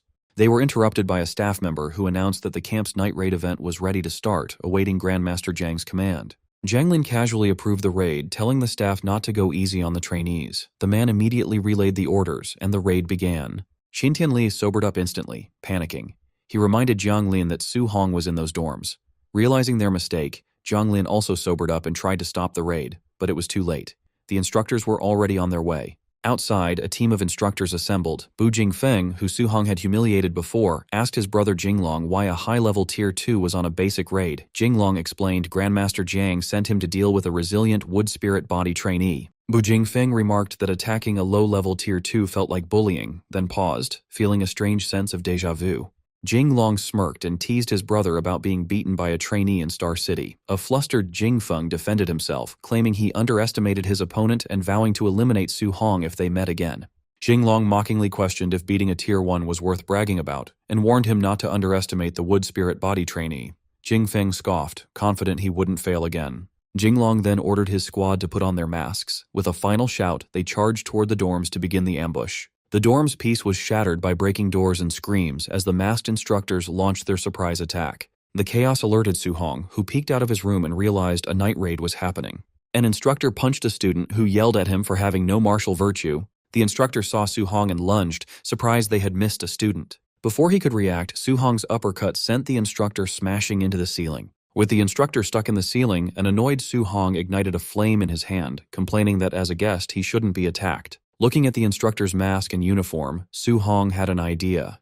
He could steal the disguise, attack students during the raid, and earn martial value points without consequence. A sly smile spread across his face. Down the hall, a naked student begged a masked instructor to let him put on his boxers. The raider just laughed and told him to accept being knocked out. Suddenly, a disguised Su Hong burst in, announcing he was there to help. The real instructor turned, confused, and asked why a newcomer was interfering with his area. Without a word, Su Hong punched the instructor through the concrete wall. The student stared in shock, wondering why the raiders were fighting each other. Su Hong immediately dashed out, leaving the naked student to wonder why the raider had spared him. Thrilled, Su Hong ran down the hall with a flaming fist, realizing he could earn hundreds of points by fighting the trainees without holding back. Su Hong then tore through the hallway, beating down the real instructors. Confused by the friendly fire, they started yelling that there was a mole in their group. After punching another raider, Su Hong sighed under his mask. Standing over the defeated instructors, Su Hong cracked his knuckles and announced the first floor was clear, then headed for the second. On the next level, Su Hong moved like a golden blur, unleashing a flurry of strikes that effortlessly took down the entire squad of instructors. As he raced to the third floor, Su Hong laughed, delighted with his plan. His system kept rewarding him with martial value points for every instructor he defeated. On the third floor, a group of instructors was watching a battle between Lin Chunfeng and the high-level instructor, Bu Jinglong. They were impressed by Lin's resilience and noted his recovery ability could be dangerous for Jinglong. Inside, Lin Chunfeng, glowing with a green healing aura, faced the masked instructor who was radiating fiery energy. Su Hong walked up to the spectating raiders and asked why they were just standing there. Not realizing he was an imposter, they invited him to watch the wood spirit body trainee's incredible recovery. Su Hong stepped forward, his fist igniting with golden energy. He declared there was no need to watch, confusing the other instructors. Before they could react, Su Hong tore through the group with a barrage of punches, sending them flying as he stated he'd already experienced the wood spirit body's power himself. The commotion interrupted the fight. Bu Jinglong paused and angrily demanded to know why a raider was attacking their own men. Unbothered, Su Hong flared his golden aura. Smiling under his mask, he challenged both the trainee and the elite instructor to fight him together. Bu Jinglong told Lin Chunfeng to step aside and rest, intending to deal with the rogue raider himself. Furious that someone had interfered, he charged at Su Hong, shouting that he would teach him a lesson for breaking the Night Raider's rules. Unfazed, Su Hong channeled golden energy into his hand, forming a powerful Vajra fist to meet Bu Jinglong's attack head-on in a fierce clash. The sheer force of the impact sent Bu Jinglong stumbling backward, leaving him stunned by his opponent's incredible physical strength. Realizing Su Hong was no ordinary fighter, he quickly changed his mind and yelled for Lin Chunfeng to join the fight. Lin Chunfeng immediately unleashed his wood prison technique, causing thick vines to erupt from the floor, but Su Hong swiftly flipped out of the way, evading them with ease. Using the distraction, Bu Jinglong appeared right behind Su Hong and threw a heavy punch, only for it to slam into a glowing purple earth attribute armor that suddenly covered Su Hong's body. Bu Jinglong stared in absolute shock, wondering where this monstrous fighter came from and how he could so easily block a high-level Tier 2 attack. Before Bu Jinglong could even process what had happened, Su Hong vanished and reappeared, smashing the elite instructor into the wall with enough force to shatter his armor and make him cough up blood. Without pausing, Su Hong leaped over the stunned Lin Chunfeng and drove his blazing fist into the back of the trainee's head, smashing him face first into the ground and knocking him out cold. Moments later, the system rewarded Su Hong with martial value points for both victories. Checking his status, he was thrilled to see his balance had skyrocketed to over 2,400 points and celebrated his sudden wealth. The next morning, Lin Chunfeng and Bu Jinglong stood among the other bruised and battered raiders, nursing their injuries and looking completely defeated. An enraged Grandmaster Jiang Lin pointed at the injured men, loudly blaming the carnage on Qin Tianli's monster of a student. Playing dumb, Qin Tianli casually denied any involvement, prompting Lin to sarcastically ask who else could have possibly caused such destruction. Having lost his patience, Jiang Lin furiously yelled at them to get lost and kicked his rival out of the camp, but Qin Tianli simply laughed as he flew away with Su Hong. While they were in the air, Qin Tianli asked Su Hong if he was still missing martial arts for the metal, wood, and water attributes. Su Hong confirmed he was, curious why the Grandmaster was asking. With a sly grin, Qin Tianli suggested they go pay a visit to a few more of his old friends. Over the next 10 days, the pair traveled to 3 different training camps. They repeated the same plan, with Su Hong easily defeating the local champions while Qin Tianli smugly collected the winnings and brushed off accusations of cheating from the angry rival Grandmasters. Back in his own dorm, Su Hong meditated to absorb his new skills. The system confirmed he had successfully learned the basic levels of the A-rank metal ripple, wood vine entanglement, and water dragon techniques. Opening his eyes, Su Hong marveled at his new arsenal, admitting he never dreamed he would possess so many A-rank martial arts. Seeing his martial value was now close to 3,000 points, he decided it was finally time to use them to increase his core vitality. Su Hong began to pour all his accumulated martial value into his vitality. As the system registered the upgrades, his body surged with intense heat and swelled painfully with raw energy. Sweating heavily from the sudden expansion, he realized he might have added too much at once as his vitality shot up to 450. As his body slowly returned to normal, a panting Su Hong knelt on the floor. Despite the pain, he was thrilled to realize he was now only 50 points away from breaking through to become a Tier 2 martial artist. Checking his stats, Su Hong saw he had exactly 100 martial value points left. He debated whether to use them to strengthen his spiritual power or his rare overlord body. Deciding to test the limits of his special physique, he chose the option to upgrade the overlord body. The system immediately took his remaining 100 points, but only gave him a tiny 0.1% increase to the overlord body's spirit rank. Stunned by the terrible exchange rate, he complained that his unique physique was far too expensive to upgrade efficiently. Concluding that reaching Tier 2 was his top priority, Su Hong grabbed his jacket and rushed out the door, ready to hunt more monsters in the ferocious beast room to earn the points he needed. But before he could leave, he ran right into Grandmaster Qin Tianli. The Grandmaster asked if Su Hong was still missing a healing martial art, making the young trainee sweat nervously as he guessed the old man was planning to hustle another rival camp. A short time later, at the Hang City training camp, Grandmaster Wang Qingshan addressed a large group of trainees. He announced a brutal wilderness special training event, where students would have to survive in the 10,000 monster mountain range for 7 days without any outside supplies. Standing disguised among the local trainees with his spear, Su Hong listened to the harsh rules. He silently noted that as a provincial capital, Hang City's camp was filled with real geniuses and was much tougher than Star City, since these trainees could only earn points by killing beasts at or above their own level. When Grandmaster Wang Qingshan officially started the training, Su Hong leaped into the dangerous mountain range along with the rest of the Hang City trainees. Watching the students leave, Grandmaster Wang Qingshan questioned Qin Tianli's confidence, pointing out that Su Hong hadn't even reached Tier 2 yet. Qin Tianli simply confirmed their bet. If Su Hong won the survival challenge, Qingshan had to teach him an A-rank healing art. In return, Qin arrogantly promised to teach an A-rank martial art to every single Hang City student that managed to beat Su Hong. Amused by this, Qingshan wondered if Qin could actually afford to make such a promise, reminding him that half the students were already at Tier 2. Qin just brushed off the danger, claiming that facing the beast early would be good for the boy. He then asked with alarm if beasts from the 10,000 Races demonic cult had arrived. Qingshan casually confirmed they had, but dismissed them as just low-level Tier 2 and Tier 3 creatures. Qin accused Qingshan of sending the students to their deaths by making them fight Tier 3 monsters. Qingshan coldly replied that the War of 10,000 Races was brutal, and true powerhouses could only be forged through extreme hardship. Qin sighed, resigning himself to the situation.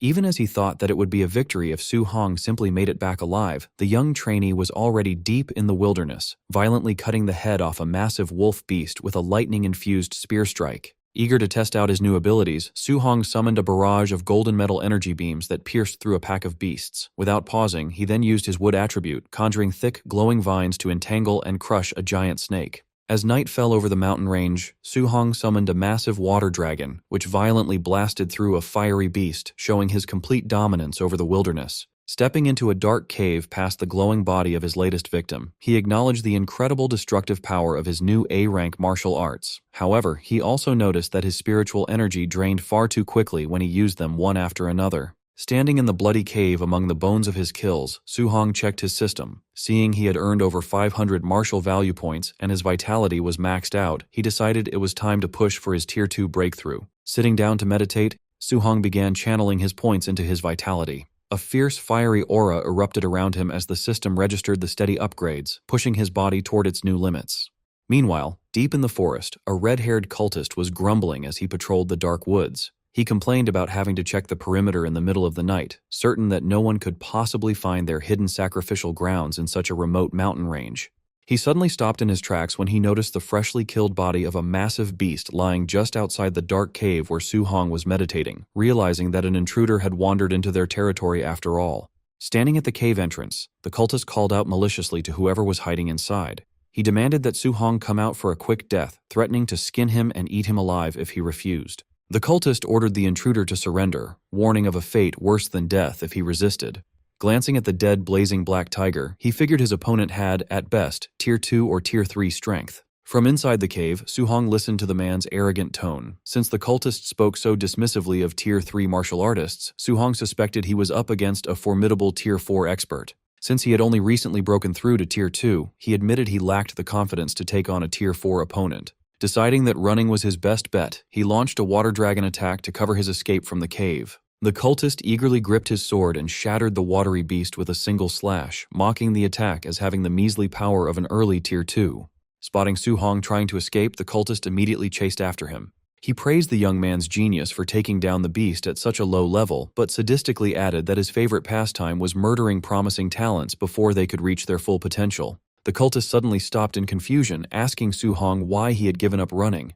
Su Hong turned to face his pursuer. He calmly stated that based on the energy the man had just used, he was actually just an early-stage Tier 3 fighter, far weaker than Su Hong had initially feared. Spotting a distinct tattoo on the man's neck, Su Hong recognized him as a member of the 10,000 Races demonic cult. He recalled that this cult consisted of human traitors who carried out terrorist attacks and sacrificed their own kind to alien races in exchange for power.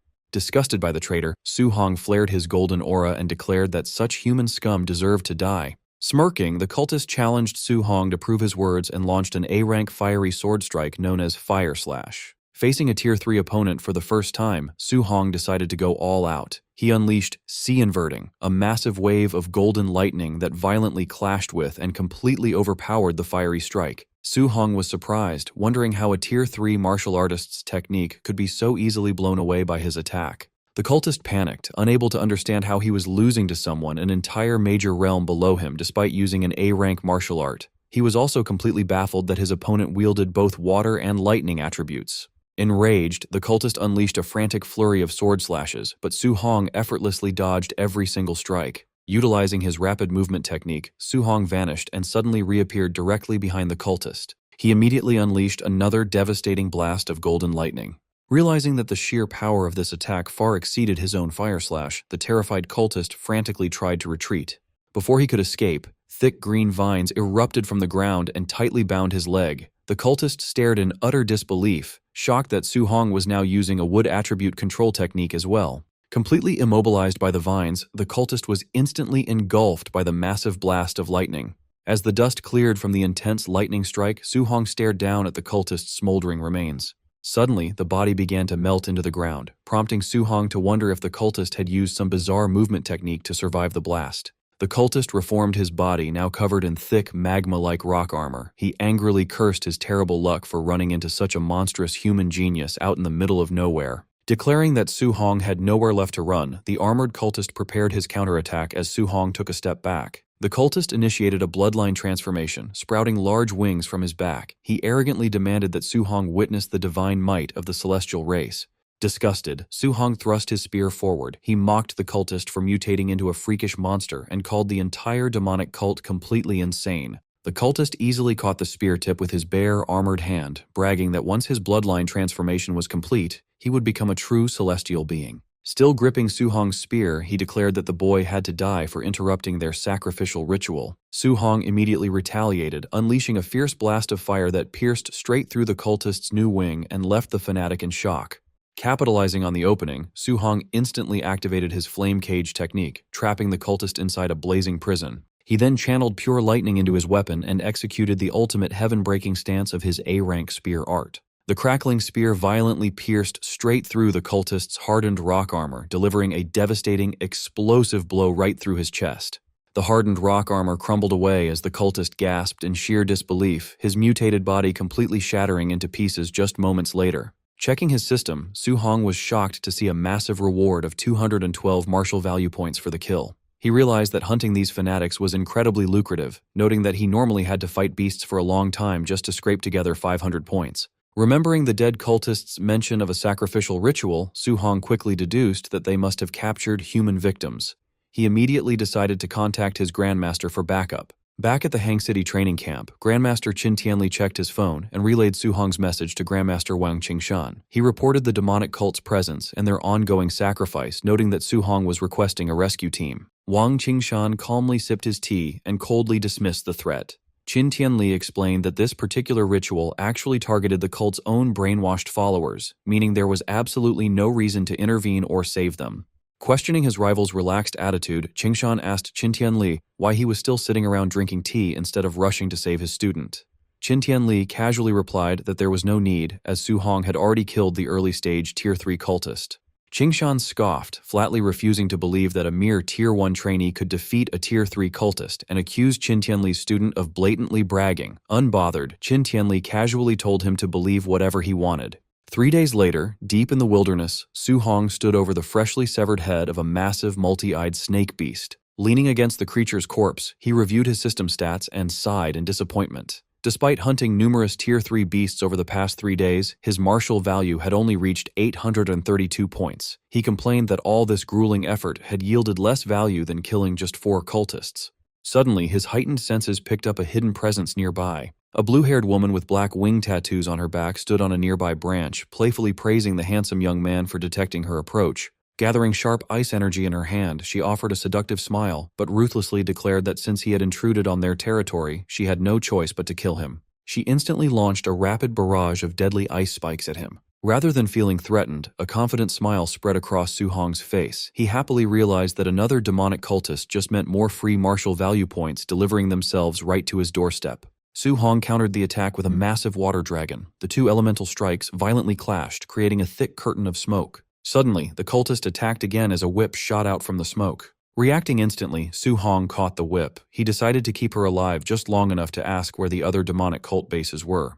He yanked the whip with immense force, pulling the panicked woman through the air straight toward him. As she flew into range, Su-hong delivered a brutal punch to her stomach with his cold fist technique, instantly defeating her. Standing over her, he pointed his glowing spear at her neck and demanded to know where their base was. Terrified and bleeding, she begged for her life and revealed that the base was 10 kilometers to the north. Su-hong pressed further, asking how many Tier 3 fighters were there. She confessed they had 3 Tier 3 and 3 Tier 2 fighters. Calculating his progress, Su-hong realized only 1 Tier 3 cultist was left. Wiping out the rest would give him over 1,000 points, enough to upgrade his telekinesis to Tier 2. Refusing to stay down, the female cultist lashed out with her whip to create distance. She furiously yelled that Su-hong had underestimated her. She triggered a blood transformation, sprouting large wings as she turned into a heavenly god race member. Hovering in the air, she arrogantly boasted her strength had doubled and she could easily kill him. Su-hong didn't give her the chance.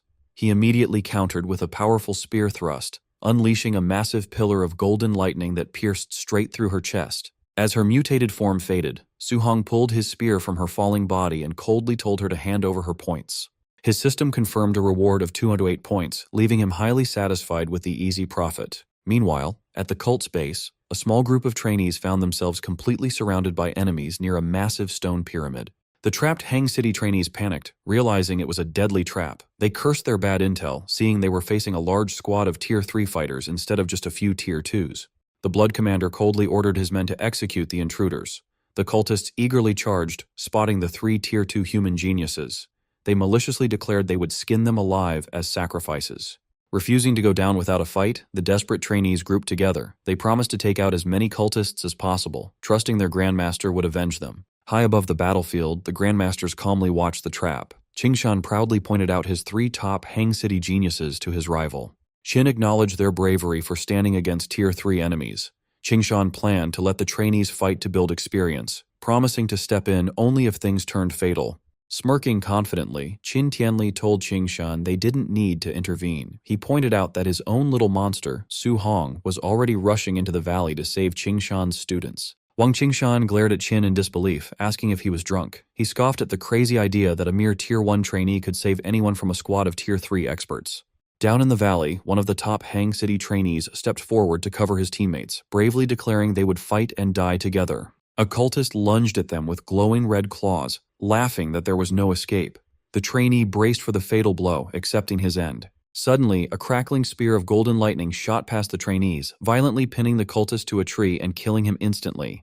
The remaining cultists stopped in their tracks, angrily demanding to know who had interfered. Su-hong appeared in front of them in a flash of lightning. Using his lightning skill, he grabbed 2 cultists by their heads and brutally smashed them together. Spinning around, he gathered his energy and unleashed a blinding flurry of lightning punches, instantly clearing out several more enemies nearby. Standing among the defeated bodies, he hid his aura and calmly asked the stunned trainees if they were all right. The Hang City geniuses stared in awe. They recognized him as Su-hong from Star City, amazed by his monstrous strength for easily killing so many Tier 3 experts. Watching from the cliff, Wang Qingshan broke into a nervous sweat. He demanded to know how Qin's student could use a lightning skill when he supposedly needed a healing art. Seeing Su-hong use the high-level skill without getting tired, Qingshan suspected he had already reached Tier 2. Qin Tianli was secretly just as shocked. He panicked when he realized Su-hong had gone from Tier 1 to Tier 2 in just a few days, finding the boy's growth rate completely ridiculous. Back in the valley, Su-hong told the Hang City trainees to retreat while he covered them. Still dazed by his power, they told him to be careful and quickly ran away.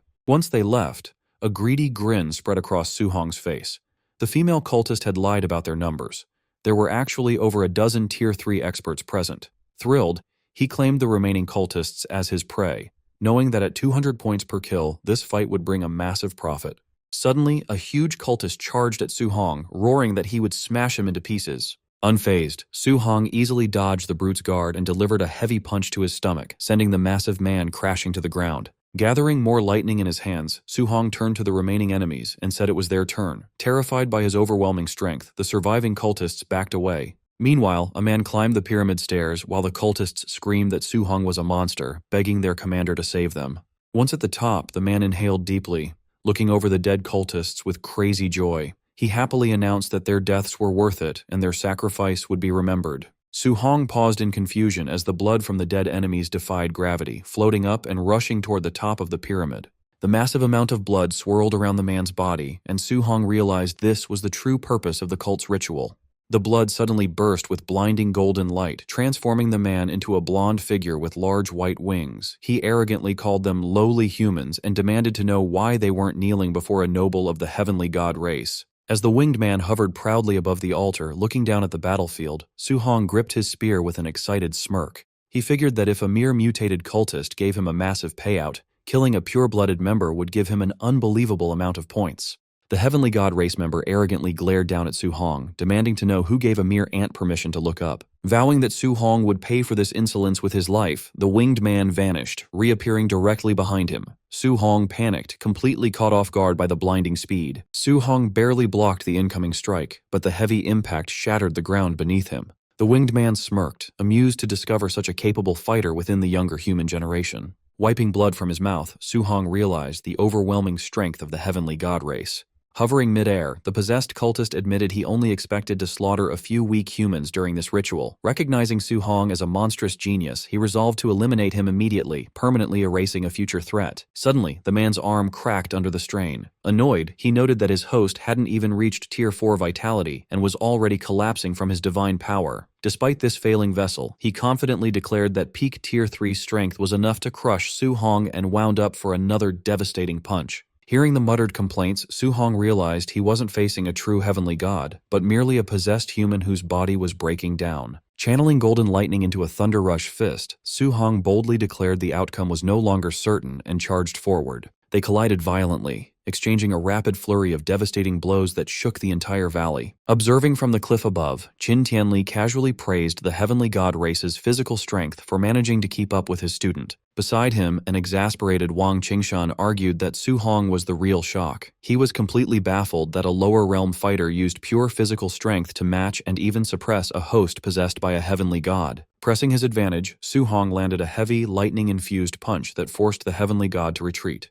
Battered and bleeding, the heavenly god demanded to know what monstrous physique Su Hong possessed. He admitted in disbelief that even against the greatest chosen ones on the all-heavens battlefield, he had never lost a clash of pure strength, yet a mere human was currently beating him back. Completely relaxed, Su Hong smirked and taunted his opponent, urging him to keep fighting if he wasn't exhausted yet. Flaring his fiery aura, Su Hong reveled in the fight. Ever since awakening his overlord body, he had been terrified of accidentally beating people to death. Now he was exhilarated to finally unleash his full strength with the sole intention of killing his opponent. Su Hong openly wished the heavenly god's true body was present, disappointed that the frail human host prevented a truly satisfying battle. Enraged and humiliated at being looked down upon, the heavenly god screamed at the human ant and initiated his ultimate technique, opening a massive golden portal to summon his divine arsenal. Countless glowing spears emerged from the portals. Hovering above, he declared Su Hong was the first person to ever force him to use this move. Sensing that each golden spear carried enough destructive power to obliterate a Tier 3 martial artist, Su Hong wondered about the technique. His system suddenly chimed, notifying him that this specific martial art could not be learned, leaving him surprised that uncopyable skills existed. Watching from the cliff, Qingshan recognized the attack as Divine Arsenal, an innate martial art exclusive to heavenly gods with extremely pure bloodlines. Realizing the implications, Tianli wondered if the entity possessing the cultist was actually a high-ranking alien noble.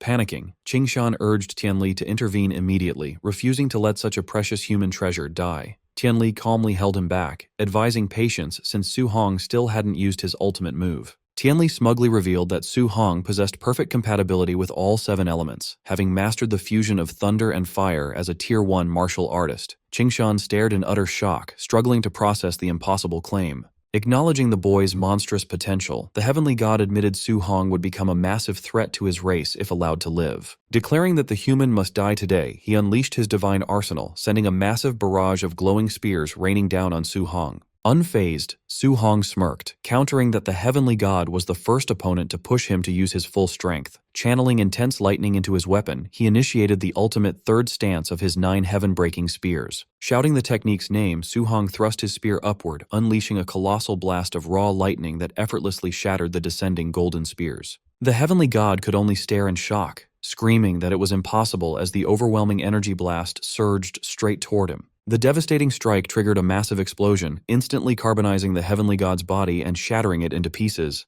The sheer force of Su Hong's attack didn't stop there, completely cleaving the cult's massive stone pyramid in half. Standing before the ruined base, a trembling and exhausted Su Hong grinned as his system confirmed a massive reward of 843 martial value points, concluding the grueling fight was completely worth it. Grandmaster Qingshan landed next to Su Hong, excitedly praising him as a precious treasure and a great genius. Grabbing the bewildered boy's face, Qingshan admitted he never would have believed a Tier 2 martial artist could defeat a heavenly god had he not seen it himself. Despite the high praise, Su Hong remained grounded. He realized that if an ordinary member of a top 10 ranked race forced him to use his ultimate move, Their true geniuses must be terrifying. Qingshan then concluded that defeating a mere small fry wasn't something to get overly excited about. 4 days later, the wilderness survival training officially ended at the Hang City camp. The final scoreboard placed Su Hong first with a staggering 17,210 points, completely eclipsing the second-place score of 4,700. Some trainees immediately accused him of cheating, refusing to believe a lower-tier fighter could earn so much. The Hang City geniuses he saved quickly shut down the rumors, declaring that Su Hong was impossibly strong and had easily one-shotted Tier 3 demonic cultists. When students asked where to find Su Hong for guidance, they learned Grandmaster Wang Qingshan was personally teaching him an A-rank martial art. Exiting the training hall, a bewildered Qingshan complained to Tianli that the little monster learned his healing art in just half a day. Tianli simply laughed, telling his rival to get used to it. Sitting in the training room, Su Hong meditated, cycling the energy of his newly acquired technique. He marveled at the A-rank healing martial art's incredible effectiveness, thrilled that it flawlessly erased all his old deep-seated scars. Checking his interface, Su Hong was highly satisfied to see his martial value exceeded 4,800 points from the wilderness hunt. He calculated this massive haul could push his spiritual power to 500 points, officially making him a Tier 2 Spirit Master, while leaving enough to significantly boost his vitality. Meanwhile, far away on the Heavenly God race planet, a meeting convened inside the Grand Heavenly God Palace. A statue interrogated its subordinates, angrily demanding to know how their clansmen could possibly lose to a human an entire realm lower, especially after unleashing the divine arsenal. Tianming respectfully confirmed the humiliating defeat, admitting to his lord that the human they faced was an unprecedentedly monstrous genius. The statue entity summoned another clansman, Tian Shang, who immediately stepped forward, awaiting its command. Recognizing the massive future threat the boy posed, the statue issued an official Heavenly God race kill order, demanding his immediate eradication. Tian Shang accepted the assassination mission with a confident, sinister smile. The statue then asked for an update on the divine object fragments hidden within human territory. Tian Shang reported that while no fragments were secured yet, they recently intercepted promising news. The statue ordered them to continue their secret search at all costs, strictly warning them to keep the human race blind to their movements. Meanwhile, at the Star City training camp, trainees watched a live feed of Wang Tiantuo decapitating a Tier 2 bear beast with his bone netherfire fist. The crowd noted that ever since Su Hong defeated Wang Tiantuo, Xiaonan, and Lin Xinghe, the three elites had been fighting like maniacs. Driven by their loss, the trio spent every day pushing themselves in the combat rooms, exchanging all their contribution points for strength pills. This training paid off, allowing all three of them to break through to Tier 2 within a single month. Even Lin Xinghe abandoned his typical flashy style, training hard enough to build a heavily muscular frame. Prepared and confident, the three elites awaited Su Hong's return, eager for a rematch. Later, outside the camp, instructor Lindsay welcomed back Grandmaster Qin Tianli. Noticing the young prodigy was missing, Lindsay asked where Su Hong was. Qin Tianli explained that the boy wanted to stay in the woods for a few more days of solo training. When Lindsay worried that Su Hong might miss the end of the camp, the Grandmaster assured him that the kid wasn't stupid enough to be late. 2 days later, deep in the wilderness, Su Hong sat meditating atop a high stone pillar while a snake beast coiled around the rock below. Surging with golden energy, he absorbed his recent gains until his system confirmed his spiritual power had reached the 500-point threshold. Sensing its prey, the giant snake roared and lunged at the meditating trainee. Su Hong casually extended his glowing hand, freezing the beast mid-strike with his telekinesis.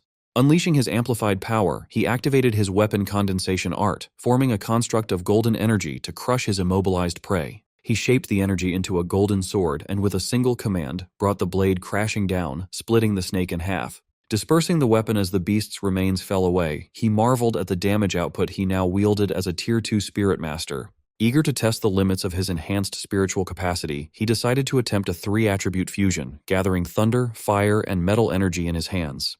The moment he forced the 3 elements together, the mixture became unstable. Realizing too late that he had lost control of the energy, the blast detonated, shattering the stone pillar he stood on. Coughing in the rubble, he noted the backlash of the failed fusion, but realized that a successful strike could injure a Tier 4 expert. On the final day of the training camp, a ragged Su Hong walked back through the front gates. Spotting him, the other trainees rushed to notify Wang Tiantuo, eager to see the rematch. Grandmaster Qin Tianli asked the young prodigies if they were confident they could win against Su Hong. Xiaonan, Lin Xinghe, and Wang Tiantuo declared their victory was guaranteed. Unfazed by the crowd or their confidence, Su Hong asked the trio if they were sure they wanted to challenge him again. Flaring their new auras, Wang Tiantuo warned Su Hong not to underestimate them now that they had reached Tier 2, while Xiaonan boasted she could defeat him by herself. Offering a sheepish apology, Su Hong interrupted their boasting before erupting in a fiery aura and revealing that he had also broken through to become a Tier 2 martial artist. Despite her shock, Xiaonan ignited her power, declaring that her status as a Tier 1 spirit master meant she wasn't afraid of him. She then activated her weapon condensation art, summoning a giant golden sword from the sky. In response, Su Hong activated his weapon condensation art, summoning a giant golden sword of his own. The blade crushed Xiaonan's spiritual weapon, causing her to cough up blood before it even landed. Pointing his summoned sword at the trio, Su Hong apologized once more before revealing that he was a spirit master as well.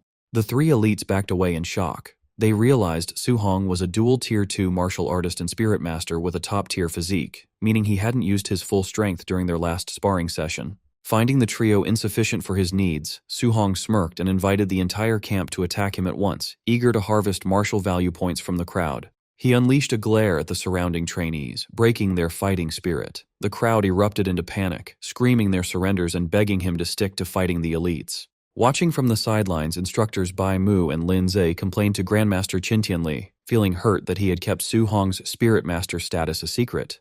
However, a sweating and speechless Qin Tianli could only mutter in shock, blindsided by the revelation that his student had reached Tier 2 as a spirit master. Realizing the Grandmaster had been kept in the dark as well, the instructors watched as Qin Tianli threw his head back and burst into laughter. He declared Su Hong a once-in-a-millennium monster destined to save the human race. Watching Su Hong beat down the crowd of trainees, Bai Mu asked if they should intervene. Lin Zhe laughed it off, dismissing the one-sided brawl as youthful energy. Suddenly, Grandmaster Qin Tianli's expression hardened as he sensed a heavy presence approaching.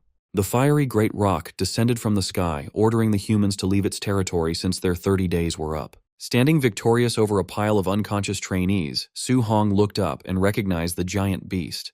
Annoyed by the creature's arrogance, Qin Tianli erupted with his immense aura, declaring he had tolerated the bird long enough, mocking its attempt to intimidate him while asserting his dominance.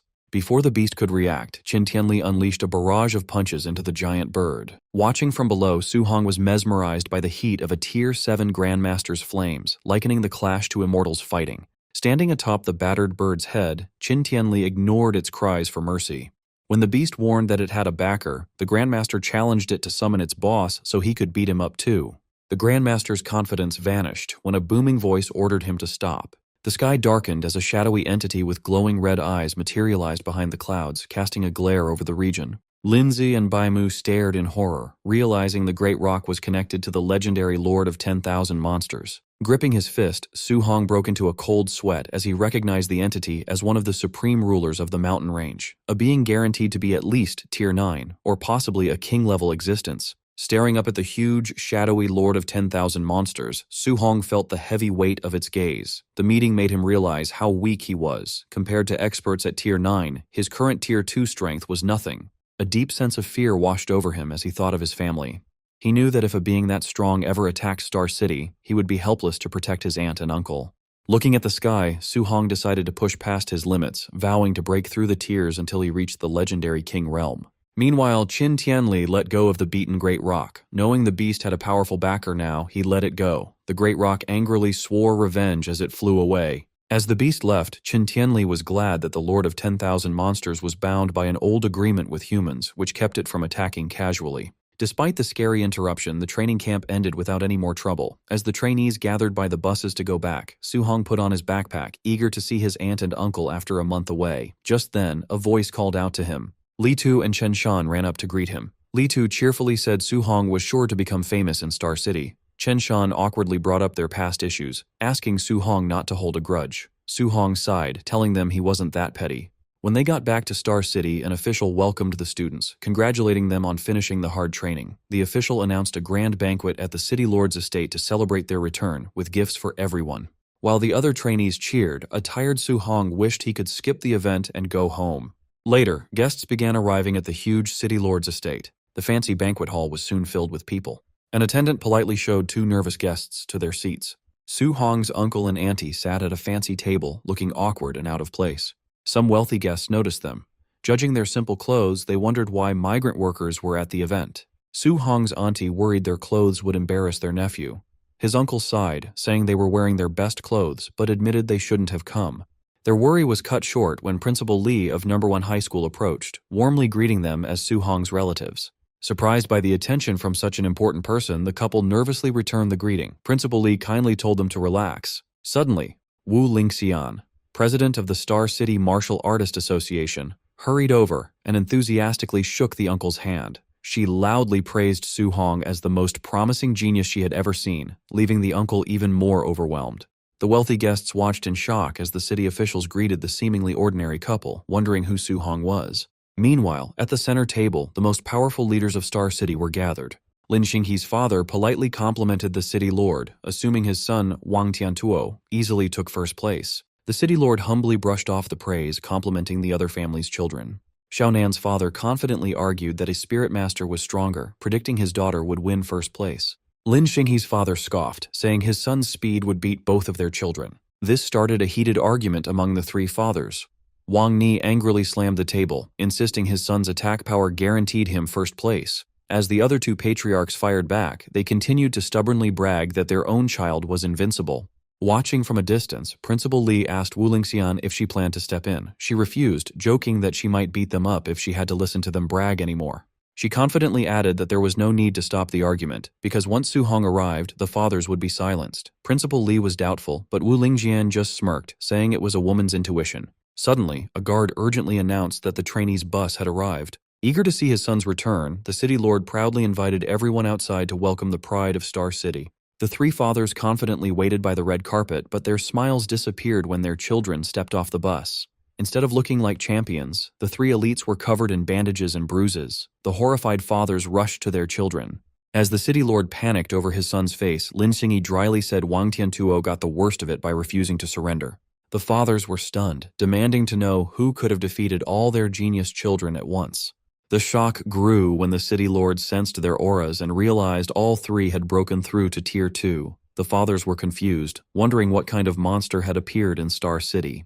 The three elites admitted defeat completely. Wang Tiantuo said his opponent's strength was far greater. Lin Xinghe confessed he was outmatched in speed, and Xiaonan revealed she had been easily beaten in spiritual power. Traumatized, the trio warned their fathers that the winner was an absolute monster and told them to look at the bus. As footsteps were heard, the rest of the returning trainees, all equally beaten up, quickly formed two neat rows outside the doors. Su Hong casually stepped onto the red carpet, holding his spear and looking completely unharmed. Feeling awkward about the display from the other trainees, he wished he could just go home. Spotting his aunt and uncle in the crowd, Su Hong immediately called out to them. The surrounding elites were stunned to see that the amazing genius was the child of commoners. As the crowd shifted, Su Hong's aunt tripped, but before she could fall, a soft glow of spiritual energy caught her. Su Hong rushed over, using his telekinesis to gently lower her to the ground.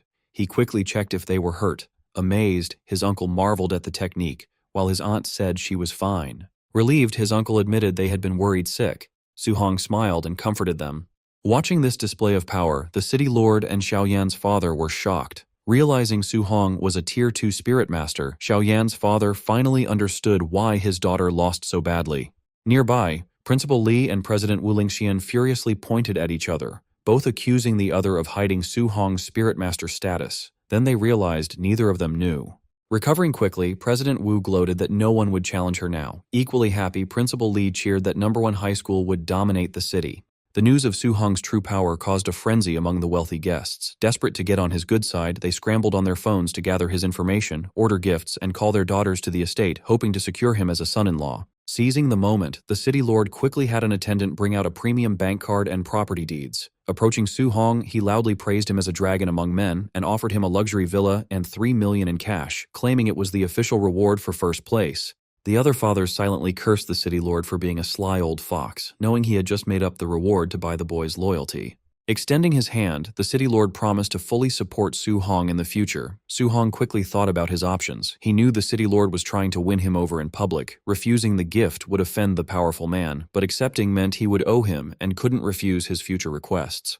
Su Hong decided that he could not afford to offend the city lord. He realized that accepting his protection would keep his family safe, letting him train in the wild without worry. With powerful allies like Grandmaster Qin, President Wu, and Principal Li backing him up, he knew the city lord could not force him into unfair situations in the future. Su Hong politely accepted the offer, shaking Wang Ni's hand and thanking him. Pleased by his acceptance, the city lord told Su Hong to speak up if he had other requests. Su Hong asked if the city lord could help find a cure for his aunt's rare illness.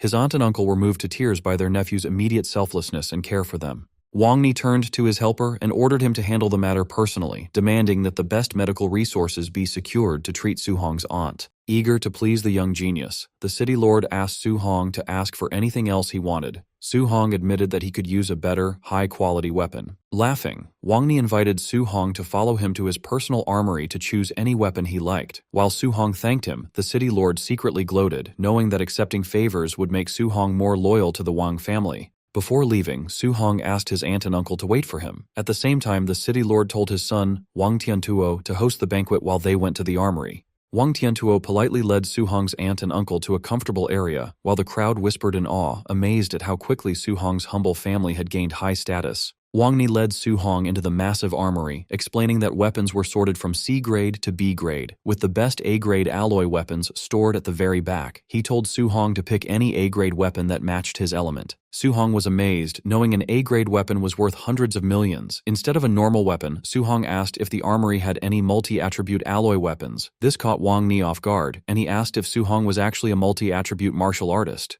Su Hong explained that because he trained in multiple elements, Grandmaster Qin valued him and advised him to look for a multi-attribute weapon.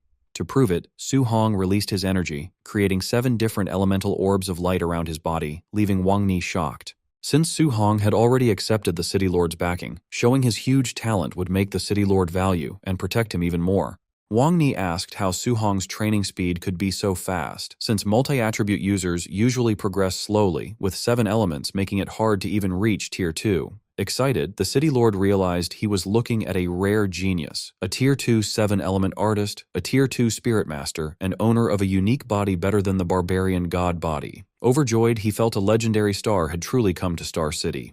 With a sigh, Wang Ni said he felt useless as Su Hong's Uncle Wang. Su Hong asked the city lord what was wrong. Wang Ni explained that multi-attribute weapons were very rare and his armory only had a few dual-attribute pieces. He showed the only 3-attribute weapon in his collection, a B-grade dark gold meteorite iron spearhead. The city lord offered to break down an A-grade alloy shaft so Su Hong could temporarily make a whole weapon, but Su Hong declined, explaining that he could just attach the new spearhead to his Thunderfire spear. He noted that a 3-element spearhead was plenty for now. Handing over the prized spearhead, Wang Ni mentioned that strange phenomena had recently started near Star City, with rumors of multi-attribute beasts appearing. He promised to have his men keep an eye out for them, making Su Hong ask what had happened. The city lord explained that while trainees were at camp, strange phenomena began appearing globally, creating both multi-attribute beasts and rare treasures. He shared a report of an eyewitness who saw a lightning beast touch a strange fragment, gaining the power to spit both lightning and fire. Wang Ni warned that one of these beasts had been seen at Star Viewing Lake, located just outside Star City. However, he warned Su Hong that the lake was too dangerous, advising him not to risk his life since he could find better weapons at the Martial Dao University. Su Hong thanked the city lord for the advice. A few hours later, a sleek luxury car pulled up outside Su Hong's apartment, drawing a crowd. Recognizing the government license plate, the neighbors murmured in shock, wondering what brought such a powerful figure to their old neighborhood. Standing in the crowd was their landlady, Sister Hong, who jealously thought she could die happy if her own son ever got a luxury car like this. She resentfully remembered how she had threatened to raise the Su family's rent and evict them because Su Hong refused to give his training camp spot to her son, believing her own child deserved success more. The car door opened, and Su Hong, along with his aunt and his uncle, Su Guoming, stepped out. The neighbors realized Su Hong's success at camp had won him the city lord's favor, declaring the family rich, while Sister Hong stared in horror and disbelief. Su Guoming cheerfully walked over to greet Sister Hong, saying he had news. He announced that Su Hong took first place, and the city lord gave them a luxury villa, so they were moving tomorrow. Shocked, Sister Hong stammered. When Su Guoming asked for a refund of their remaining rent, his wife stopped him, saying they were rich now and should let Sister Hong keep the leftover rent as a parting gift. As they walked upstairs, Su Guoming asked if they should pack up their old tables and chairs. His wife scolded him for being stingy, warning him not to embarrass their nephew now that he was an important figure. Su Hong laughed, assuring them he did not care about looks and just wanted them happy. Later night, Su Hong stood alone on the rooftop of his old apartment, looking over the quiet city. He realized this would be his last time training here, feeling a quiet sense of nostalgia.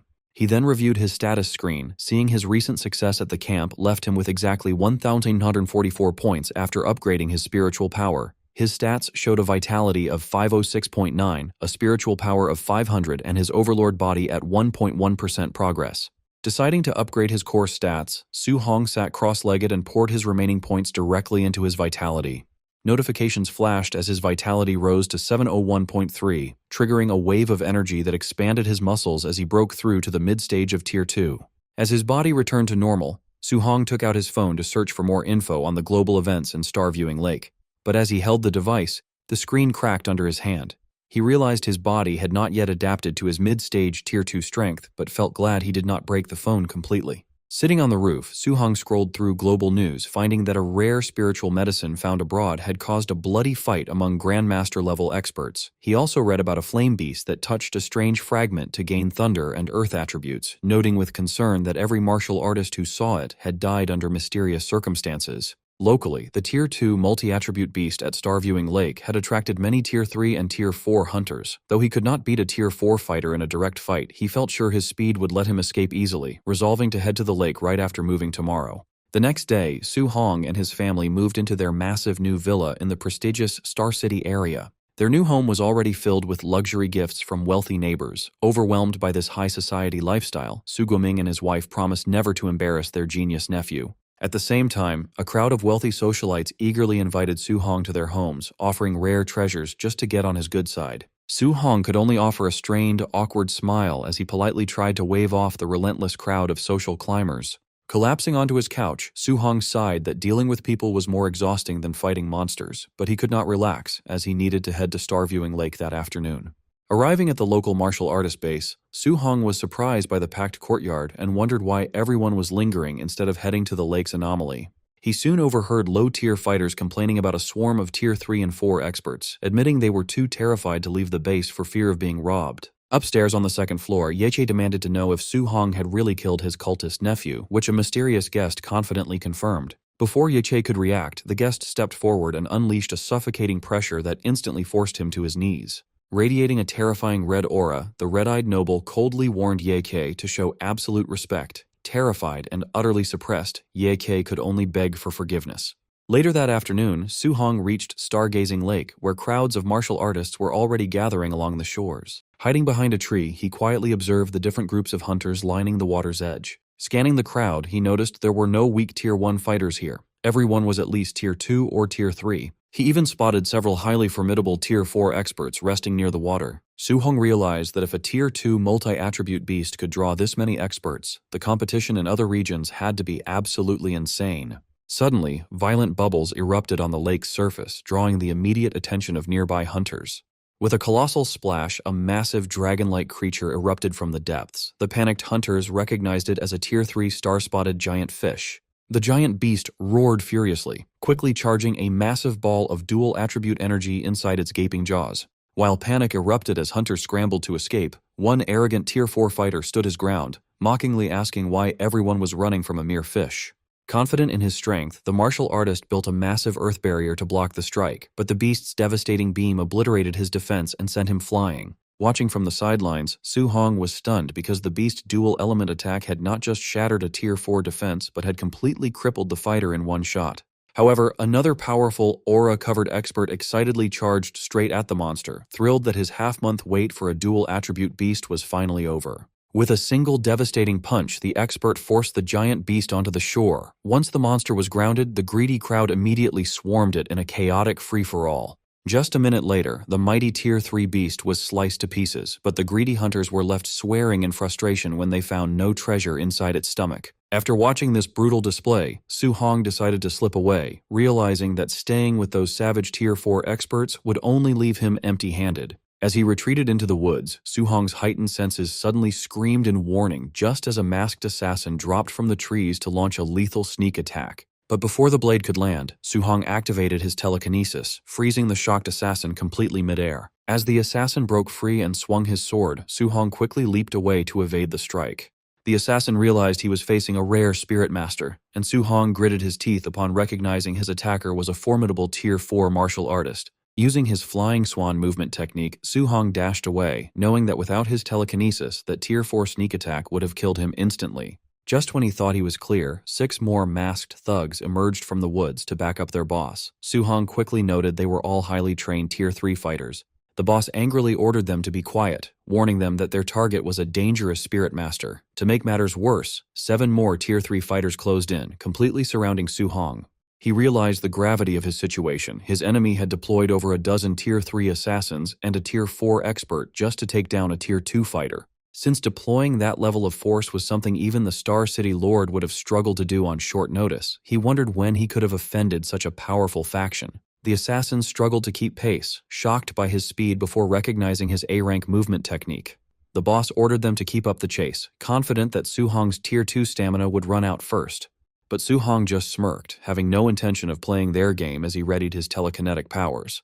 Combining his movement technique with telekinetic flight, he suddenly launched himself into the sky, soaring high above the forest. Below, the masked assassins were left dumbfounded, muttering in humiliation about how a mere Tier 2 target was somehow capable of actual flight. Dozens of kilometers away, a fatigued Su Hong landed back on the forest floor, his spiritual energy completely drained. He decided to rely on his overlord body's physical stamina to put more distance between them.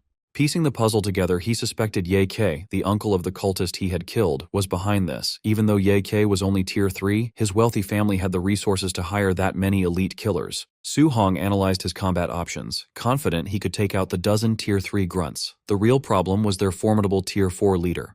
If he focused on the grunts first, the boss would easily sneak attack him. But if he went after the boss, he would likely be overwhelmed by the grunts. There was only one viable strategy left. He had to wipe out the Tier 3 grunts with extreme speed. Once those minor threats were gone, he could concentrate fully on crushing the Tier 4 boss. Meanwhile, the furious assassin boss sliced a boulder in half, cursing the terrible intel that had failed to mention Su Hong's Spirit Master powers. His men warned that if the boy escaped back to Star City, they were all in deep trouble. They knew their powerful benefactor would not dare attack Su Hong inside the city. If that lord found out they had failed this simple mission, they were as good as dead. The boss snapped at them to shut up, coldly declaring that escaping to Star City would only make the boy's death faster and more painful.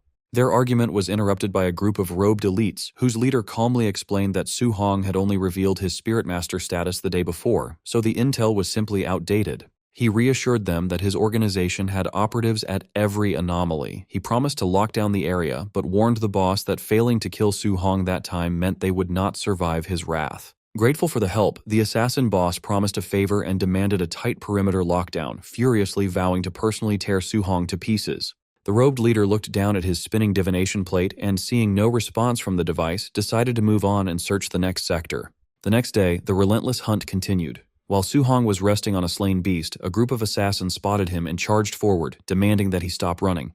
By the 4th day, the cat-and-mouse game reached a fever pitch, forcing Su Hong to constantly leap to safety as deadly attacks shattered the terrain around him. By the 7th day of non-stop evasion, Su Hong was running on fumes, yet his pursuers were still hot on his trail, with scouts constantly shouting his location from the cliffs. When one scout tried to call for backup, an annoyed Su Hong shut him down instantly with a flying kick to the face. Standing over the unconscious scout, a drained Su Hong gasped for breath, as 7 straight days of running had pushed even his legendary overlord body to its absolute limits. Desperate for safety, Su Hong decided to head to the Star City official supply stronghold. He figured that despite the risk of exposure, the assassins would not dare attack highly protected government territory. But the moment he stepped inside, the intense glares from the guards confirmed his worst fears. Gritting his teeth, Su Hong realized that the mastermind orchestrating this relentless manhunt was indeed Ye Kei. After his exhausting escape, Su Hong checks into a hotel inside a temporary supply stronghold to recover. Checking his stats, he calculates that his current vitality of 705 is still far below the 900 needed to break through to high stage tier 2, and the martial value he grinded over the last week won't bridge the gap. Knowing a minor vitality increase won't help much right now, he shifts strategy. Instead, he decides to dump his points into his rare overlord body to instantly boost his raw combat power and endurance.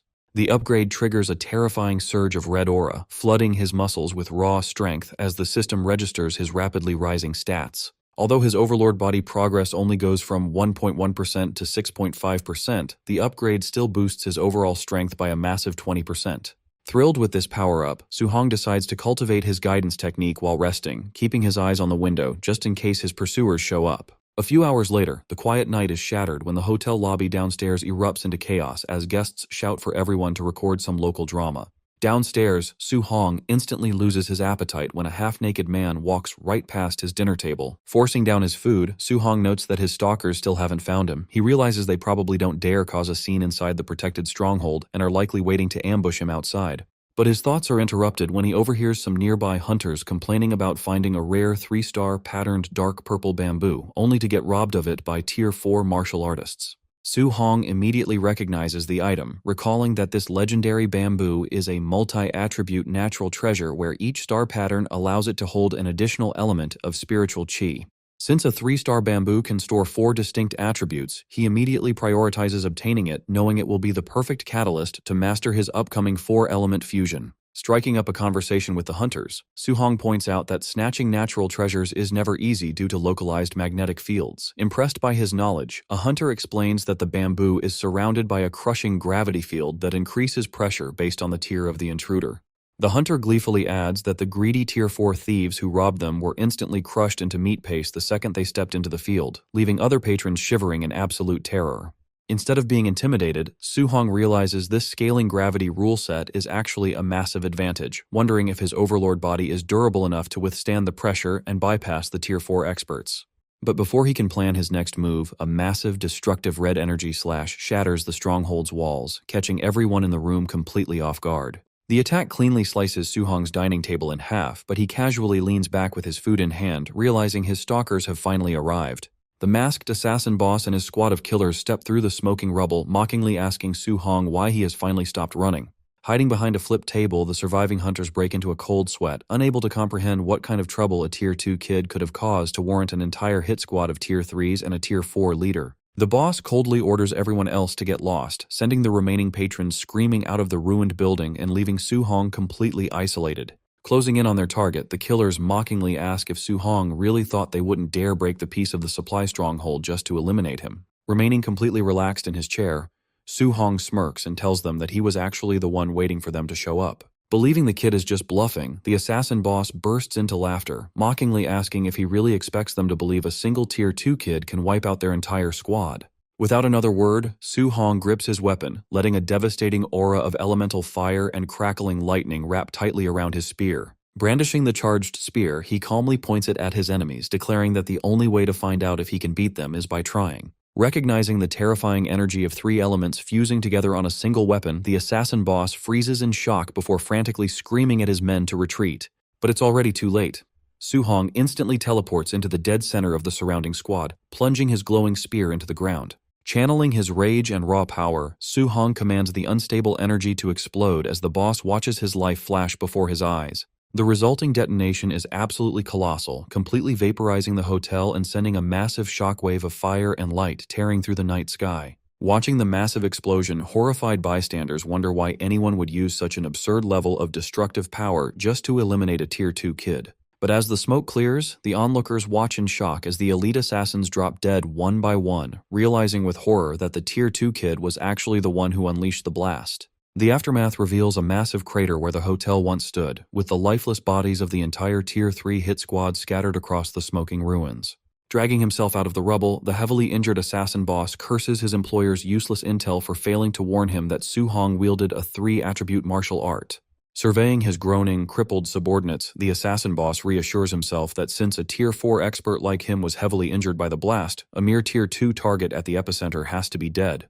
He figures that despite the heavy casualties, completing the contract is still a win, especially since failing meant certain execution by their terrifying master, Lord Nabu. However, his celebration is cut short when a massive pillar of energy suddenly erupts from the crater right in front of him. Before he can even react, a shirtless and completely unscathed Su Hong drops from the sky, unleashing his devastating heaven-breaking spear technique. The boss barely manages to deflect the fatal strike, screaming in disbelief that the kid is still breathing, only for Su Hong to instantly vanish from his sight. Swinging at empty air, the boss's survival instincts scream at him to turn around. He spins around just in time to see Su Hong's eyes glowing red as he teleports directly behind his remaining dazed grunts, prompting the boss to desperately scream at his men to wake up and pin the boy down. But the dazed grunt is too slow to process the danger, sleepily asking his boss what he's shouting about. In a flash, Su Hong's spear brutally skewers him straight through the chest. Lifting the lifeless bodies on his weapon, Su Hong mockingly declares that even if a Tier 4 expert is too tough to take down quickly, he can still easily harvest plenty of points by slaughtering every single Tier 3 lackey in sight. He notes that the backlash from his unstable 3-element fusion was incredibly risky, realizing that if he hadn't condensed his earth armor and buffed his overlord body just in time, the explosion would have completely crippled him. Casually tossing the skewered corpses aside, Su Hong dashes past the boss, knowing that with the Tier 3 grunts out of the way, a single successful 3-attribute fusion is all he needs to finish off the Tier 4 expert. Watching his entire squad get casually slaughtered, the assassin boss goes completely bloodshot with rage, flaring his aura as he furiously vows to chop Su Hong's corpse into 10,000 pieces. Back at the Star City martial artist base, Lin Xinghe was preparing for a trip. He had hoped to invite Su Hong to Stargazing Lake, but the young warrior had already left a week ago. As Wang Tiantuo and Xiaonan joined the conversation, they noted that while they had rested for a full week, Su Hong had only taken a single day off before returning to his training. Agreeing that it was pointless to compare themselves to such a dedicated fighter, the trio headed out, hoping to catch up with him near the lake. Meanwhile, a furious Ye Kei was smashing teacups in his office. His hired assassins had made a huge mistake by locking down the lake and openly attacking Su Hong inside a secure government supply post. This reckless move had sent the Ye family's leader into a panic. If Su Hong died, everyone would suspect their family, and the city lord would gladly eliminate their entire clan to avenge his prized genius. Far from the city, a crushing purple dome called the Mysterious Gravity Field protected the dark purple bamboo forest, instantly flattening anyone who stepped inside. Hunters trying to reach the treasure were left groaning on the ground. One struggling fighter complained that after just 14 steps, the gravity multiplied 30 times, making it impossible to move forward. Nearby, onlookers calculated that at 30 times gravity, an average person had to endure over 2 tons of force, a pressure that easily crushed internal organs. Just then, the celestial cult envoy and his followers arrived. The envoy explained that the field's gravity scaled with power, meaning a Tier 4 expert like him would face a much stronger pull than a Tier 3. Recognizing that the bamboo was unreachable for now, the envoy shifted his focus back to tracking down a specific divine object. Suddenly, his division compass spun rapidly before locking onto a direction, signaling that he had finally found his target. The compass pointed the envoy directly toward the 3-star patterned dark purple bamboo. Cursing his luck, he realized the divine object was trapped inside the crushing gravity field, with no easy way to get it. Just as he was trying to find a solution, the envoy spotted Su Hong leaping through the trees. He wondered how a mere Tier 2 brat had survived a hunt by a Tier 4 assassin and a squad of Tier 3 fighters. Labeling the failed hit squad as useless, the envoy decided to handle it himself. He charged at Su Hong, eager to claim the massive rewards for bringing in the boy's head. Sensing a powerful new threat, Su Hong braced for the ambush.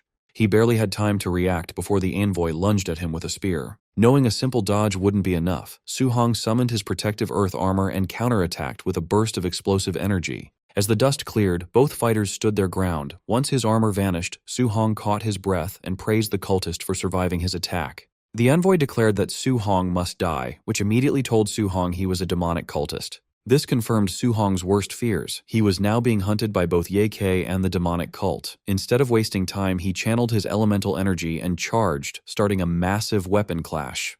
The collision triggered a powerful explosion that echoed through the forest, sending the envoy flying back through the trees. Coughing up blood, the Tier 4 fighter was in disbelief, wondering how a Tier 2 opponent could have such monstrous power. Seeing Su Hong turn to target his subordinates, the envoy ordered his squad to block him.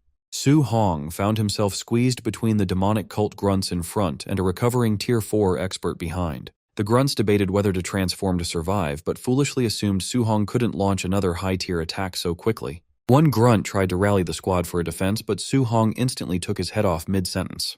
Before the rest could react, he executed a single dash, piercing through their defensive line and skewering the entire group. The survivors were left terrified, cursing their dead comrade for underestimating Su Hong's energy. Refusing to back down, the cultists launched a coordinated charge, trying to overwhelm him with numbers. In response, Su Hong unleashed his sweeping treading sea technique, swinging his spear in a massive arc that incinerated the attackers. Seizing the moment, the celestial cult envoy leaped into the air, bringing down a massive strike meant to crush Su Hong. Instead of blocking the attack, Su Hong used his flying swan technique and intentionally leaped into the crushing gravity field to evade the blow. The onlookers were stunned as Su Hong effortlessly covered over 10 paces inside the field.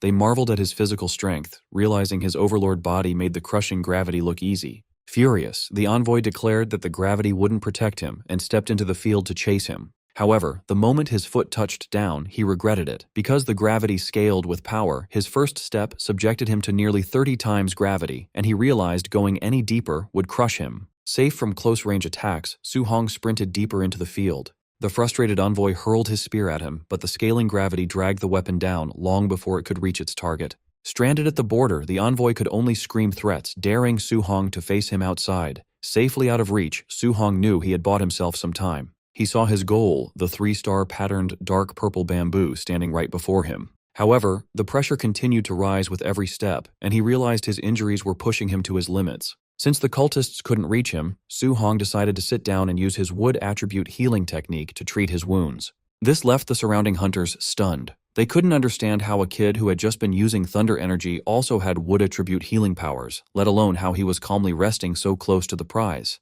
Seeing Su Hong heal himself, the envoy ordered his scouts to call in their elite comrades to secure the kill. He noted that the divine object was likely sealed inside the bamboo and warned his men that if Su Hong got it, none of them would survive. Near Stargazing Lake, the elite trio, Wang Tiantuo, Xiao Nan, and Lin Xinghe, stumbled upon a dead demonic cultist. Realizing the demon cult had blocked off the entire area, they suspected the enemy was targeting Su Hong and decided to head back to the martial artist base to notify them. Along the way, the base's complete silence felt highly suspicious, leading them to believe that the base itself might actually be colluding with the cultists. Deciding not to take any chances, Wang Tiantuo quickly called his father, the Star City City Lord, urging him to send forces to take control of both the base and the lake immediately. At the City Lord's estate, Wang Ni received the alarming news. Deducing that the cultists were indeed hunting Su Hong, he immediately prepared to lead a rescue team to the lake. Meanwhile, at the edge of the crushing gravity field, the celestial cult envoy and his followers were left waiting when the battered and bruised masked assassin arrived, prompting the envoy to demand to know what had happened to his forces. The assassin explained that Su Hong's tricks had wiped out almost all of his Tier 3 men, but the envoy refused to believe a mere Tier 2 kid could easily wipe out over a dozen superior fighters. The furious assassin explained that Su Hong had unleashed a devastating 3-element fusion technique that hadn't been in their intel, though the envoy remained skeptical, insisting that fusing 3 elements was theoretically impossible. Yet the envoy was forced to reconsider as he remembered that Su Hong actually possessed 3 distinct attributes, making the existence of such a technique a terrifying reality. Knowing their lives were on the line, the cultists agreed that they had to kill the boy at all costs, or face certain death from their terrifying superior. They glared at Su Hong, who was still peacefully meditating right in front of them. 2 hours later, Su Hong finished his meditation. Thanks to his A-rank healing art, his body and spiritual energy were fully restored back to their peak. Noticing the cultists were still stubbornly waiting for him to step out, Su Hong realized they wouldn't stop until he was dead, so he grabbed his spear and stood up. Taking his first steps toward the bamboo, Su Hong felt the crushing gravity of the field multiply instantly. Gritting his teeth under the immense pressure, he vowed to endure the weight and keep pushing forward. Outside the barrier, the envoy and the assassin boss watched in disbelief as Su Hong closed in on his target. They cursed his ridiculously overpowered physique, amazed that a Tier 2 kid possessed such insane physical durability. The envoy quickly devised a plan, realizing that the moment Su Hong pulled out the bamboo, the protective gravity field would completely vanish. He ordered his men to prepare to ambush and slaughter Su Hong the second the barrier dropped. Pushing past his absolute physical limits, a panting and exhausted Su Hong finally reached his goal and planted his spear on the ground. But before he could harvest the prize, Su Hong noticed something bizarre. While the crushing gravity had pulverized the surrounding stone into dust, a strange black triangular fragment lay on the ground, completely undamaged. Intrigued by how such a tiny object could withstand this level of pressure, Su Hong realized it must be an incredibly rare treasure and decided to pick it up. He examined the mysterious fragment but could not identify the material. Testing its durability, he tried to bend it with his full physical strength, only to find that it did not budge even a millimeter. In the process, he accidentally cut his hand on the sharp edge. Before he could even process what was happening, the black fragment liquefied and absorbed directly into his body through the open cut. Instantly, a colossal surge of energy erupted within him, causing all 7 of his elemental attributes to skyrocket. Soon after, the system confirmed his incredible luck. He had officially obtained a legendary 7 Gods Cauldron fragment. Realizing this divine fragment was the ultimate shortcut to supercharge his cultivation, Su Hong immediately sat down to absorb the energy. Seeing this, the envoy and the assassin boss were completely baffled by why their target had suddenly started cultivating. The envoy panicked, realizing Su Hong must have picked up a legendary hidden treasure. Once the absorption was complete, Su Hong was stunned to find his 7 attributes had surged tenfold. He realized that instead of running dry after a few A-rank skills, he could now easily spam them dozens of times in a row. On top of that, the 3-attribute fusion that had previously failed was now instantly mastered. Checking his system stats, he saw his vitality and spiritual power had peaked, with the system showing he held 1 out of 107 God's Cauldron fragments. He deduced that if a single fragment could give him such an absurd power boost, gathering all 100 fragments would make him absolutely godlike. Armed with his newly stabilized 3-element fusion and a massive reservoir of spiritual energy, Su-hong realized he had zero reason to flee. Seeing him prepare to make a move, the envoy yelled at his men to get ready, while the bloodthirsty assassin boss vowed to personally shred the kid to pieces the second the barrier dropped. Su-hong gripped and violently pulled out the dark purple bamboo. With the treasure harvested, the crushing gravity field instantly dissolved into thin air. With the protective barrier gone, the cultists launched a coordinated, full-blown charge to slaughter him, but Su-hong merely scoffed as he gripped his spear for the bloodbath. Wanting to test the limits of his newly upgraded power, Su-hong decided to use the oncoming cultists as guinea pigs for his newly perfected 3-element fusion. The charging cultists suddenly froze in absolute terror as a massive, blinding storm of fire, thunder, and metal energy ignited right above their heads. Our boy unleashed the massive energy, sending a colossal, swirling blast of elemental fury sweeping across the entire forest. The cultists screamed in agony as the devastating wave vaporized their defenses, tearing through their ranks like paper. The sheer power of the explosion was so absurd that it completely reshaped the landscape, leaving a massive path of destruction in its wake. As the smoke and dust settled, the area was littered with nothing but charred bones and the dismembered remains of the wiped-out cultist squad. Coughing up blood, the heavily injured masked assassin boss barely managed to pull himself out of the rubble, muttering in shock that such power was ridiculous, while the wounded envoy realized Su-hong must have successfully absorbed the legendary fragment to gain this level of monstrous strength. But before they could even think of escaping, Su-hong dropped right in front of them, radiating a terrifying aura. Smirking at the 2 wounded leaders, he mockingly asked if they had enjoyed their little hunt before declaring that it was now his turn to do the slaughtering. Su-hong wanted straight answers. Standing over the 2 defeated bosses, he gave them a clear choice: reveal the demonic cult's secret stronghold in Star City, or pay with their lives. Since they had quickly gathered a small army with Ye Che's help, Su-hong realized the cult had been hiding in the city's shadows for a very long time. However, the assassin boss refused to talk, determined to drag the young warrior down with him. To save them, the envoy threw a flashbang into the air and suggested a quick retreat. The distraction worked perfectly, allowing the wounded leaders to escape. Once the threat was gone, Su-hong collapsed to the ground in exhaustion. He knew his massive 3-element attack had completely drained his spiritual energy. If those 2 Tier 4 fighters had kept fighting instead of running, he would have been in deep trouble. Running on empty, he quickly activated his healing technique to patch himself up. He wanted to recover fast so he could return and deal with the traitor Ye Che. Farther away, the 2 injured bosses ran through the woods. The assassin boss finally realized Su-hong's attack had been just a bluff to buy time, but the panicked envoy warned him that they could not underestimate such a monster. The assassin tried to make excuses, pointing out they were still Tier 4 experts while the kid was only Tier 2. Still, the traumatized envoy told him to shut up, reminding him that their elite squads had been destroyed in seconds. The embarrassing truth hit them. A Tier 2 teenager had forced 2 powerful Tier 4 commanders to run for their lives. If anyone found out, they would become the laughingstock of the martial arts world. Over at the Star City martial artist base, the mastermind Ye Che paced his office nervously. He feared the city lord would discover his illegal blockade before he got proof of Su-hong's death. A sudden message flashed on his communication crystal, bringing the worst possible news. The expensive assassination plot against Su-hong had completely failed. Ye Che panicked instantly. With Su-hong still alive, it was only a matter of time before his secret alliance with the demonic cult was exposed to everyone. Knowing his life was over if he stayed, Ye Che quickly packed his bags to flee Star City before the city lord could find him. Rushing to his SUV, he angrily cursed Su-hong, blaming the young genius for ruining his comfortable life and forcing him to run. Before he could get inside his vehicle, a massive cage of fire erupted and trapped him. Su-hong stepped out from the shadows, mocking him and asking where he thought he was going. Trapped and desperate, Ye Che unleashed his peak Tier 3 energy. He charged forward with a powerful palm strike, screaming that a mere Tier 2 brat could not look down on him. Su-hong easily dodged the strike with incredible speed, calmly telling Ye Che that ranks did not matter anymore. Instantly, Su-hong delivered a powerful thrust that stabbed Ye Che through the chest. As the dying official crashed back into his vehicle, he realized he was fighting a true monster. The vehicle exploded into a fireball as Su-hong walked away. A nearby crowd of martial artists watched in silence, shocked that a Tier 2 teen had just defeated a peak Tier 3 official in broad daylight. Shortly after, a fleet of official luxury cars arrived, and the city lord, Wang Ni, stepped out onto the street. The onlookers began to whisper nervously when they saw him. Knowing Su-hong had just killed an official, they quickly decided to testify for the kid, planning to call it self-defense against the corrupt Ye K. However, the crowd was stunned as the city lord completely ignored the burning car.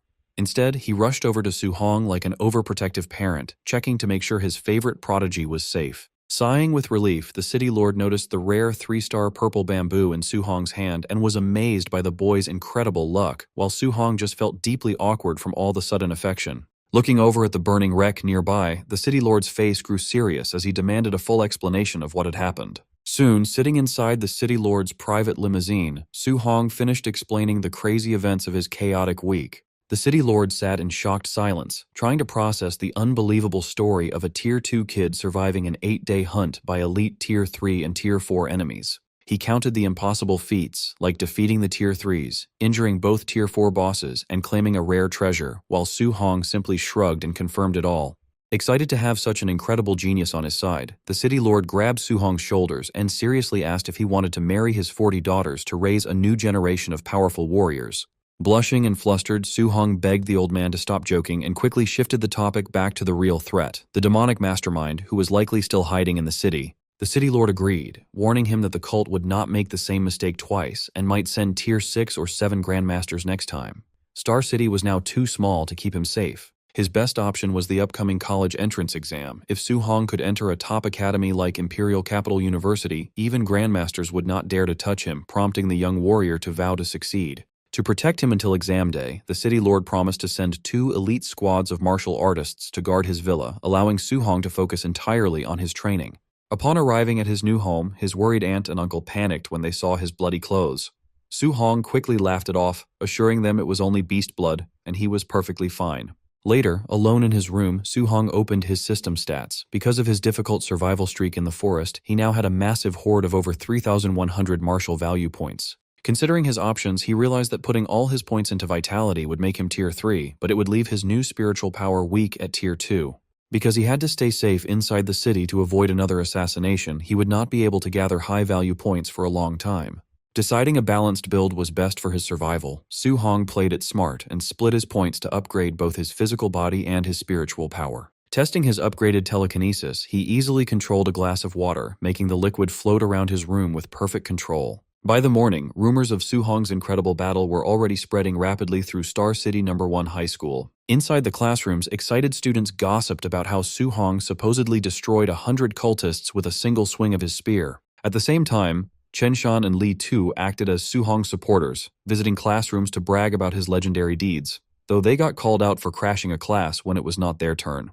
An annoyed student confronted them, complaining that his class had been waiting a week to hear the story. It turned out the duo got their schedule mixed up and went to the wrong classroom. This classroom drama quickly ended when a student spotted Su-hong entering the school gates and yelled out. Hearing the sudden noise, Su-hong looked around, completely confused. Before he could take another step, a massive crowd of excited students ran straight at him like a wild mob. Breaking into a cold sweat, he wondered what he had done to make the entire school chase him. Soon, a massive crowd of students quickly surrounded Su-hong, begging to hear about his legendary exploits. While his friends Li Tu and Chen Shan laughingly bragged about how their teacher, Teacher Li, had been shocked by the news, Su-hong frantically coughed to get them to shut up.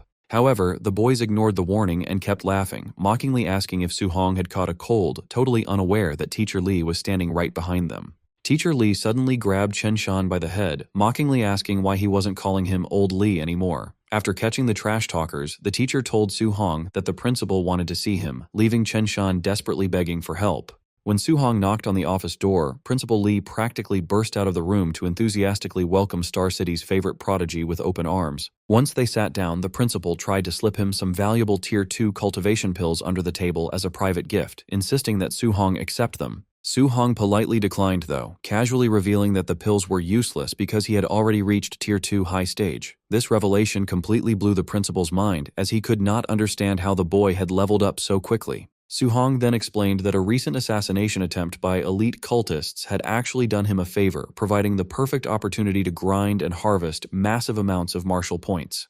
Excited by this incredible growth, Principal Li took off his jacket and demanded they head to the gym so he could test the kid's strength. Su-hong awkwardly pointed out the principal's higher rank, but the confident man promised to hold back. As they walked into the gymnasium, the other students immediately spotted Su-hong and began whispering about how he had supposedly defeated an entire army of cultists by himself. Seizing the moment, Principal Lee proudly announced that he was about to spar with the school's star prodigy, ordering the staff to gather every free student in the building to watch. Feeling deeply awkward, Su-hong suggested they find a more private spot to fight. However, the principal misread his concern, laughing it off and repeating that he would hold back so Su-hong wouldn't look bad. In reality, Su-hong was actually trying to protect his teacher's dignity, worried that defeating his own principal in public would ruin the man's reputation forever. Since there was no backing out now, Principal Lee powered up his fiery aura in front of the massive crowd and confidently ordered Su-hong to make the first move. The watching students went wild, excited to witness the raw power of a Tier 3 martial artist in action as they cheered Su-hong on to do his best.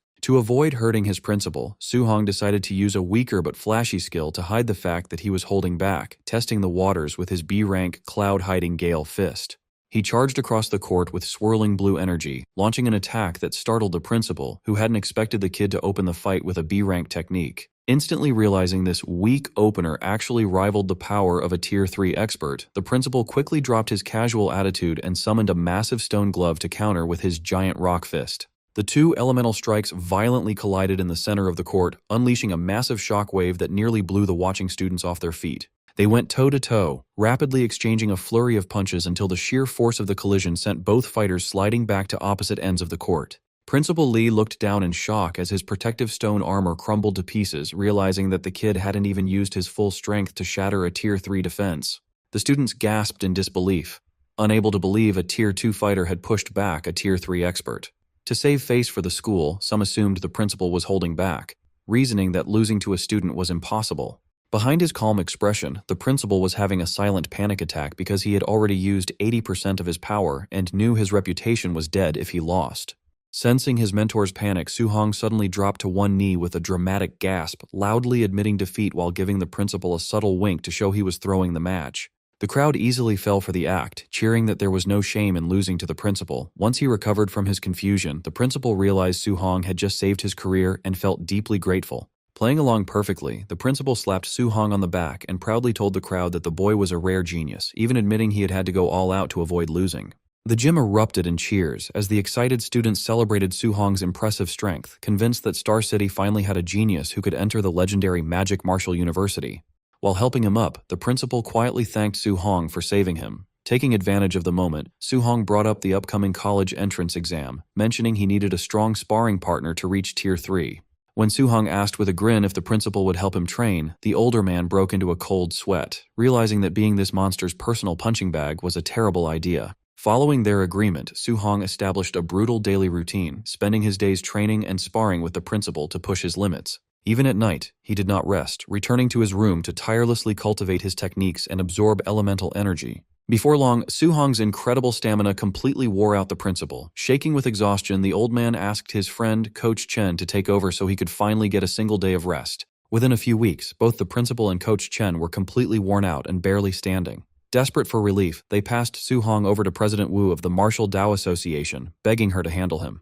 Since she was a powerful Tier 5 martial artist, President Wu showed absolutely no mercy, ruthlessly training Su-hong and refusing to let him rest for even a second. With only 5 days left before the big exam, a bruised and battered Su-hong caught his breath and told President Wu that he was finally ready to break through. Suspecting he was just trying to slack off, President Wu grabbed him by the head, but the fiery aura radiating from Su-hong proved he was telling the truth. She was shocked to realize that after less than a month of her intense training, his vitality had skyrocketed from 900 to a peak level of 1,000. Recognizing his rapid progress, she quickly ordered an urgent delivery of Tier 3 advancement pills and left him alone in the training room to focus on his breakthrough.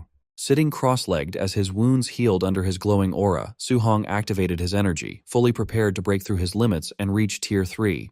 Inside the Martial Arts Association lobby, President Wu happily skipped down the hallway, leaving the nearby staff watching her in shock. She was completely lost in her own world, thrilled that Su-hong might become Star City's first Tier 3 candidate and bring them massive provincial resources.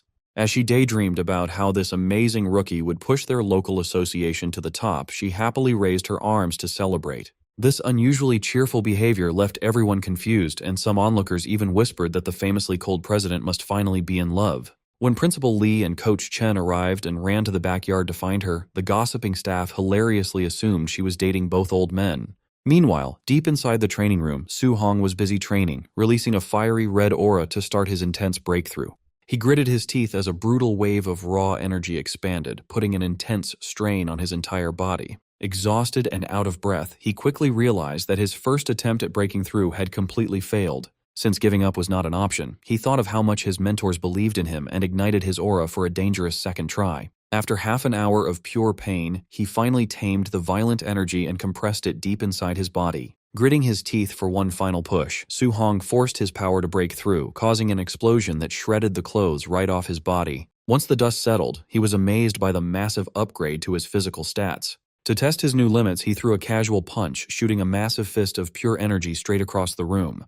He realized that unlike weaker fighters who needed special techniques, a Tier 3 expert could project energy at will, as his system screen showed his vitality had reached 1,000. Excited by this crazy power-up, Su Hong prepared to leave and share the news with President Wu, completely forgetting that he was currently naked. But before he could even step out, the door opened, and President Wu asked if he was a professional flasher, while his other mentors took embarrassing photos. While a deeply embarrassed Su Hong curled up on the floor, President Wu called the city lord to share the news, joking that they needed a parent-teacher meeting.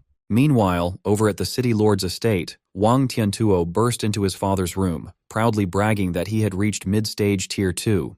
Expecting high praise, the boy was shocked when his father barely reacted, only telling him to keep up the good work. Before the boy could complain about this cold reaction, the city lord grabbed his coat and ran out, explaining that Su Hong had already reached Tier 3. Soon after, the city's top leaders gathered at the association, staring at an awkward Su Hong who was wearing a borrowed, incredibly tight cartoon crop top. Getting straight to business, the city lord handed him a secret folder, warning him to watch out for several dangerous martial artists who had recently snuck into Star City. Looking through the pages, Su Hong frowned as he read nearly 100 strong names from elite cities, realizing he did not recognize a single one.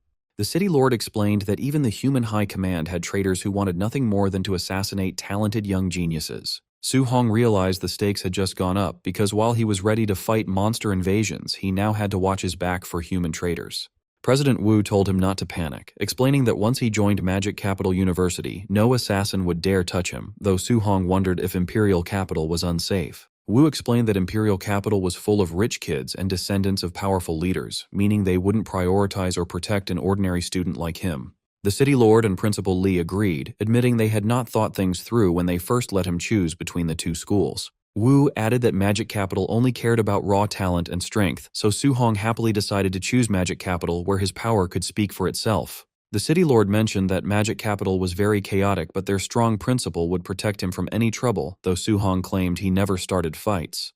His mentors stared at him blankly, asking who had killed the corrupt official Ye Qi and defeated dozens of elite cult assassins. Principal Li and Coach Chen joined in, pointing out that he had also trashed other cities' training camps and beaten his entire class, leaving him laughing nervously. Changing the subject, the city lord gently pointed out that as the city's top student, Su Hong's current outfit was a little strange. President Wu proudly spoke up, claiming her fashion taste was perfect and explaining she had lent him her own clothes since his had been destroyed. Not wanting to offend her, the city lord nervously lied and praised the outfit, while Su Hong awkwardly thanked them both. A few days later at the airport, the city lord welcomed the official college entrance exam examiner, a sharp Tier 5 martial artist named Wang Lindao. Shaking hands, the examiner sighed that his master had forced him to take this job, ordering him to put his pride aside to make friends with talented local students. He complained that as a Tier 5 expert, trying to impress high school kids was embarrassing, especially since Star City rarely produced even a single Tier 2 candidate. The city lord smugly asked if an 18-year-old Tier 3 genius was worth his time, making the shocked examiner throw away his pride and demand to see Su Hong immediately. At the Star City martial art exam venue, stadium officials were busy setting up the vitality and combat power testers to kick off the big day. President Wu Lingxian kept checking her phone, wondering why the designated examiner had not returned with their star student yet. Seeing her worry, City Lord Wang Ni pointed out into the stadium crowd to show her exactly where the guy was hiding. It turned out the examiner, Wang Lindao, had completely abandoned his professional dignity, throwing his arm around Su Hong to force a cute selfie and beg Star City's favorite genius for a smile. Watching this embarrassing display from the stage, Wu Lingxian and Wang Ni facepalmed and cursed the examiner's shameless behavior. Shortly after, the speakers blared to officially kick off the Martial Dao assessment, announcing that while lower-tier students tested locally, all Tier 2 and above examinees had to take a special train to the provincial capital for centralized testing. Su-hong grumbled that absolutely nobody had bothered to tell him about the travel requirement, prompting his three mentors to awkwardly laugh and admit they had completely forgotten.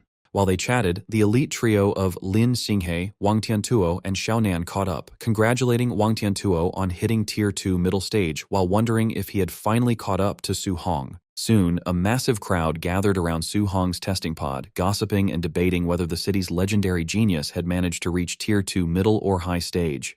Inside the capsule, Su-hong unleashed a massive, terrifying surge of red energy, instantly leaving Lin Xinghe and Xiaonan sweating in shock.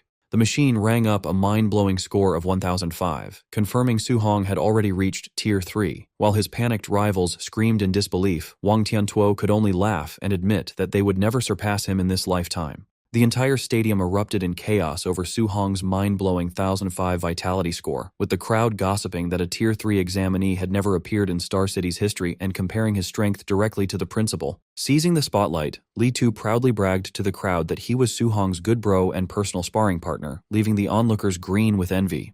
Watching from the VIP room, the rival fathers lost their minds. Lin Xinghe's father hilariously lamented that his son wasn't a girl, while Xiao Nan's father immediately resolved to have his daughter dress up to secure the young monster as his son-in-law. Up on the main stage, City Lord Wang Ni and President Wu Lingxian traded smug congratulations, thrilled that Su-hong's rise would launch both the city and their association to unprecedented heights. Watching the crowd, examiner Wang Lindao noted that as a seasoned coordinator who had overseen exams across the province, he knew a low-ranked city like Star City normally struggled to produce even a single Tier 2 student. He thought about the massive resource gap between small and large cities, concluding that Su-hong reaching Tier 3 under these resource-starved conditions made him an absolutely terrifying anomaly. He realized that if Su-hong had had the elite training conditions of Magic City or the Imperial Capital, he would likely have been Tier 4 already, cementing the teen as the single greatest talent he had ever encountered. Back on the field, rabid fans started screaming their love and begging to have his babies, leaving an embarrassed Su-hong feeling highly uncomfortable under the sudden spotlight. With the local testing finalized, only Star City's top 4 elites, Su-hong and the Tier 2 trio of Wang Tiantuo, Xiaonan, and Lin Xinghe, prepared for the next phase. After packing their bags, the city's 4 qualifying prodigies officially boarded the high-speed special train to head to the provincial capital for the centralized martial art exam. As they walked down the aisle to find their seats, the other candidates tried to stare them down, creating a very tense and hostile atmosphere inside the train. To intimidate the newcomers, the seated candidates flared their aggressive, heavy auras to assert their dominance right off the bat. Lin Xinghe scoffed at their childish posturing, while Xiaonan prepared to unleash her own spiritual telekinesis to push back and defend Star City's reputation. But suddenly, Su-hong's eyes glowed as he prepared to show the arrogant crowd what real power looked like. He erupted with a towering pillar of blue energy, manifesting a colossal, roaring dragon aura that caught the entire train car completely off guard. The dragon's massive spiritual pressure swept through the cabin, completely crushing and neutralizing the offensive auras of the other candidates in a single blow.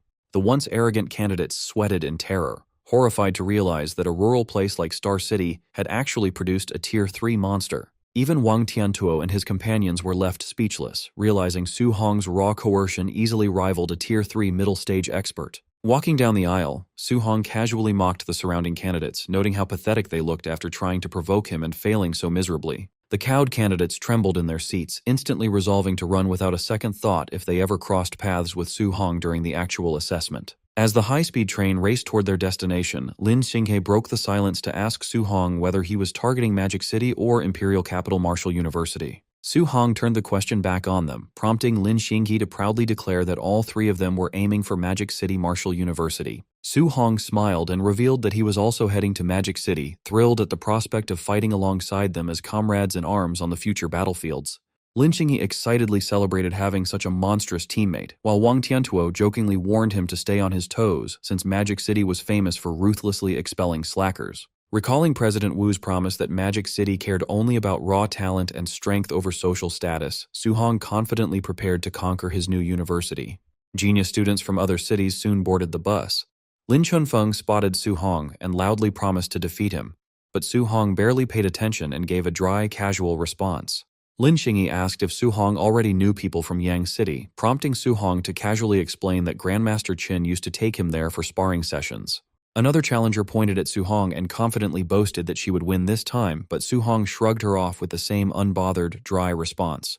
A muscular, red-haired student cracked his knuckles and laughed about finally getting his revenge. However, Su Hong completely deflated his excitement with another lazy nod as other students started screaming his name. Nearby onlookers gossiped about Su Hong's true identity, completely baffled by rumors that he had defeated every single genius across the major cities.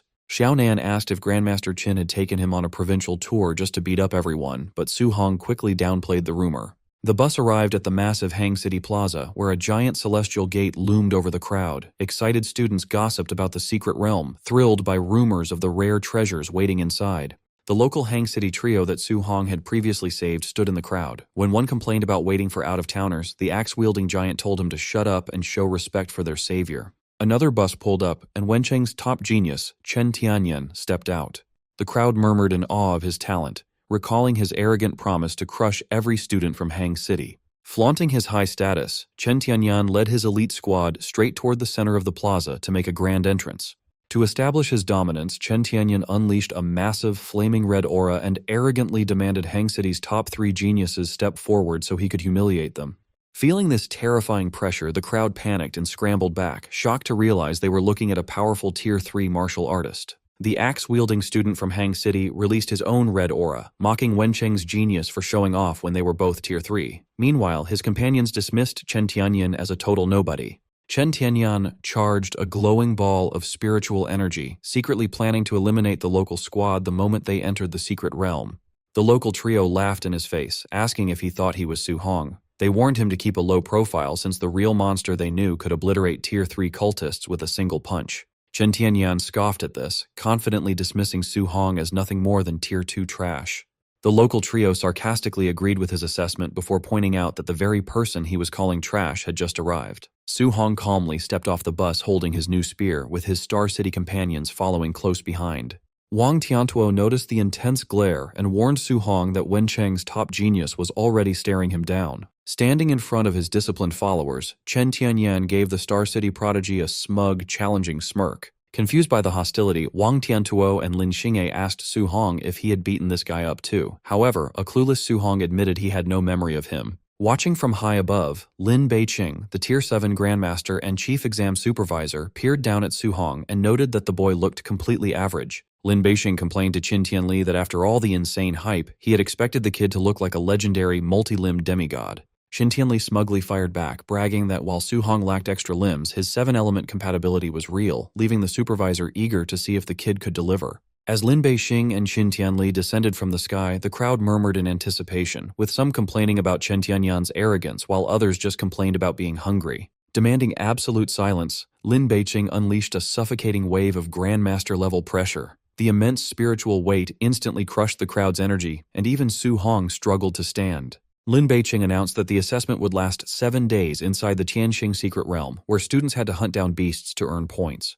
Hunting beasts would yield map fragments that revealed high-value targets, including a 10,000-point bounty for anyone who could slay the Tier 4 wild dragon lurking in the center. While Su Hong's eyes lit up at the massive prize, Wang Tiantuo warned that a beast with a dragon bloodline would fight far above its actual rank. Lin Beiqing flashed a savage grin as he delivered the final rule. Defeating fellow candidates allowed students to steal half of their points. Su Hong realized the exam was going to turn into a complete bloodbath. Once the crushing pressure vanished, point-tracking bracelets materialized on every candidate's wrist, allowing them to monitor the live rankings and scores in real time. Holding a glowing green key, the chief examiner officially started the exam and opened the massive portal, ordering the candidates to enter the secret realm. Eager to grab an early lead, Chen Tianyan immediately leaped into the portal. His sudden move triggered a chaotic stampede as the other candidates desperately scrambled to follow him. As the crowd rushed the gate, Lin Xingyi urged Su Hong to move, but he told his squad to head in first without him. Realizing his plan, Xiaonan used her telekinesis to drag Lin Xingyi into the portal. She yelled back that Su Hong was a menace who only wanted to enter late to ambush and rob other candidates.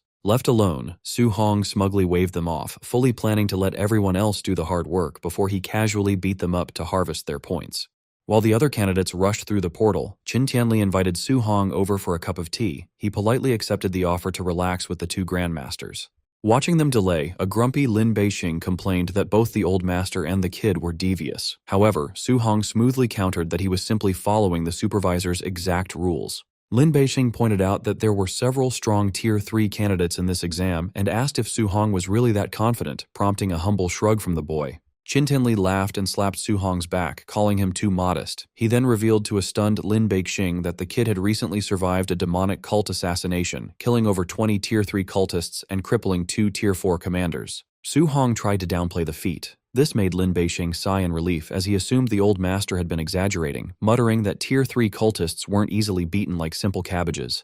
Su Hong casually clarified that he actually had to run for 8 days and fight to the absolute death to kill them, leaving Lin Beixing sweating in disbelief at the kid's ridiculous combat record.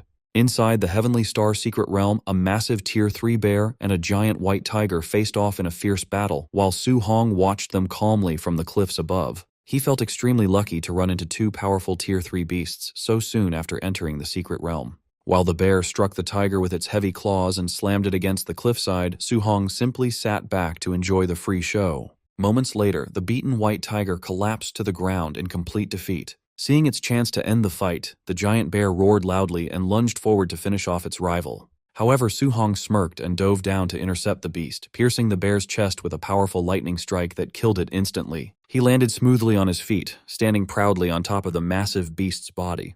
Next, he turned his attention to the injured white tiger and coldly told it that its time was up. Terrified by his incredible strength, the panicked tiger desperately tried to climb up the rocky cliff to escape. But Su Hong used his telekinesis to float in front of it, mockingly asking if it really thought it could run away. He prepared his powerful third spear stance to finish the beast, but he was suddenly stopped when the giant tiger dropped to its knees and started whimpering like a helpless little cat. This unexpected reaction froze Su Hong in the middle of his attack, leaving him completely confused by the strange sight.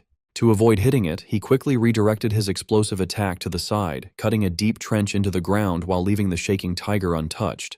The giant tiger then rolled onto its back and started purring, leaving Su Hong amazed that such a fierce monster would act cute just to save its own life. Because of this, he agreed to spare its life as long as it led him to other humans and strong monsters, but he was left speechless when the tiger literally barked like a dog to agree. With their agreement made, Su Hong rode the white tiger like a horse as they dashed off to find the strongest beasts in the area. Before long, they spotted a massive giant ape carrying a whole tree trunk, wandering around the nearby forest. Standing on his shaking tiger, Su Hong looked at the threat and realized they had found a 30-meter-tall Tier 3 high-stage giant ape, which was much larger than any monster in the outside world. Suddenly, the giant ape turned around, catching Su Hong off guard with its quick movements. The monster roared and threw the huge tree trunk right at them, but Su Hong remained completely calm as the projectile flew toward them. When the massive log crashed into the ground with explosive force, Su Hong easily jumped into the air to dodge the impact while creating a protective shield around his tiger. While still in mid-air, Su Hong kicked the tiger away and ordered it to run far from the battlefield and wait for him there. He warned the beast that he would kill it if it tried to run away permanently, and the crying tiger fell safely into the forest below. After that, Su Hong ran straight up the massive tree trunk like a ramp, confident that no matter how big this ape was, it was still just a Tier 3 monster. He then launched himself forward, flying directly toward the roaring ape's face. Disgusted by the monster's horrible breath, he yelled at it to stop breathing on him before powering up his heaven-breaking spear technique. He drove a massive, lightning-charged strike straight into the ape's open mouth, shattering its giant teeth in a single hit. As a result, the broken fangs were blown right out of its mouth and crashed heavily onto the forest floor below. Screaming in terrible pain and spitting blood, the giant ape was blasted backward and collapsed heavily into the trees. Once he landed safely, Su Hong looked at the massive tree trunk and estimated it to be over 40 meters long, weighing around 70 tons. He dug his fingers deep into the wood, confidently saying that his Tier 3 strength made lifting 70 tons absolutely effortless. He then easily lifted the massive log into the air, swinging it around as if it were just a small stick. Next, he wrapped his spiritual power around the entire 40-meter log to make sure it didn't break. Using his telekinesis, he floated the massive log and got ready to swing it like a giant bat at the dazed ape. Su Hong delivered a massive, gravity-defying swing, calling the monster a smelly monkey and telling it to take his giant weapon. The 70-ton log slammed directly into the giant ape's face with massive force, completely shattering its jaw. Meanwhile, outside the secret realm, the crowd of spectators watching the live broadcast completely lost their minds, unable to believe his terrifying power.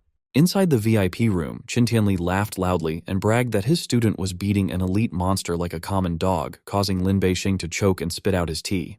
After wiping his chin, Lin Beixing sighed and admitted that with a monster like Su Hong taking part, there was absolutely no suspense left for this year's exam. Su Hong checked his bracelet and confirmed he got the map fragments the Grandmaster mentioned after defeating the giant ape. Swiping his screen, he saw his score had reached 2,100 points. He realized the giant ape alone was worth 2,000 points, which was way more than the 100 points he got from the bear. Since second place Chen Tianyan only had 800 points, robbing him would only give Su Hong 400 points, he decided that hunting high-value beasts was a much better use of his time. He went to find his tamed white tiger to track down his next targets. Other clueless candidates stared at their bracelets, completely confused about how a random guy named Su Hong got such a massive score. The candidates he saved realized he must have defeated a high-value special beast by himself, and they started hyping up his insane power. Sitting on a dead bear, the top genius Chen Tianyan sneered at the rankings. He dismissed Su Hong as Tier 2 trash, confidently assuming these special beasts were actually weak. He found a red dot on his map and decided to hunt a special beast by himself to prove he was the real deal. When he arrived, his jaw dropped. A massive purple serpent coiled around a mountain peak towered over him, and he realized it was a dangerous Tier 3 high-stage monster. A cold sweat broke out on his face. He realized these special beasts were actual nightmares, meaning Su Hong's real strength must have been terrifying. He quickly shook off his fear, clenched his fist, and ignited his fiery red aura. He vowed to kill the beast anyway, refusing to be beaten by Su Hong. The giant serpent let out a loud roar as Chen Tianyan tried to stand his ground.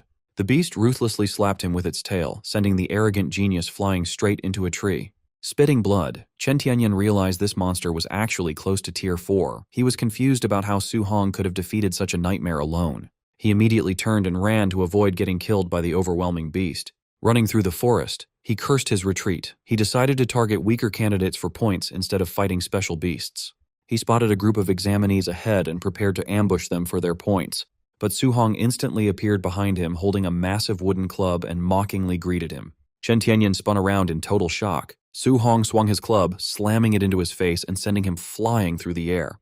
The nearby candidates screamed and ran away as Chen Tianyan crashed into the dirt. They stared in horror at the bloodied, unconscious fighter, terrified of the strength required to defeat a Tier 3 expert with a simple stick. Su Hong checked his bracelet and happily noted that while he had wanted to hunt beasts, getting 400 points from Chen Tianyan was a great win. He turned to the 5 surrounding candidates and let his massive white tiger step out from the shadows as he asked for their scores. The students begged for mercy, saying their combined scores did not even reach 100 points. Su Hong sighed, disappointed by how low their scores were. Instead of robbing them, Su Hong handed them his wooden club. He suggested they take turns beating up the unconscious Chen Tianyan to get his remaining points. Soon, a completely beaten Chen Tianyan lay in the dirt. However, the disappointed candidates realized that attacking an already defeated target did not give extra points. Su Hong said goodbye and rode away on his giant tiger, leaving the amazed students to realize they had just been saved by the top-ranked genius. Watching the live broadcast, a shocked Lin Beixing wondered what kind of person convinced others to beat up a defeated kid. Qin Tianli laughed, proudly saying his university loved chaotic troublemakers.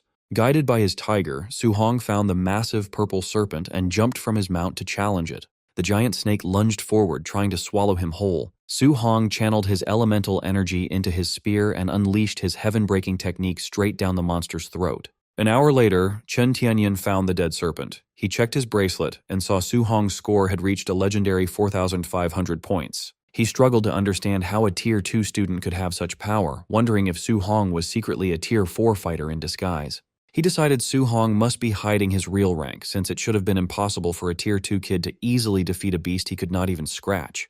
Deep in the forest, the 3 geniuses Su Hong had saved recovered next to a dead beast, marveling at how easily he hunted the monsters that had nearly wiped out their entire team. One of the students checked her tracker and yelled in shock as Su Hong's score reached 4,500 points.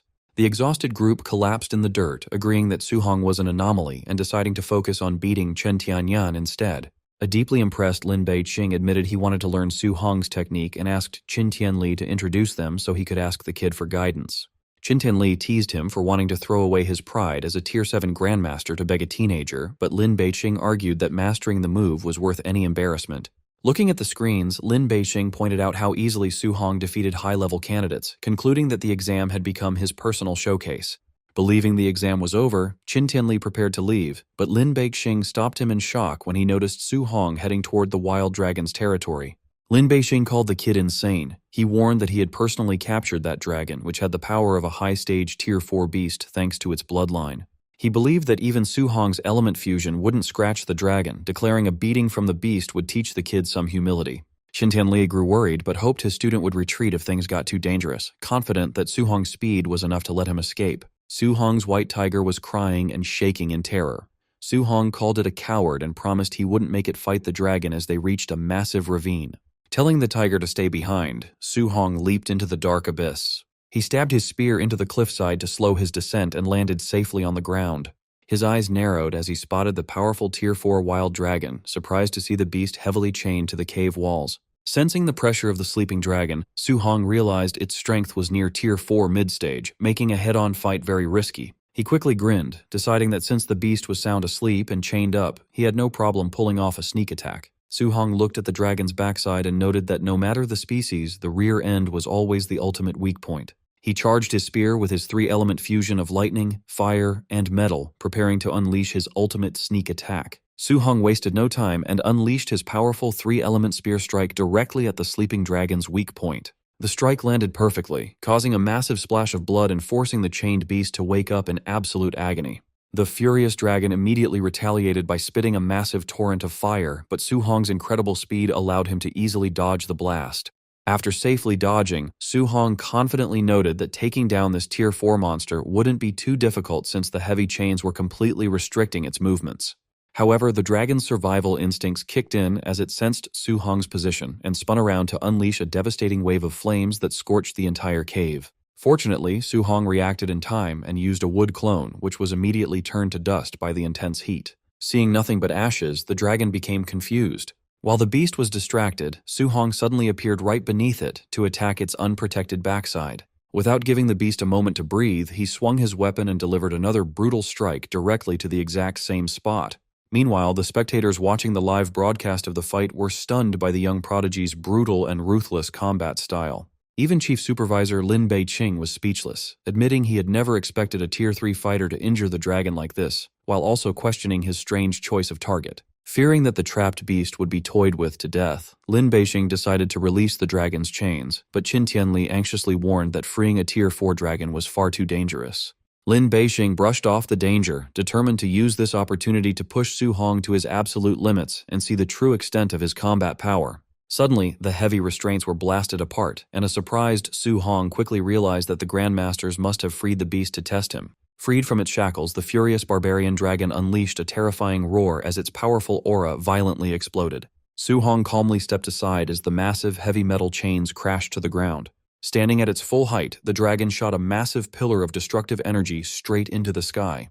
Feeling the crushing pressure, Su Hong braced himself, realizing that a true Tier 4 dragon with a pure bloodline was a completely different challenge. But instead of backing down, he got excited, thrilled that the shackles were off so he could finally test his maximum power in a true, unrestricted fight. The barbarian dragon locked its angry glare on Su Hong and immediately unleashed a devastating stream of fire, forcing him to leap high into the air to dodge. Mid-leap, Su Hong counterattacked by channeling intense water energy into his spear to summon a massive water dragon. The two opposing elements collided violently in midair, creating a massive cloud of boiling steam that completely covered the cavern. Trapped inside the thick fog, the disoriented dragon roared in frustration, unable to locate its target. Seizing the moment, Su Hong kicked off the cave wall and descended from above, unleashing his powerful 9 heaven-breaking spears technique. However, the beast's sharp senses instantly warned it of the danger, prompting the dragon to gather its strength for a sudden, explosive burst of movement. Noticing the sudden movement, Su Hong was surprised. When he looked up, he was shocked to see the massive beast easily clinging to the rocky ceiling, realizing that despite its giant size, the dragon was incredibly fast. Before Su Hong could recover from his shock, the barbarian dragon struck down with its razor-sharp claws, trying to tear him to pieces. Su Hong quickly retaliated, unleashing a full-power heaven-breaking spear strike that collided violently with the descending claw.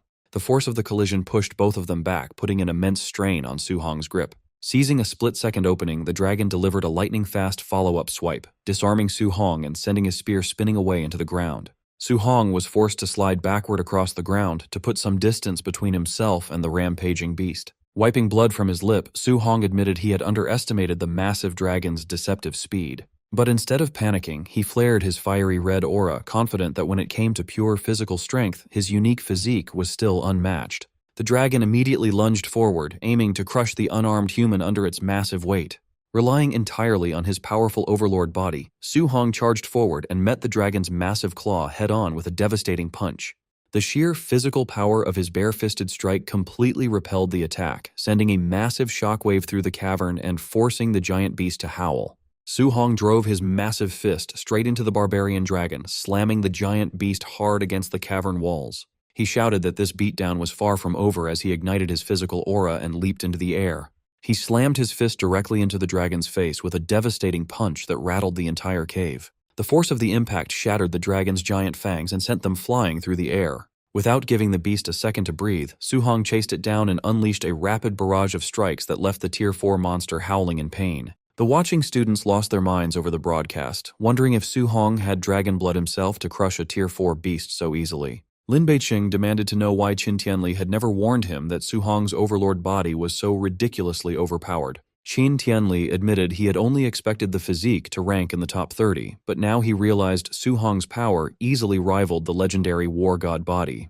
Looking at Su Hong's incredible combination of god-tier talents, Lin Beiqing declared that he was guaranteed to shatter every exam record in history. Back in the cave, Su Hong landed a massive flying strike directly on the barbarian dragon's chin, knocking the giant beast completely unconscious. When the dust cleared and the system awarded him more 400 points, an exhausted Su Hong collapsed to the ground, knowing he could never have beaten this tough beast without his overlord body and 3-element fusion. Lin Beiqing noted that no other student could have survived this fight, while Su Hong silently cursed the examiners for setting up such a crazy trial. Checking his screen, Su Hong happily confirmed that the 10,000-point dragon bounty was officially his, bringing his total score to an incredible 14,500 points. At the same time, a sweating Chen Tianyan stared at his tracker in pure panic, unable to understand how Su Hong had defeated a high-stage Tier 4 dragon all by himself. Other candidates across the realm lost their minds over the impossible score, screaming in disbelief at the massive gap between them. Su Hong's high score completely crushed the other candidates' spirits, leaving them crying on the ground as they apologized to their parents for being useless. Watching this breakdown on the monitors, Lin Beiqing commented on their broken spirits, and Qin Tianli admitted he also would have given up if he had had to compete against a monster like Su Hong in his youth. Shortly after, Su Hong casually set up a giant campfire to roast the legendary dragon's meat, leaving the outside spectators completely speechless. When his cowardly tiger emerged to beg for food, Su Hong scolded it for hiding during the fight before tossing the beast a large chunk of roasted meat. Half an hour later, both hunter and mount lay stuffed on the ground, so Su Hong decided to pack some of the delicious meat to bring home to his aunt and uncle. When the tiger began to glow with a bright red aura, a confused Su Hong asked if the greedy beast had just overeaten and bloated itself. Before he could get an answer, Su Hong felt a warm wave of energy and blood rushing through his own body. He was quickly surrounded by a fiery aura as system notifications flooded his screen, boosting his physical stats. Checking his updated stats, Su Hong smiled when he saw his vitality had jumped past 1020 and his legendary overlord body had reached 9%. Since upgrading his overlord body by just 1% normally cost 1,000 points, Su Hong realized that eating this dragon meat had saved him thousands of points. He smiled, realizing the barbarian dragon was an absolute goldmine where every single part was a valuable treasure. On the third day of the exam, 2 shocked candidates ran into the clean dragon skeleton, amazed that Su Hong had actually eaten the entire giant beast. Su Hong scolded his bloated tiger for eating too much, warning that he would turn the tiger into his next meal if it didn't lead him to more monsters, which made the beast cry. Terrified of being eaten, the tiger guided Su Hong on a wild hunting spree across the realm, starting on day 4 by easily defeating the special 9-life white ape. On day 5, Su Hong continued his rampage by tracking down and destroying the special deathworm. On day 6, he delivered a heavy punch to shatter the giant sky-wind mad bull, leaving almost no high-level beasts left in the realm. On the final day of the exam, Su Hong tracked down Chen Tianyan and hit him in the face with a heavy wooden club, leaving the genius screaming in pain. Checking his tracker, Su Hong was confused when defeating Chen Tianyan awarded him 0 extra points, even though his own score was already at an amazing 35,500 points. He soon remembered that he had already robbed this guy earlier in the exam, realizing he could not steal points from the same candidate twice. Just then, a loud announcement echoed through the sky declaring that the 7-day trial had ended and the exit portal was open. As his white tiger whimpered in sadness over his departure, Su Hong gently patted its head and warned it to train hard so it wouldn't get beaten by future hunters. He then looked over at the unconscious Chen Tianyan, wondering how the knocked-out opponent was supposed to leave the realm on his own. Deciding to do a good deed, Su Hong tossed the unconscious student over his shoulder and leaped straight through the exit portal. The moment he stepped back into the outside world, the massive crowd erupted into loud cheers, crowning him as the undisputed martial arts champion of Jiangnan Province. News of Su Hong breaking the provincial exam record went viral, making him an instant celebrity overnight. Outside the high school, Chen Shan took advantage of the hype, loudly bragging to reporters that the champion was his best friend. His aunt and uncle were also cornered by the press, proudly telling reporters how sensible and hardworking he had always been. The media even tracked down a beaten Chen Tianyan to ask how he felt about being saved by his rival, causing him to have a meltdown on live television. News notifications flooded phones everywhere with gossip about Su Hong's past, his sudden rise from poverty, and female celebrities publicly confessing their feelings to him. Overwhelmed by the constant media attention, Su Hong decided to ask the Grandmasters to use their influence to stop the annoying reporters. They met the next day at the Martial Arts Association headquarters to escape the chaos and discuss their next steps. Lin Beixing promised to make the media back off so Su Hong's family could get some peace, then told Qin Tianli to focus on their actual business. The Grandmaster suddenly blushed and begged Su Hong to teach him his element fusion technique, catching the young man completely off guard. Remembering how supportive the old master had always been, Su Hong decided he could not turn down the request. He bowed respectfully and agreed to share his experience, asking the Grandmasters to guide him if he made any mistakes. Half an hour later, Su Hong demonstrated his element fusion technique while the two Tier 7 Grandmasters took notes like excited students. Lin Beixing was deeply touched by how selflessly Su Hong shared his secrets, realizing this historic discovery could change human civilization forever. Peeking into the room, Wu Lingxian was shocked to see two legendary Grandmasters taking lessons from a teenager, making her want to test her own wind compatibility. By 3 in the morning, Qin Tianli successfully triggered his own multi-element fusion and celebrated, claiming he could now defeat a Tier 8 martial artist. Lin Beixing was amazed by his colleague's fast mastery and praised his incredible talent. When Su Hong asked how he had obtained dual attributes, Qin Tianli revealed he had recently unlocked his second element thanks to a mysterious fragment. Hearing this, Su Hong immediately asked if the artifact was a fragment of the legendary 7 Divine Cauldrons.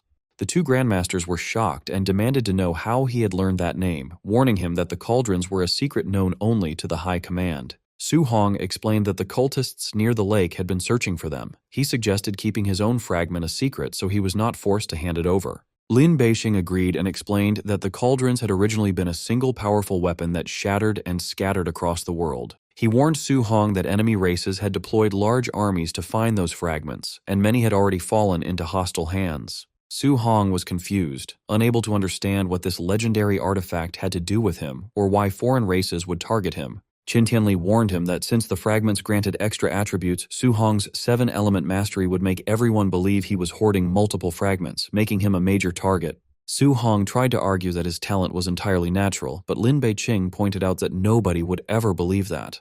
To trick potential assassins, Lin Beixing suggested they claim Su Hong's multiple elements came from fragments he had already surrendered to the Grandmasters. Qin Tianli warned him to remain highly vigilant due to the human traitors hiding in the shadows, and Su Hong readily agreed to their plan. Lin Beixing reassured him that he would be safe at Magic Capital University, bragging that if anyone attacked him there, Principal Li would destroy them completely. Su Hong wondered if this famous Principal Li was actually a powerful Tier 9 martial artist. Lin Beixing confirmed his strength, revealing that Principal Li had once broken the leg of Imperial Capital's principal, leaving Su Hong glad to have such a powerful shield. Eager to win over his future protector, Su Hong asked about Principal Li's hobbies so he could plan how to get on his good side. Lin Beixing quickly warned him against bribery, noting that Principal Li despised flattery and might just break Su Hong's legs instead. Qin Tianli suggested that beating up the Magic Capital City Lord's son would easily catch the principal's attention, as long as Su Hong was in the right.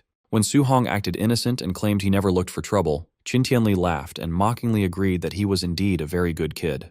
Lin Beixing proposed a better idea, suggesting that beating the Imperial Capital Principal's relatives during the national tournament was the best way to win Principal Li's favor. The two Grandmasters schemed happily, telling Su Hong that if he defeated the rival principal's great-grandson and mocked their school, Principal Li would adopt him on the spot. Watching these dignified elders grin like villains, Su Hong broke into a cold sweat and decided not to let them corrupt him. Smiling innocently, Su Hong asked for a photo of the great-grandson, claiming he only wanted to make friends. However, the Grandmasters were not fooled at all. Meanwhile, at the Magic Capital admissions office, Director Wang Yang was reviewing candidates when he spotted a shocking score of 35,500 points. He ordered his staff to immediately pull up the combat recordings of this student named Su Hong.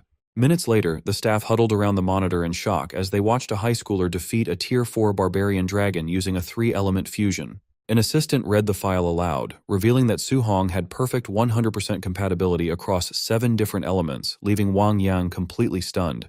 Terrified of losing such a genius, Wang Yang rushed to borrow a private jet, but Principal Li Chengdao stepped forward and declared he would meet the kid himself. Director Wang Yang was shocked to find out that Principal Li Chengdao already knew all about their amazing new recruit, Su Hong. Chengdao shoved a file into his hands, showing him the incredible news that more than 10 legendary grandmasters had recommended the boy to their school at the same time. Since his mind was made up, the principal told Wang Yang that they needed to go hunt down some targets before they traveled to Star City. Wang Yang begged him to let the school staff handle any personal problems, trying his best to stop his wild boss from causing another huge mess. Chengdao explained that they were only hunting demonic cultists who had set up a nearby base to attack Su Hong, which made Wang Yang feel relieved and quickly agree to the mission. Without warning, Chengdao grabbed the screaming director and flew straight into the sky like a shooting star. Deep inside the dark Tianfeng forest, about 50 kilometers east of the city, there was a hidden cave system. Inside this dark cave, the local cult leaders gathered around a stone table to plan a deadly trap for Su Hong before he could reach the university. The cult leader told everyone that the heavenly god race had promised them divine blood to turn them into gods if they killed the young genius, making the excited cultists celebrate wildly. He added that if several Tier 7 grandmasters could not kill a single student, they should all just end their own lives, so the cultists all promised to wipe out Su Hong. Floating high above the giant forest, Li Chengdao announced that they had finally reached their target. Wang Yang asked how they were supposed to find the hidden base among so many identical mountains, and the principal honestly admitted he had no idea where it was. Wang Yang offered to search the area, but Chengdao stopped him and told him to record a video instead, since he wanted to use the destruction as a new commercial for the university. The principal raised his hand to the sky and released his scary Tier 9 power. He called down a giant, glowing red hand from the clouds and slammed it down to completely crush the entire mountain range. The screaming cultists inside the cave were instantly crushed as the mountain collapsed, leaving nothing but a giant, smoking hole in the ground. Looking at his phone screen, a shocked Wang Yang realized that watching the principal fight made normal martial artists feel completely helpless against such crazy power. At Su Hong's villa, his aunt and uncle were surrounded by piles of expensive gift boxes sent by local families trying to make friends with the new champion. His aunt held up a bunch of photos and asked if he wanted a blind date with any of these rich girls, but an embarrassed Su Hong quickly said no. He said he was too young and needed to focus on his training, and his uncle loudly agreed with him. But his uncle quickly ruined the moment by whispering that marrying a rich girl from the magic capital was a much better choice anyway, making Su Hong sigh in disbelief. To get away from the awkward conversation, Su Hong quickly excused himself to go practice in his room while his aunt angrily yelled at his uncle for being a bad influence. Once he was safe inside his bedroom, Su Hong opened his system screen and decided to use his 5,880 points to upgrade his spiritual power to Tier 3. He tapped the upgrade button over and over, making his spiritual stats go up quickly as his new powers started lifting heavy objects around the room. With his eyes glowing with white light, he activated his shield skill to create a solid energy barrier in front of him. He wanted to see how strong it was, so he threw a powerful punch at the shield to test if his new defenses could block his own strength. His punch instantly cracked the shield and shattered the energy barrier into tiny pieces. Instead of being upset, Su Hong was happy that the shield had blocked 30% of his punch, which was strong enough to easily kill a Tier 3 beast. He realized that with this shield, he could easily survive even if a large group of Tier 3 fighters attacked him at the same time. Next, he used the rest of his points on his physical stats to push his overlord body to its limit, which triggered a painful burst of red energy. Once the energy went away and his overlord body reached 36%, Su Hong proudly noticed that his physical strength was now enough to easily defeat a Tier 4 fighter. His aunt called him for dinner, interrupting his training and making him quickly finish up to head downstairs. The next morning, Su Hong was sleeping peacefully when he was suddenly woken up by his loudly buzzing phone. As soon as he answered, his old principal screamed for help through the phone while loud explosions shook the school in the background. A few hours later, Principal Li introduced Chen Lin, the admissions director of Imperial Capital Martial Arts University, who looked surprisingly disheveled. He then introduced Wang Yang, the admissions director of Magic Capital Martial Arts University, who looked just as battered. Inside his completely wrecked office, Principal Li formally introduced the two directors to Su Hong. Su Hong quickly realized that the legendary rivalry between Magic Capital and Imperial Capital was so intense that these directors literally just had a fistfight over him. Chen Lin immediately tried to win him over. She offered unlimited free resources below A rank, half price for higher tiers, personal grandmaster tutoring, 3 free A rank martial arts yearly, and 30 million in cash. Principal Li nearly choked in pure shock. He quickly calculated that Imperial Capital was offering to spend over $1 billion a year on Su Hong alone. After smugly finishing her pitch, Chen Lin challenged Wang Yang to see if Magic Capital could even come close to matching her offer. However, Wang Yang refused to back down. He proudly stated that Magic Capital treated all freshmen equally, offering only $10 million in resources a year and expecting students to earn anything extra themselves. Hearing this, Chen Lin scoffed and mocked Magic Capital for being as ridiculously stingy as always. Then, she smugly demanded that Su Hong stop hesitating and make his final decision. Su Hong announced his choice of Magic Capital, leaving Wang Yang in disbelief. Meanwhile, Chen Lin initially misheard him and began to celebrate. But her celebration instantly halted as she frantically asked him to repeat exactly who he just chose. Su Hong firmly chose Magic Capital again. He explained that while Imperial Capital had great perks, their endless rules couldn't compete with the absolute freedom Magic Capital offered. Wang Yang burst out laughing and smugly gloated that only Magic Capital was worthy of a genius like Su Hong, leaving a furious Chen Lin speechless. Chen Lin desperately warned him one last time about the massive resource gap. However, Su Hong firmly replied that calm waters don't make strong sailors, leaving her grinding her teeth in defeat. Wang Yang laughed heartily, praising the kid's incredible ambition and sharp vision. He then told Su Hong to report to school tomorrow. This caught the boy off guard since it was summer break and classes didn't start until September. Slapping an arm around Su Hong's shoulder, Wang Yang explained that no one at Magic Capital ever rested. He listed off a relentless cycle of freshman tournaments, club selections, trial missions, campus rankings, and virtual ladder matches. Because the National University League was on the line, every student was driven by a maniacal urge to train constantly so they wouldn't fall behind. Instead of being intimidated, Su Hong just grinned, finally understanding the brutally competitive culture he was signing up for. Glaring back one last time, Chen Lin coldly told Su Hong that she hoped he wouldn't regret this decision before storming out of the room. Chen Lin immediately checked her phone and ordered her assistants to lock down the other 3 top-tier geniuses from Star City to salvage their recruiting trip. She then met with Star City's other 3 top-tier geniuses, Lin Xinghe, Wang Tiantuo, and Xiao Nan, inside the City Lord's mansion. However, they crushed her hopes by declaring in unison that they were also choosing Magic Capital. Annoyed, Chen Lin dismissed their talent as mediocre anyway and quickly redirected her team to target the top 3 students in Hang City instead. But when she visited Hang City, those 3 students delivered the exact same devastating blow, cheerfully choosing Magic Capital too. Chen Lin completely lost her mind in rage, unable to understand why every genius was choosing Magic Capital. In desperation, she pinned her last hopes on recruiting the province's second-place genius, Chen Tianyan. Later, inside his luxurious mansion in Wencheng, Chen Tianyan casually interrupted her pitch and flatly chose Magic Capital as well. A baffled Chen Lin asked why he would reject Imperial Capital when his older siblings were already there. Chen Tianyan explained he needed to go to Magic Capital to defeat Su Hong first and claim the title of Jiangnan's top genius. He fired himself up, declaring he would crush his older brother and sister in the national tournament to show everyone who the real family prodigy was. Chen Lin could only sweat in pure disbelief, fully convinced that every single student in Jiangnan province had gone completely insane this year. Meanwhile, Su Hong arrived at the massive Magic Capital railway station, stepping off the train with his luggage in hand. Stepping into the world-class metropolis for the first time, a slightly nervous Su Hong scanned the station, hoping to spot the senior students sent to welcome the new arrivals. Soon, he spotted the Magic Capital welcoming signs in the crowd, though he couldn't help but notice that the handwriting on them was hilariously ugly. The junior students holding the signs complained about how embarrassing it was. They muttered that they would never volunteer again if Senior Bai was in charge. Hearing this, the white-haired senior, Bai Chengsheng, defended his honor by claiming the calligraphy club highly praised his writing. However, the juniors quickly pointed out the flaw in his logic. They reminded him that the calligraphy club only praised his writing because none of them could actually beat him in a fight. Bai Chengsheng just dismissed their complaints and happily chalked their criticism up to a complete lack of artistic taste. The juniors could only sweat in silence. They knew nobody was stupid enough to get beaten up just to tell a top-tier fighter his handwriting was garbage. Su Hong finally walked up to the group and politely introduced himself as a new freshman. Bai Chengsheng's eyes lit up as he enthusiastically shook his hand, thrilled to welcome Jiangnan's legendary top scorer to the university. The other seniors stared in absolute shock. They whispered in disbelief that this average-looking kid was the absolute monster who killed a Tier 4 dragon and cleared out the entire exam realm. Ignoring their whispering, Bai Chengsheng cheerfully offered to guide him through the enrollment process and show him around the campus, which Su Hong happily accepted. They soon arrived at the front gate of Magic Capital Martial Arts University. Su Hong was completely blown away by how grand and majestic the entrance looked. Bai Chengsheng warned him not to get any ideas just because the school plaque was made of precious A-rank alloy. He chuckled, mentioning that while students tried to steal it every year, the gatekeeper grandpa always broke their legs.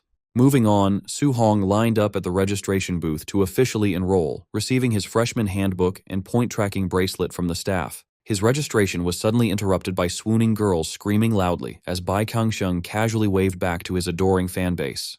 While the senior enjoyed the attention, Su-hong focused on setting up his new gear. Bai Changsheng then explained that points were the ultimate currency at Magic Capital, used for everything from resources to basic food. He noted that freshmen started with just 100 points and had to earn the rest themselves. Su-hong activated his bracelet, bringing up a hologram that displayed his name and initial balance of 100 points. Seeing this, he wondered if defeating opponents in the virtual ladder battles would award him martial Dao points, potentially solving his stat farming worries forever. Next, Bai Kangsheng led him toward a massive luxury villa, congratulating him on being randomly assigned to the best dorm in the first zone. However, Bai smugly warned him that dorms could be violently stolen by other students at any time. This prompted Su-hong to angrily accuse the school of running a shameless, state-sanctioned scam. Overhearing this, several jealous onlookers immediately plotted to team up and beat him down to seize the luxury villa for themselves. The jealous guys who tried to ambush Su-hong for his luxury villa were instantly laid out on the pavement. They could only cry over how ridiculously overpowered he actually was. Stepping inside his new home, Su-hong was blown away by the amazing setup. He quickly realized that keeping such a massive villa was guaranteed to put a huge target on his back and draw endless hate from the other students. Because of this, he figured out that the academy was deliberately using these top-tier dorms to spark conflict, forcing the students to fight and compete against each other. Then, right in his room, Su-hong spotted a high-tech virtual reality pod. He immediately knew it was the gateway used to connect to the network and fight in the famous ladder battles. Eager to test his limits, he climbed right into the capsule to see if his mind would automatically sync up with the virtual world. As the pod sealed shut, his mind was pulled into a neon digital hub. The system welcomed him and explained that all players' physical stats and spiritual energy levels were completely balanced to keep the playing field fair. After that, the system blocked the use of all special abilities and spiritual powers. This left Su-hong feeling incredibly slow as his crazy physical strength was heavily reduced. Since his spiritual detection was also turned off, he realized that these ladder matches were a pure test of raw combat technique and real martial arts skills. The system went on to explain the ranking structure, which started at bronze and climbed through silver, gold, platinum, diamond, master, grandmaster, and finally king. To move up a tier, players needed to get 9 stars and clear a promotion match. To keep things balanced, it restricted all low-tier players to standard C-rank alloy weapons and asked him to choose his gear. He instantly picked a spear, amazed by how the weight and balance felt exactly like his real-world weapon. Next, the system asked him to create a username, warning him to use a fake name to keep his real identity completely hidden. But as he started typing, he was left completely shocked. A bunch of red error screens popped up, telling him that every single username he tried was already taken. Completely fed up with this, he angrily mashed random keys into the console and just confirmed the first available name without even reading it. However, his face quickly dropped in horror when the system successfully registered his new username as I love black stocking long legs. He frantically tried to change his profile name, but the system locked it in. Deeply embarrassed, Su-hong had no choice but to move on and adjust his virtual avatar's face so nobody in the real world would recognize him. Still annoyed by the whole process, he randomly messed with the customization sliders just to get it over with as fast as possible. While the system searched for an opponent, Su-hong noticed he had accidentally made his avatar look like a scruffy middle-aged man. Before he could fix it, the game paired him against an equally weird user named Likes Big-Breasted Girls. Instantly teleported into the combat arena, Su-hong came face-to-face with a red-skinned, muscle-bound giant. The guy laughed at their ridiculous avatars and jokingly asked if Su-hong was speechless because he was too stunned by his handsome looks. The countdown finally started, and both fighters braced themselves for a brutal match based purely on skill. The red giant immediately lunged forward with a massive attack, but Su-hong blocked it effortlessly. This instantly made his opponent realize that he was fighting a true combat expert. Stunned by Su-hong's crazy speed, the giant could barely keep track of him. Su-hong moved right past his defenses, launching a fast and relentless series of strikes. Su-hong casually broke through his guard and landed a painful hit. His opponent started sweating in panic, realizing he was being completely dominated even though they had the exact same stats. Before the giant could even recover, Su-hong delivered a final strike straight through his chest, instantly securing an easy victory for I love blackstocking long legs. As the system awarded him 1 point for defeating his first bronze opponent, Su-hong smiled. He realized that even without his special powers, his spear techniques made these low-tier matches a total joke. Checking his progress, Suhong calculated that a single win only boosted his star rating by 15%. This meant he had to win 6 more flawless matches in a row just to rank up. He knew he used to rely way too much on his special body strength, so he decided to treat these matches as the perfect chance to practice his basic martial arts. Meanwhile, in a nearby dorm, an energetic freshman burst into her sister's room. She excitedly suggested that they team up to steal the ultra-luxurious number 001 villa from its new owner. However, her elegant older sister, who was the top student in their province, coldly rejected the idea. She told her to stop wasting time on useless fights and to focus on her training instead. When her younger sister complained that a champion shouldn't settle for the second-best villa, she calmly told the girl to go steal it herself. After that, the older sister logged into the game to find a match. But the second her matchmaking screen displayed her opponent's weird username, "I love black stocking long legs," the champion's face darkened with pure disgust for those kinds of players. As Qing Huan entered the digital arena, she was confident that any serious player climbing the ranks would use a normal avatar and name just to avoid embarrassing themselves later on. So when she looked at Suhong's messy, middle-aged avatar, she immediately assumed he was just a low-level troll who knew he couldn't win and only wanted to annoy his opponents. The system started the countdown, matching the province's top genius against a guy with the most ridiculous username. Once the match began, Qing Huan rushed in to finish things with a single strike. However, our boy casually blocked her sword like it was nothing, leaving her surprised by his crazy fast reflexes. Right after that, Suhong countered with a fast spear thrust. This forced her to block the blow and step back in shock as she realized this supposed troll was actually a combat god. Sweating in panic, she wondered if this crazy guy dressed up like an old man just to trick people into lowering their guard. She quickly regretted her pride as Suhong charged forward to keep up the pressure. Pushed to her limits, Qing Huan unleashed her full power with a high-level fire attack, sending a wave of flaming slashes to overwhelm him. But Suhong simply used his advanced footwork to effortlessly dance around and dodge every single incoming wave of fire. Growing frustrated, Qing Huan dove in with an overhead strike, but Suhong easily predicted her movement and blocked the attack. From there, the two traded a rapid series of blows. Their weapons clashed over and over in an amazing display of pure martial arts skill. Looking for an opening, Qing Huan suddenly used a wind technique to speed up her next attack. However, Suhong just stepped to the side and dodged the incoming blade. He was actually impressed to find a dual-element genius so early at the academy. On the other hand, Qing Huan was left completely stunned that he avoided her fastest move. At this point, she realized that his spear skills were incredibly advanced, probably even better than her own sword techniques. Refusing to give up, she jumped back into the air and swung another fiery slash, now fully convinced she was fighting a top-tier genius. Seeing this, Suhong decided it was time to end the match. He channeled lightning energy into his ultimate heaven-breaking 9 spears attack. His lightning spear completely tore right through her flames, creating a massive shockwave across the whole battlefield. She tried her best to fight back, but her defenses were completely broken by the overwhelming force of his strike. Then, Suhong threw his spear directly at her. Although she managed to block it at the very last second, the impact left her wide open.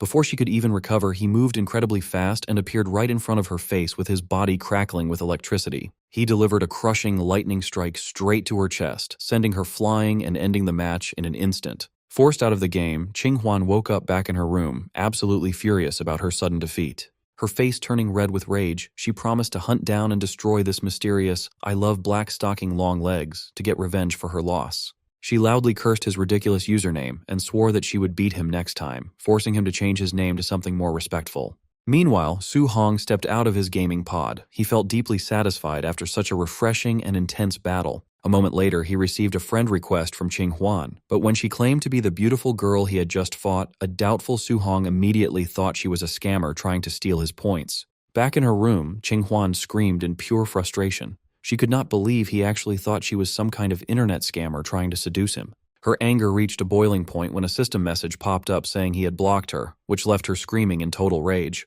At the same time, Suhong smugly stretched his arms, feeling pretty proud of being so careful. Just then, his stomach started grumbling. Since he was feeling hungry, he decided to head over to the campus cafeteria to see what food they had. But the second he stepped outside his luxury house, he ran into a huge crowd of jealous students who wanted to beat him up and steal his dorm room. Suhong sighed in disappointment, annoyed that these guys were delaying his lunch. Wanting to eat as soon as possible, he told the entire crowd to just attack him all at once so he could get this over with quickly. Suhong challenged the jealous crowd of students, telling them to all attack him at once to save time. The confused students whispered among themselves, wondering where this arrogant newcomer had even come from. That was when Wang Teng stepped forward, flaring his red aura and mocking Su Hong for bluffing when nobody even knew his name.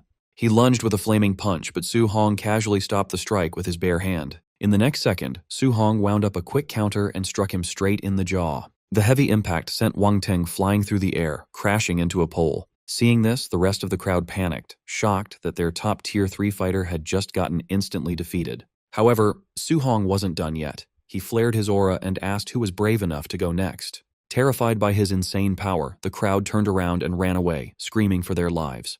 Noticing them trying to flee, Su Hong unleashed his telekinesis to instantly block their escape route. Glowing telekinetic whips wrapped around the panicked students, making them realize their opponent was actually a spirit master. The students admitted defeat, but our boy ignored them and punched one of them, sending the student flying.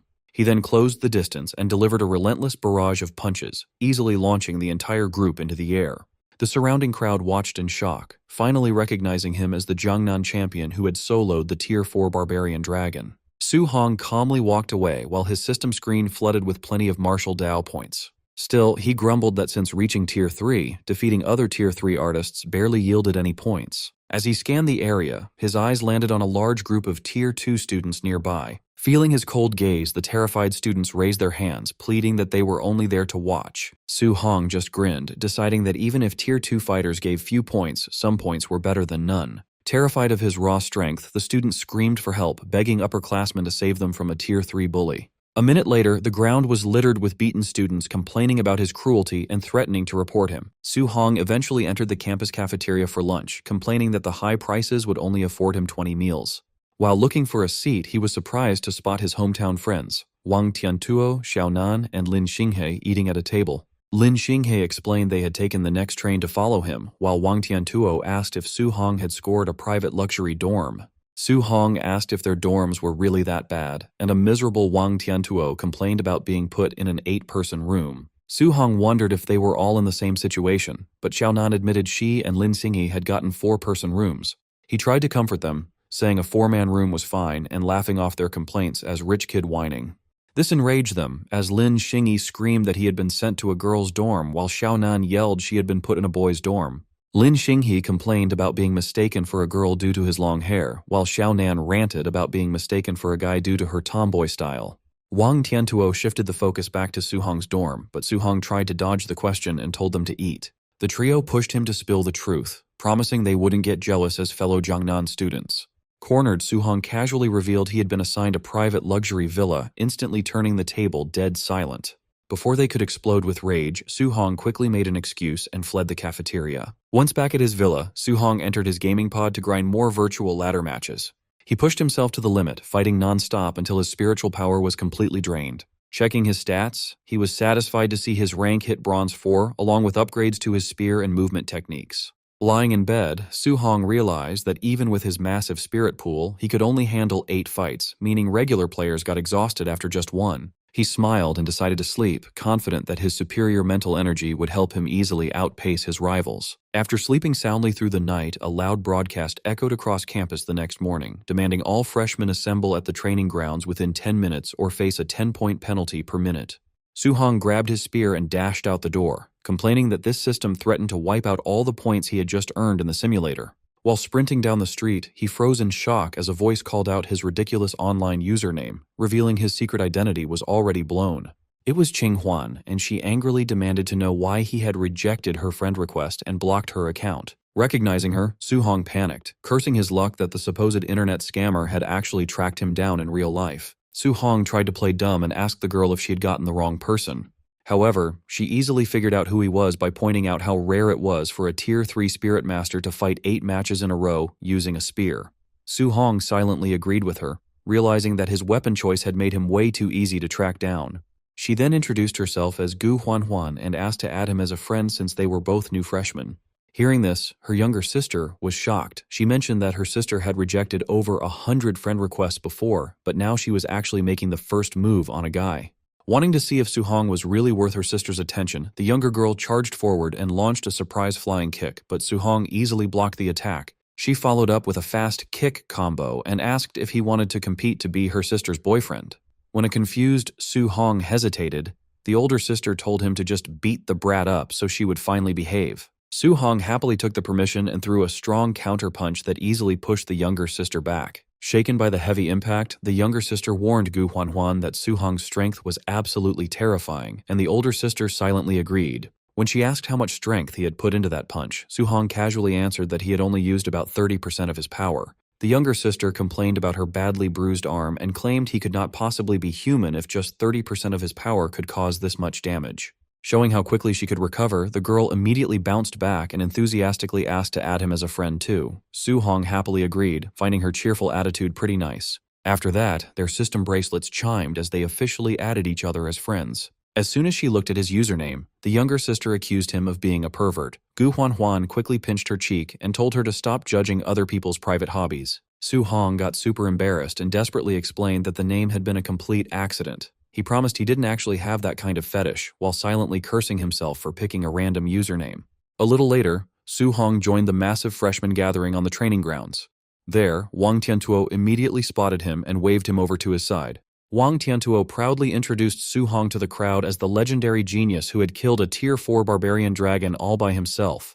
This instantly turned Su Hong into an idol among the amazed students. Su Hong then asked why their other friends were missing. Wang Tiantuo explained that both Lin Xinghe and Xiaonan were busy dealing with their new roommates. Over at the boys' dorm, a furious Xiaonan was surrounded by hundreds of desperate male students begging her to stay, but she angrily told them to get lost because she refused to live in a building full of men. At the same time, Lin Xinghe was getting brutally beaten up by a crowd of angry girls who accused him of being a cross-dressing pervert. He cried that he was just a victim of a school mistake, which left Su Hong horrified by his friend's terrible luck. Suddenly, a massive and crushing pressure swept over the entire training ground, forcing everyone to be quiet. The aura was so heavy that even the toughest freshmen started to tremble, making Su Hong wonder who could possibly have such terrifying power. Principal Li Chengdao stepped onto the stage and formally introduced himself. He explained that he had gathered all the freshmen that day just to let them get to know each other. Since they were martial artists, he declared that the only proper way to introduce themselves was through pure strength. He ordered everyone to release their spiritual energy and told those who couldn't handle the strain to step back, while promising 50 valuable academy points to whoever could stand until the very end. Eager to get those 50 points, a proud freshman named Tang Guyun immediately released a massive, fiery red aura. He was a Tier 3 high-stage genius who owned the fancy number 4 villa. Then, another student named Ao Hai unleashed his own massive energy. This caused terrified whispers from the crowd as they realized they were looking at another Tier 3 high-stage monster. Not wanting to lose, the Gu sisters stepped up and released their own terrifying power. This blew the crowd away as they realized both sisters were Tier 3 high-stage geniuses who had ranked first and second in their home province. Soon, multiple pillars of massive energy shot into the sky across the whole field. Su Hong realized that while his area's top scorer had only been at the initial stage of Tier 3, the geniuses from other provinces were on a completely different level. Struggling just to stand under the principal's crushing pressure, Wang Tiantuo looked at Su Hong in pure shock. He asked how his friend was easily ignoring the pressure without even releasing his aura. Realizing he had forgotten to join in, Su Hong prepared to release his own energy. However, a terrified Wang Tiantuo frantically begged him to wait until he could safely run away first. Right then, an arrogant student mockingly warned Su Hong and his friend to get out of the way. The guy flared his own red aura to show that he was about to get serious. In response, Su Hong glared back and unleashed his aura. The shockwave was so violent that the mocking student instantly spat blood and crashed to the ground, crying out that no freshman should have such overwhelming power. The surrounding students completely lost their minds. They were terrified by a pressure that felt far stronger than any Tier 3 high-stage genius, and they frantically crawled away just to breathe. Watching this, Tang Guyun realized this monster was the famous Su Hong his family had warned him about. He was completely confused about how a supposedly Tier 3 initial stage fighter could release such a terrifying aura. Even Ao Hai was surprised by this display. He became determined to test Su Hong himself just to see if the rumors about him killing a Tier 4 dragon were actually true. At the same time, several other jealous students glared at Su Hong. They were angry that a mere Tier 3 initial stage freshman got to live in the ultra-luxurious number 1 villa. In a desperate attempt to crush him, these angry Tier 3 geniuses combined their spiritual energies to form a giant red dragon in the sky. Sensing this attack, Su Hong just looked up and wondered what these guys were even trying to do. The massive red dragon flew down from the sky, aiming to crush Su Hong under the collective power of 12 Tier 3 geniuses. However, Su Hong stood firmly in his place and called forth a protective armor made entirely of his own energy, showing no fear toward their strongest attack. Taking one powerful step forward, Su Hong focused his strength and split the giant beast in half. The dragon immediately faded away into thin air, and our boy calmly asked them if that was really all they had. Tang Guyun stood there in complete disbelief, unable to understand how someone could block such a powerful strike so easily. Ao Hai was equally shocked by this display, and he finally understood why the school had decided to give Su Hong the most expensive #1 villa. Even Gu Huanhuan started sweating from tension, feeling deeply confused about how an early-stage Tier 3 warrior could possess such incredible power. Su Hong slowly walked towards them with a sigh, telling the crowd that he had noted down the face of everyone who had just tried to attack him together. He warned them that he would beat them up without holding back if they ever got in his way again, which left the scared geniuses completely frozen. Feeling the weight of his cold stare, the younger Gu sister quickly waved her hands in panic and pointed out that she and her sister did not take part in the attack. Su Hong smiled gently at them and let them go, letting them know that his warning did not apply to them. Even though Ao Hai was frustrated that Su Hong had taken all the attention, he comforted himself with the thought that his special physical body would give him the upper hand in a close fight. Tang Guyun was also annoyed that Su Hong would now be famous throughout the school, but he remained confident that his own strong spiritual energy made him the better warrior. Watching everything from the side, Xiaonan and Wang Tiantuo could only sigh at how incredibly strong their friend was, though they admitted they were starting to get used to his crazy displays. Lin Xinghe proudly started telling the nearby students about Su Hong's past achievements, making everyone feel amazed by the sheer talent of the new students from Jiangnan. Principal Li watched Su Hong with a proud smile, actually enjoying how confident and arrogant the young man was. He then announced the end of the welcome ceremony and gave 50 school points to all the students who had managed to stand under his heavy pressure. He comforted the other students by explaining that they could still earn plenty of points by fighting in the virtual arena and doing outside missions.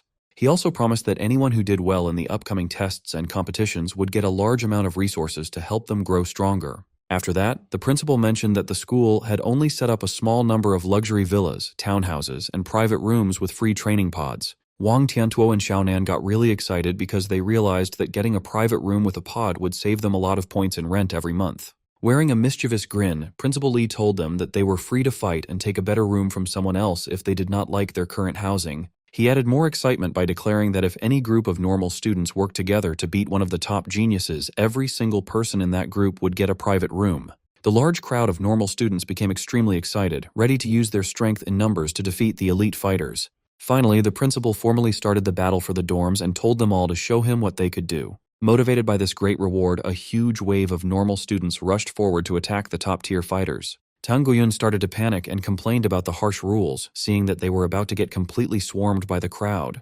As the crowd rushed toward them, Ao Hai suggested that the elite students should work together for a bit to survive the heavy attack. The Gu sisters quickly agreed and stood beside him, while Gu Huanhuan turned to ask Su Hong what his plan was. Su Hong simply cracked his knuckles with a confident smile, refusing to join forces with anyone else. He ran directly into the middle of the fight, feeling excited because this massive battle was the perfect chance for him to earn a lot of system points. However, before he could even hit anyone, Lin Xinghe shouted to the crowd to run away from him, which left an eager Su Hong feeling very confused. He called out to the students to come and fight him, but they actively ran away from him and warned each other to stay far away from such a monster. Even Chen Tianyan ran away in absolute fear, shouting at Su Hong to stay away from him. Standing completely alone in the middle of the chaotic battle, Su Hong complained to himself because absolutely nobody was willing to trade blows with him. As he struggled against several opponents, a frustrated Ao Hai asked why they were not going after Su Hong, but the students quickly shouted back that only a fool would fight someone who could destroy a Tier 4 beast on his own. While being surrounded by the large crowd, Gulele started to panic when some opponents offered her a deal to pretend to lose so they could all get private rooms. Gulele found the offer very tempting, but Gu Huanhuan angrily yelled at her for being weak and threatened to stop being her sister if she gave up. The students nearby turned around in absolute terror as Su Hong ran straight toward them, demanding a real opponent to fight. The scared crowd quickly ran away as Su Hong landed right in front of the two sisters, which left Gulele surprised that he had come to help them. The running students looked back with confused expressions, trying to figure out what this powerful guy was actually planning to do. Seeing him arrive, a green-haired student named Chen Miao happily shouted out his villa number and thanked Su Hong for stepping in to save them. Instead of agreeing, Su Hong pulled back his fist to prepare a strike and cleared up the confusion, explaining that since the normal students would not fight him, he had decided to just beat up the elite geniuses instead. Scared by the sudden attack, Chen Miao quickly created a strong shield of water, just barely blocking the powerful punch with his best defensive move. To increase the strength of his attack, Su Hong started to use lightning energy, which made a terrified Chen Miao realize that his opponent could use more than one element. A huge explosion of electricity burst across the area and broke through the defense, and Chen Miao realized his water shield was totally weak against lightning. Before Chen Miao could even recover his balance, Su Hong appeared right behind him and charged up a powerful lightning strike in his hand to finish the battle. Chen Miao was stunned when Su Hong struck from behind with palm thunder, but he quickly raised Water Wall and blocked it. Su Hong was surprised by how fast Chen Miao had activated his skill, wondering if he had some special physique that let him release martial arts at such speed. The clash between lightning and water exploded across the battlefield, and Chen Miao used the smoke to retreat, telling himself Su Hong was still just an early-stage Tier 3 martial artist. No matter how talented, there had to be a limit to his strength. But just as he tried to create distance, green vines burst from the ground and wrapped around his legs. A wood attribute control skill. Chen Miao couldn't believe it. First lightning, and now wood as well. He realized Su Hong must be a dual attribute martial artist. Roaring, he forced all his strength into his body and finally broke free. Before he could catch his breath, Su Hong was already behind him, moving so fast Chen Miao barely registered it. He gathered water chi in his hands and unleashed water cannon, sending a massive stream rushing towards Su Hong. Su Hong stayed completely calm. Golden lightning wrapped around his body as he charged into the incoming attack, tearing through the water with tremendous power. The shockwave blasted Chen Miao backward, leaving him struggling to stay on his feet as Su Hong kept pressing. Chen Miao couldn't believe it. As someone with a water spirit body and 100% water affinity, his water martial arts were far stronger than other fighters at his level. Yet Su Hong, only an early-stage Tier 3 martial artist, had just destroyed his attack with a single punch. Realizing he had no chance, Chen Miao admitted Su Hong was a complete monster, declared he was done fighting, and turned to run. But as he tried to escape, Su Hong raised a massive water wall to block his path. Before the stunned Chen Miao could understand what was happening, Su Hong appeared behind him and fired the exact same water cannon technique right back at him. Chen Miao was sent flying, completely shocked, and shouted in disbelief, demanding to know how Su Hong had learned those two water techniques. Su Hong just smiled and said Chen Miao had taught him himself. Chen Miao was left speechless. He had never taught Su Hong anything. As Su Hong's thunder punch came toward him, Chen Miao finally understood. Su Hong had learned both techniques just by watching him fight. Our boy thanked Chen Miao for the free lessons, then wrapped his fist in golden lightning and smashed him into the ground. The impact carved a massive crater into the battlefield, leaving spectators speechless. Watching from afar, Principal Li could hardly believe Su Hong had just learned 2 A-rank martial arts in under a minute, simply by watching Chen Miao use them. Proof his talent was even greater than what was recorded in his academy file. He recorded the fight and sent it to someone else, thinking his special cultivation technique might only suit a talent as rare as Su Hong's. The reply came back that Su Hong's talent was impressive, but everything still depended on whether he could master the techniques. When Principal Li asked if the man planned to return before the freshman tournament, the man said he was too busy for the moment. Annoyed, Principal Li jokingly warned that if he didn't come back in time, he would take Su Hong as his own disciple instead. But the man refused at once, saying it would be a waste for someone this talented to study under Principal Li. Reading that, Principal Li fumed, muttering that the man had grown far too arrogant and that he would teach him a lesson the next time they met. Meanwhile, Chen Miao lay defeated in the crater, coughing up blood as he stared at Su Hong in disbelief and admitted he was a complete monster. Su Hong ignored him and checked his reward instead, smiling with satisfaction at the 149 martial Dao points he had just gained for defeating a high-stage Tier 3 martial artist. Proof that opponents at this level were worth a lot, and there were still plenty of them nearby. Nearby, Ao Hai, surrounded by a group of Tier 2 students, was stunned. He couldn't believe Chen Miao, a high-stage Tier 3 martial artist, had been defeated so easily and couldn't even escape. Just then, Su Hong spotted him and invited him to spar. The moment Ao Hai realized Su Hong was walking toward him, he panicked. The Tier 2 students scattered too, grumbling that Su Hong already lived in number 001 Villa and still would not stop challenging everyone. Seeing everyone flee, Ao Hai panicked and shouted for Tang Guyun to team up with him, hoping the two of them together could stop Su Hong. Tang Guyun looked at Su Hong and frowned, pointing out that it would be embarrassing for 2 high-stage Tier 3 martial artists to gang up on a single early-stage opponent. But Su Hong just called him shorty and told him not to run off like everyone else. Furious, Tang Guyun grinned like a devil and agreed to team up after all. Ao Hai accepted at once, and the two charged toward Su Hong at full speed. Tang Guyun told him to use the same old tactic, and Ao Hai agreed. A comment that made Su Hong wonder if the two had fought side by side before. Both attacked from different directions at once, hoping to catch him off guard, but Su Hong stayed completely calm and effortlessly dodged both strikes, making the pair nearly crash into each other instead. Tang Guyun activated his A-rank martial art, Thunder Roar, blue lightning gathering around his fist as he threw a powerful punch. At the same moment, Su Hong unleashed Palm Thunder, golden lightning condensing into his palm as he struck downward with overwhelming power. Just as the two lightning attacks were about to collide, a spirit rope suddenly grabbed one of Su-hong's legs. Startled, he immediately realized there was a spirit mind master involved too. Ao Hai jumped out and swung two golden spirit blades at him, taunting that he had discovered it too late. Tang Guiyun attacked from the other side, saying that knowing yourself and your enemy was the key to winning any battle. But before either attack landed, blue spiritual energy burst from Su-hong's body as he unleashed his own spirit energy in response. His figure snapped backward, creating several afterimages that dodged both Ao Hai's and Tang Guiyun's attacks. Ao Hai stared at him in disbelief, realizing that Su-hong was a spirit mind master too. Su-hong looked at them both and asked who exactly it was that had just said, "Know yourself and know your enemy." Without giving them time to answer, he charged straight at them at incredible speed. The two rushed back at him just as fast, Tang Guiyun swinging his lightning-covered fist, Ao Hai striking with his golden spirit blade. Their attacks collided in a powerful explosion that shook the battlefield. Watching from a distance, the Gu sisters followed the fight with great interest, and Gu Lele asked her older sister, Gu Huanhuan, who she thought would win. Gu Huanhuan answered without hesitation, Su-hong. Just as she said it, our boy burst forward with explosive speed, his eyes burning with determination as he landed a single powerful punch, sending both Tang Guiyun and Ao Hai flying into the air. Su-hong's punch sent both Tang Guiyun and Ao Hai slamming into the ground. Ao Hai burned his spiritual energy just to slow the fall, while our boy simply looked at the small cut on his hand and admitted their combined attack was impressive enough to make him bleed a little. That single drop of blood broke Tang Guiyun more than the punch did. Their strongest, full-power strike, everything they had and all it earned was a scratch. What he still didn't realize was that Su-hong hadn't even started trying yet. Even so, he refused to surrender, flaring his red energy and shouting at Ao Hai to keep attacking. Before they could move, Su-hong closed the distance and locked Tang Guiyun in place with a telekinetic bind. Trapped and defenseless, he took Palm Thunder at point-blank range and was blasted across the field. Wasting no time, our boy turned to the last one standing. Ao Hai threw up a spiritual barrier just in time, and as the fist landed, Su-hong calmly pointed out that their spiritual energy was actually about equal. The problem was everything else.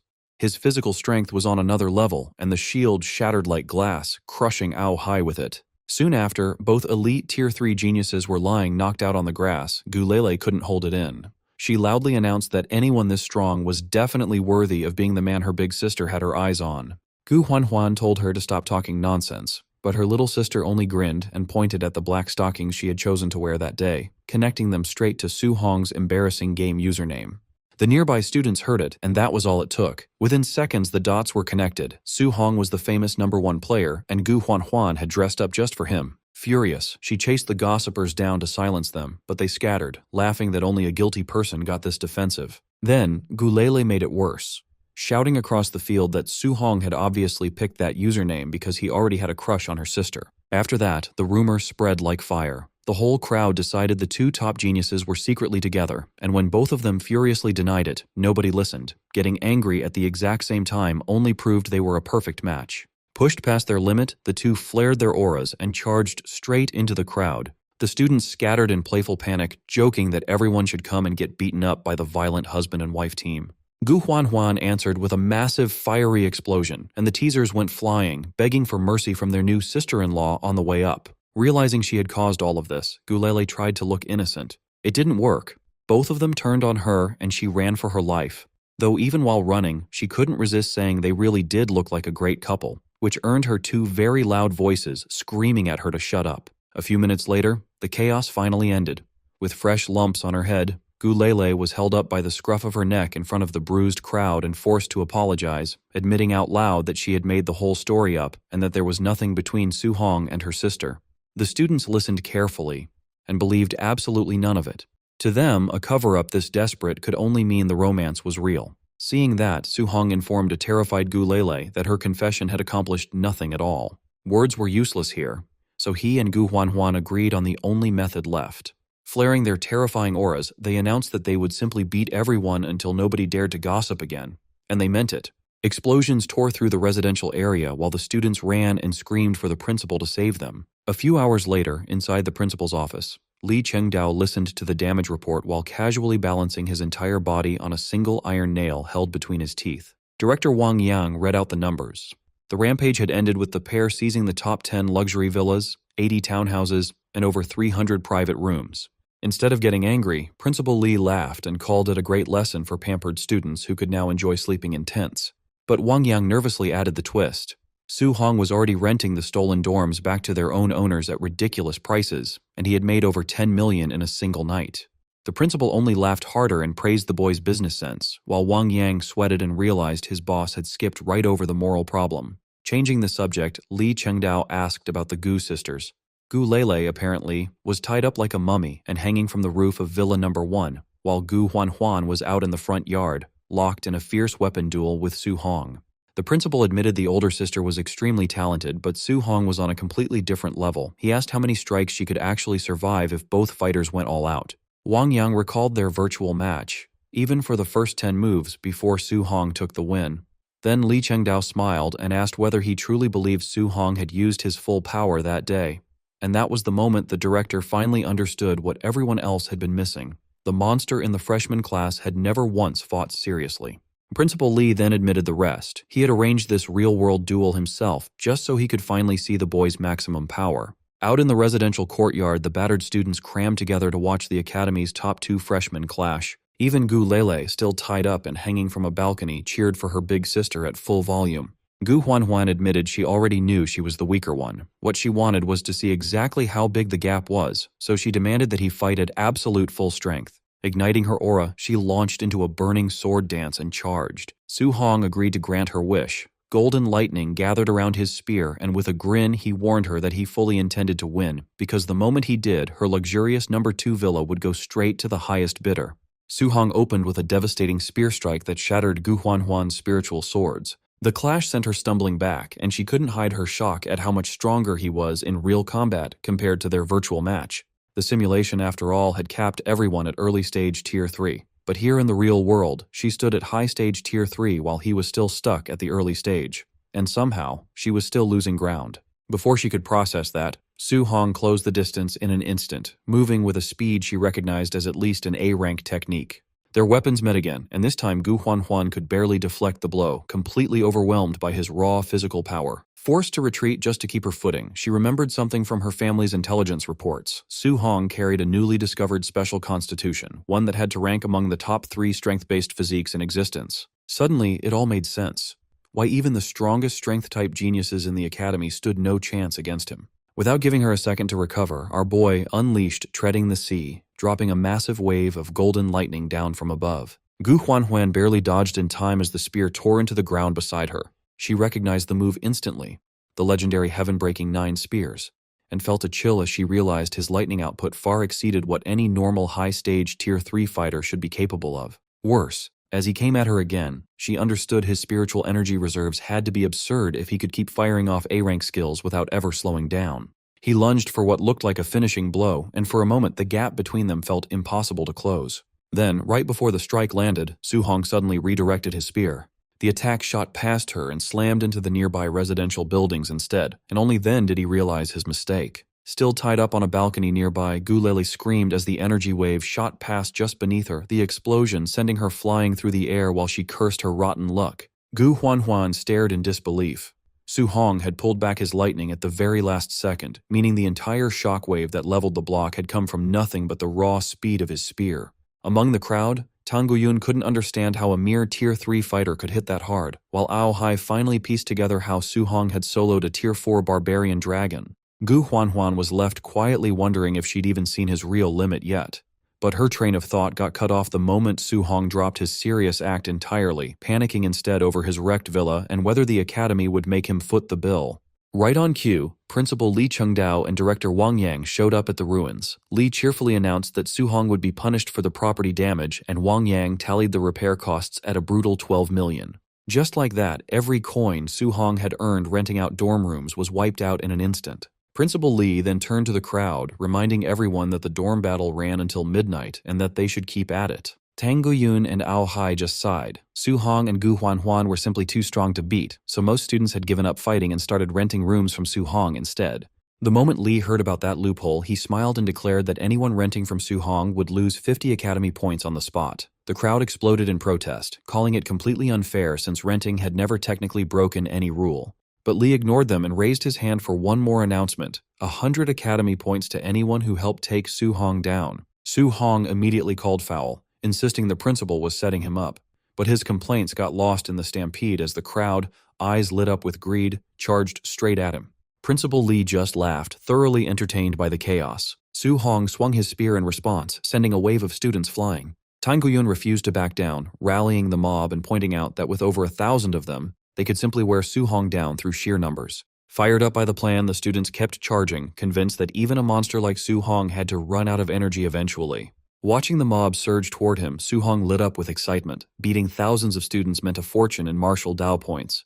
He unleashed his telekinesis, yanking a whole group into the air and freezing them in place. The trapped students panicked, suddenly remembering that on top of his terrifying strength, Su Hong was also a Tier 3 Spirit Mind Master. With a warning to brace themselves, he unleashed a sweeping wave of energy that dropped several fighters at once, and the crowd started screaming that his power wasn't even human. Realizing close combat was a death wish, Ao Hai ordered everyone to keep their distance and hit Su Hong with ranged attacks instead. A storm of colorful martial skills rained down on him. In response, he activated his thick earth armor, wrapping himself in a thick layer of purple energy. He weaved through most of the barrage, but as the attacks kept coming without pause, even he had to admit he couldn't dodge forever. Sensing an opening, Tang Guyun cheered the crowd on, sure that their target was finally hitting his limit. Instead, Su Hong simply blasted himself into the sky and fled, cheerfully pointing out that since the fight only had to last until midnight, running away worked just as well as winning. The mob froze in stunned silence as their target vanished overhead. Tang Guyun turned to Ao Hai, insisting that since he was also a spirit mind master, he should be the one to chase him down. But Ao Hai immediately refused, pointing out that chasing a monster like Su Hong all by himself was basically a death sentence. Across the campus, groups of students moved from building to building, searching every corner for Su Hong before the midnight deadline hit. Tang Guyun called Ao Hai to check if he had found their target, warning him that time was running out fast. Ao Hai had no luck either. He couldn't find a single trace of Su Hong anywhere. In truth, Su Hong was safe inside his own villa the whole time. Nobody thought to look there since it was the very place they had driven him away from. At midnight, his watch struck 12, marking the official end of the event. The Academy Network announced that the dorm contest was over and told every freshman to head back to their rooms and rest before the next activity began. Tang Guyun and the other defeated students exploded in anger. They had no rooms left to sleep in, since Su Hong had taken every single one. Then the system made things worse. It explained that any weaker student who failed to win a room could grab a tent and a sleeping bag from the cafeteria and camp out in the woods instead. Tang Guyun couldn't accept being called weak. He had been the top-ranked student in his entire province, after all. While Tang Guyun fumed, our boy was busy checking his rewards. The massive brawl had earned him over 10,000 martial Dao points, and he couldn't help but celebrate. His celebration didn't last long, though, because he soon realized most elite freshmen, people like Gu Huan, Tang Guyun, and Ao Hai, were already high-stage Tier 3 fighters. His own early-stage Tier 3 rank was starting to fall behind.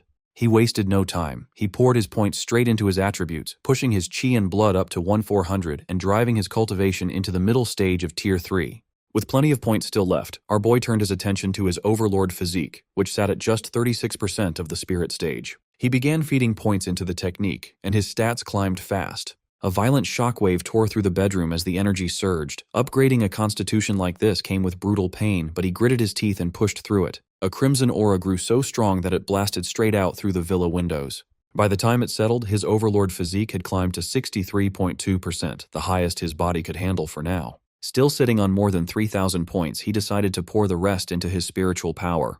Another wave of energy, this one glowing blue, burst out from the villa. He had fought all day and pushed his body through rapid upgrades, and exhaustion finally caught up with him. He decided a hot bath was exactly what he needed before bed. The warm water melted away the fatigue built up from his brutal training. Feeling refreshed, he stepped out and noticed something he had missed before, a heavy, reinforced door tucked away in the hallway. He opened it, curious, and found himself staring at his own private gravity training room. Aside from being a little smaller, it looked identical to the official gravity chamber back at the Star City training camp. A metallic humanoid stood beside the weapon rack. It activated the moment he walked in, greeting him as its master and introducing itself as a dedicated sparring puppet. Our boy recognized the machine right away. High-end training puppets like this one cost over 100 million coins, and just having one lying around said a lot about how wealthy the university really was. The puppet explained that it could wield any weapon and adjust its difficulty on the fly to match whoever it was fighting. Curious to test his skills, Su Hong asked for spear training. The puppet grabbed 2 spears from the rack and handed one over.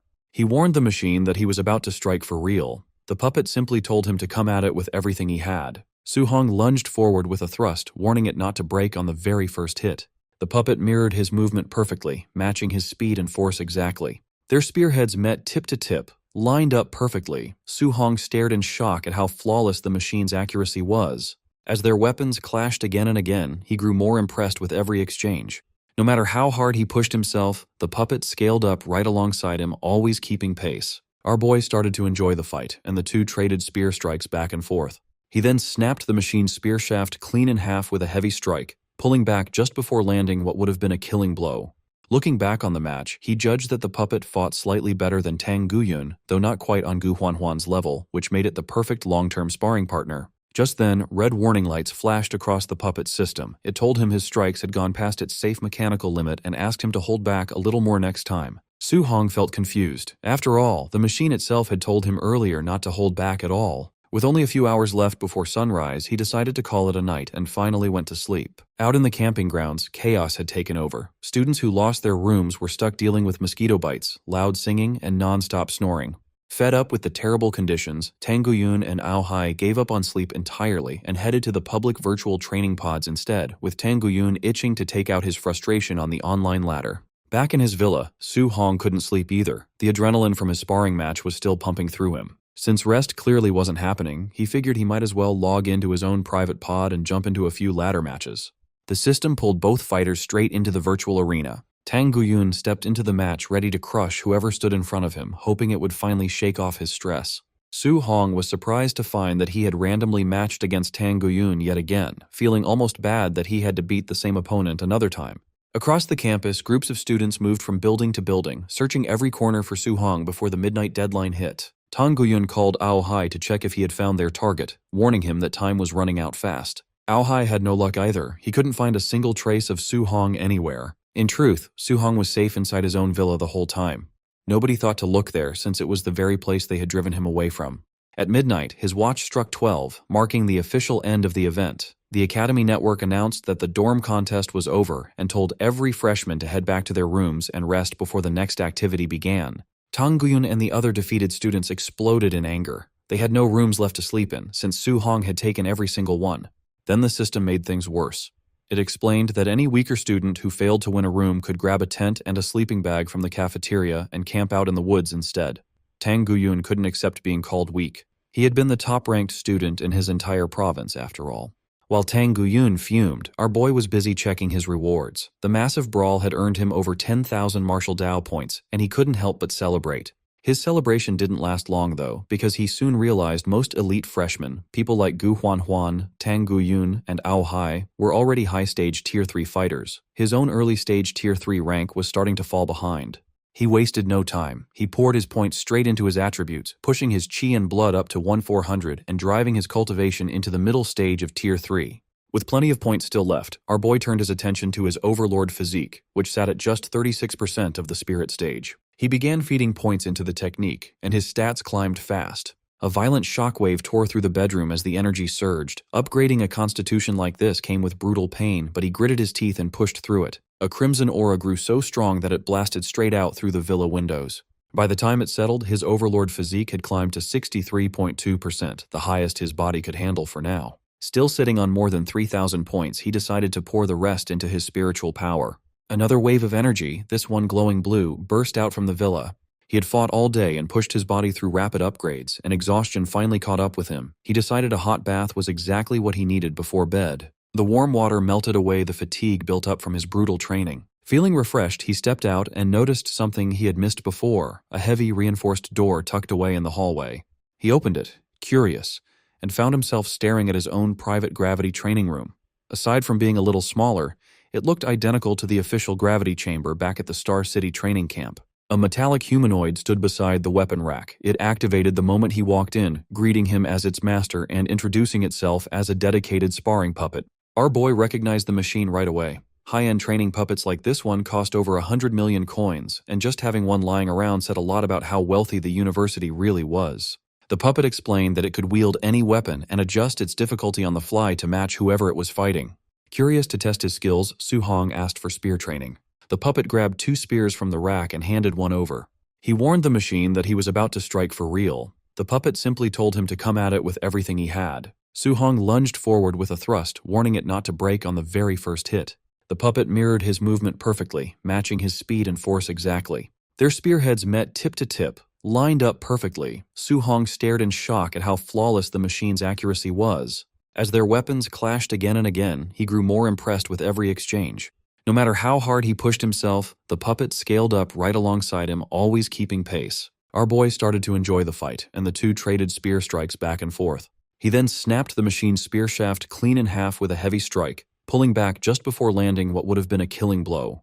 Looking back on the match, he judged that the puppet fought slightly better than Tang Guyun, though not quite on Gu Huanhuan's level, which made it the perfect long-term sparring partner. Just then, red warning lights flashed across the puppet's system. It told him his strikes had gone past its safe mechanical limit and asked him to hold back a little more next time. Su Hong felt confused. After all, the machine itself had told him earlier not to hold back at all. With only a few hours left before sunrise, he decided to call it a night and finally went to sleep. Out in the camping grounds, chaos had taken over. Students who lost their rooms were stuck dealing with mosquito bites, loud singing, and non-stop snoring.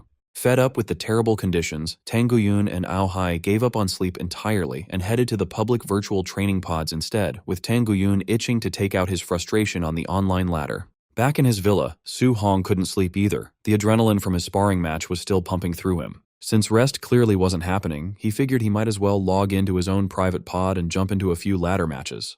The system pulled both fighters straight into the virtual arena. Tang Guyun stepped into the match ready to crush whoever stood in front of him, hoping it would finally shake off his stress. Su Hong was surprised to find that he had randomly matched against Tang Guyun yet again, feeling almost bad that he had to beat the same opponent another time. Late at night, inside the Academy's public virtual training center, Tang Guyun and Ao Hai stepped out of their pods in total shock. Tang Guyun stared at his shaking hands. He could not believe his opponent had beaten him with just 2 quick spear strikes. Ao Hai walked out drenched in cold sweat, wondering who this player called I Love Long Legs in Black Stockings could be. To him, this mystery fighter felt even stronger than Su Hong. Tang Guyun pointed out that Su Hong had needed 2 A-rank martial arts just to beat Gu Huanhuan, yet this online opponent crushed him without using any skills at all. By morning, other students walked into the training hall and found the 2 top fighters slumped inside their open pods.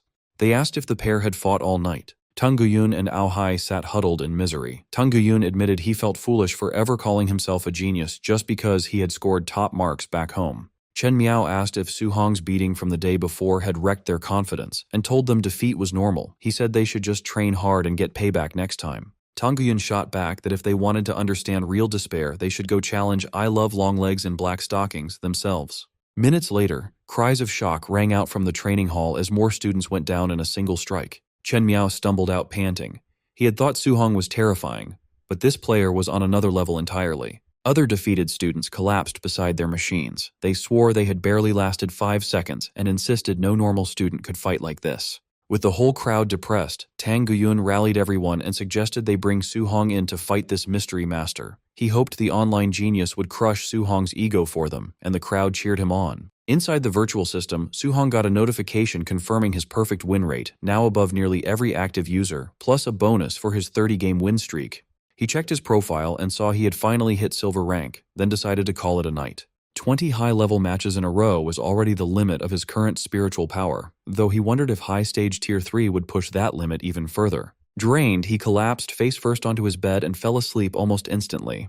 His rest did not last. Tang Guyun soon led a loud crowd right up to his villa gate and shouted for him to come out. The noise finally broke his patience. Su Hong stormed to the gate with furious, bloodshot eyes and demanded to know what they wanted. Ao Hai stepped up next to Tang Guyun and smugly announced they had just met a true spearmaster online, a 30-win streak fighter far better than him. There was always a bigger fish in the sea, he warned.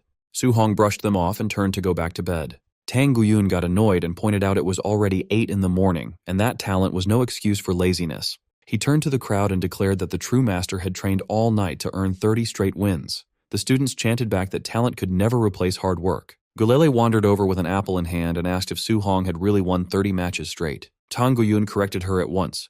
The 30-win master was not Su Hong, but the online expert, I Love Long Legs in Black Stockings. Gulele tilted her head and innocently asked if those two were not the same person, leaving everyone shocked. In the back, a student started gossiping that Gu Huanhuan had worn black stockings the other day just to impress Su Hong. Before he could finish, Gu Huanhuan dropped in with a flying kick and sent him crashing into the pavement. Ao Hai and Tang Guyun finally connected the dots and realized in horror that Su Hong was the monster who had wrecked them all along. The whole crowd bowed low toward the gate, begging Lord Blackstockings for forgiveness. Su Hong spun around in horror and shouted that he loved long legs and black stockings. He was not one himself. The crowd took his words as an apology owed to them and swore they would convince every girl on campus to wear black stockings for him. Gu Huanhuan and Gu Lele could only call the whole group a bunch of shameless perverts. Soon enough, female students all across campus started wearing black stockings, proof the crowd had kept their wild promise. Burning with embarrassment, our boy rushed to change his humiliating username through the system settings. But the system blocked him. Name change cards stayed locked until Platinum rank, a reminder that only true powerhouses earned the right to fix their mistakes. Su Hong fumed. He knew Platinum meant facing Tier 4 fighters on the national leaderboard. A campus notice arrived, calling him to a special afternoon lecture on mystic arts cultivation in Classroom 101, Building 1. Su Hong wondered what mystic arts even were, guessing they had to be some advanced method far beyond normal guiding techniques. That afternoon, the freshmen gathered in Building 1. A Tier 6 instructor named Wang Shi stepped up to the podium and introduced himself. He promised to explain what mystic arts were and how to practice them. These techniques demanded rare talent and deep understanding, he said, so ordinary martial artists could never learn them. Humanity's top experts either mastered these ancient arts or created new ones of equal power. Wang Shi explained that mystic arts could sharply boost strength and speed, reshape the body, and even unlock legendary abilities at higher levels. Since many freshmen tended to choose poorly, he planned to break down each type carefully to help them decide. By late afternoon, Wang Shi wrapped up his introduction. He told the freshmen they were in luck, since the university was launching a brand new class this year on spiritual chi fusion. Tang Guyun agreed. He added that his own family had told him to practice fusion, though he had no idea how. Gu Huanhuan guessed some top master must have recently broken through in fusion research. Before anyone could say more, Wang Shi pointed straight at the back row and called out Su Hong. He announced that since Su Hong was the true expert on the subject, he would be teaching the class himself. The whole lecture hall spun around in disbelief, and Gu Huanhuan stared at him in shock.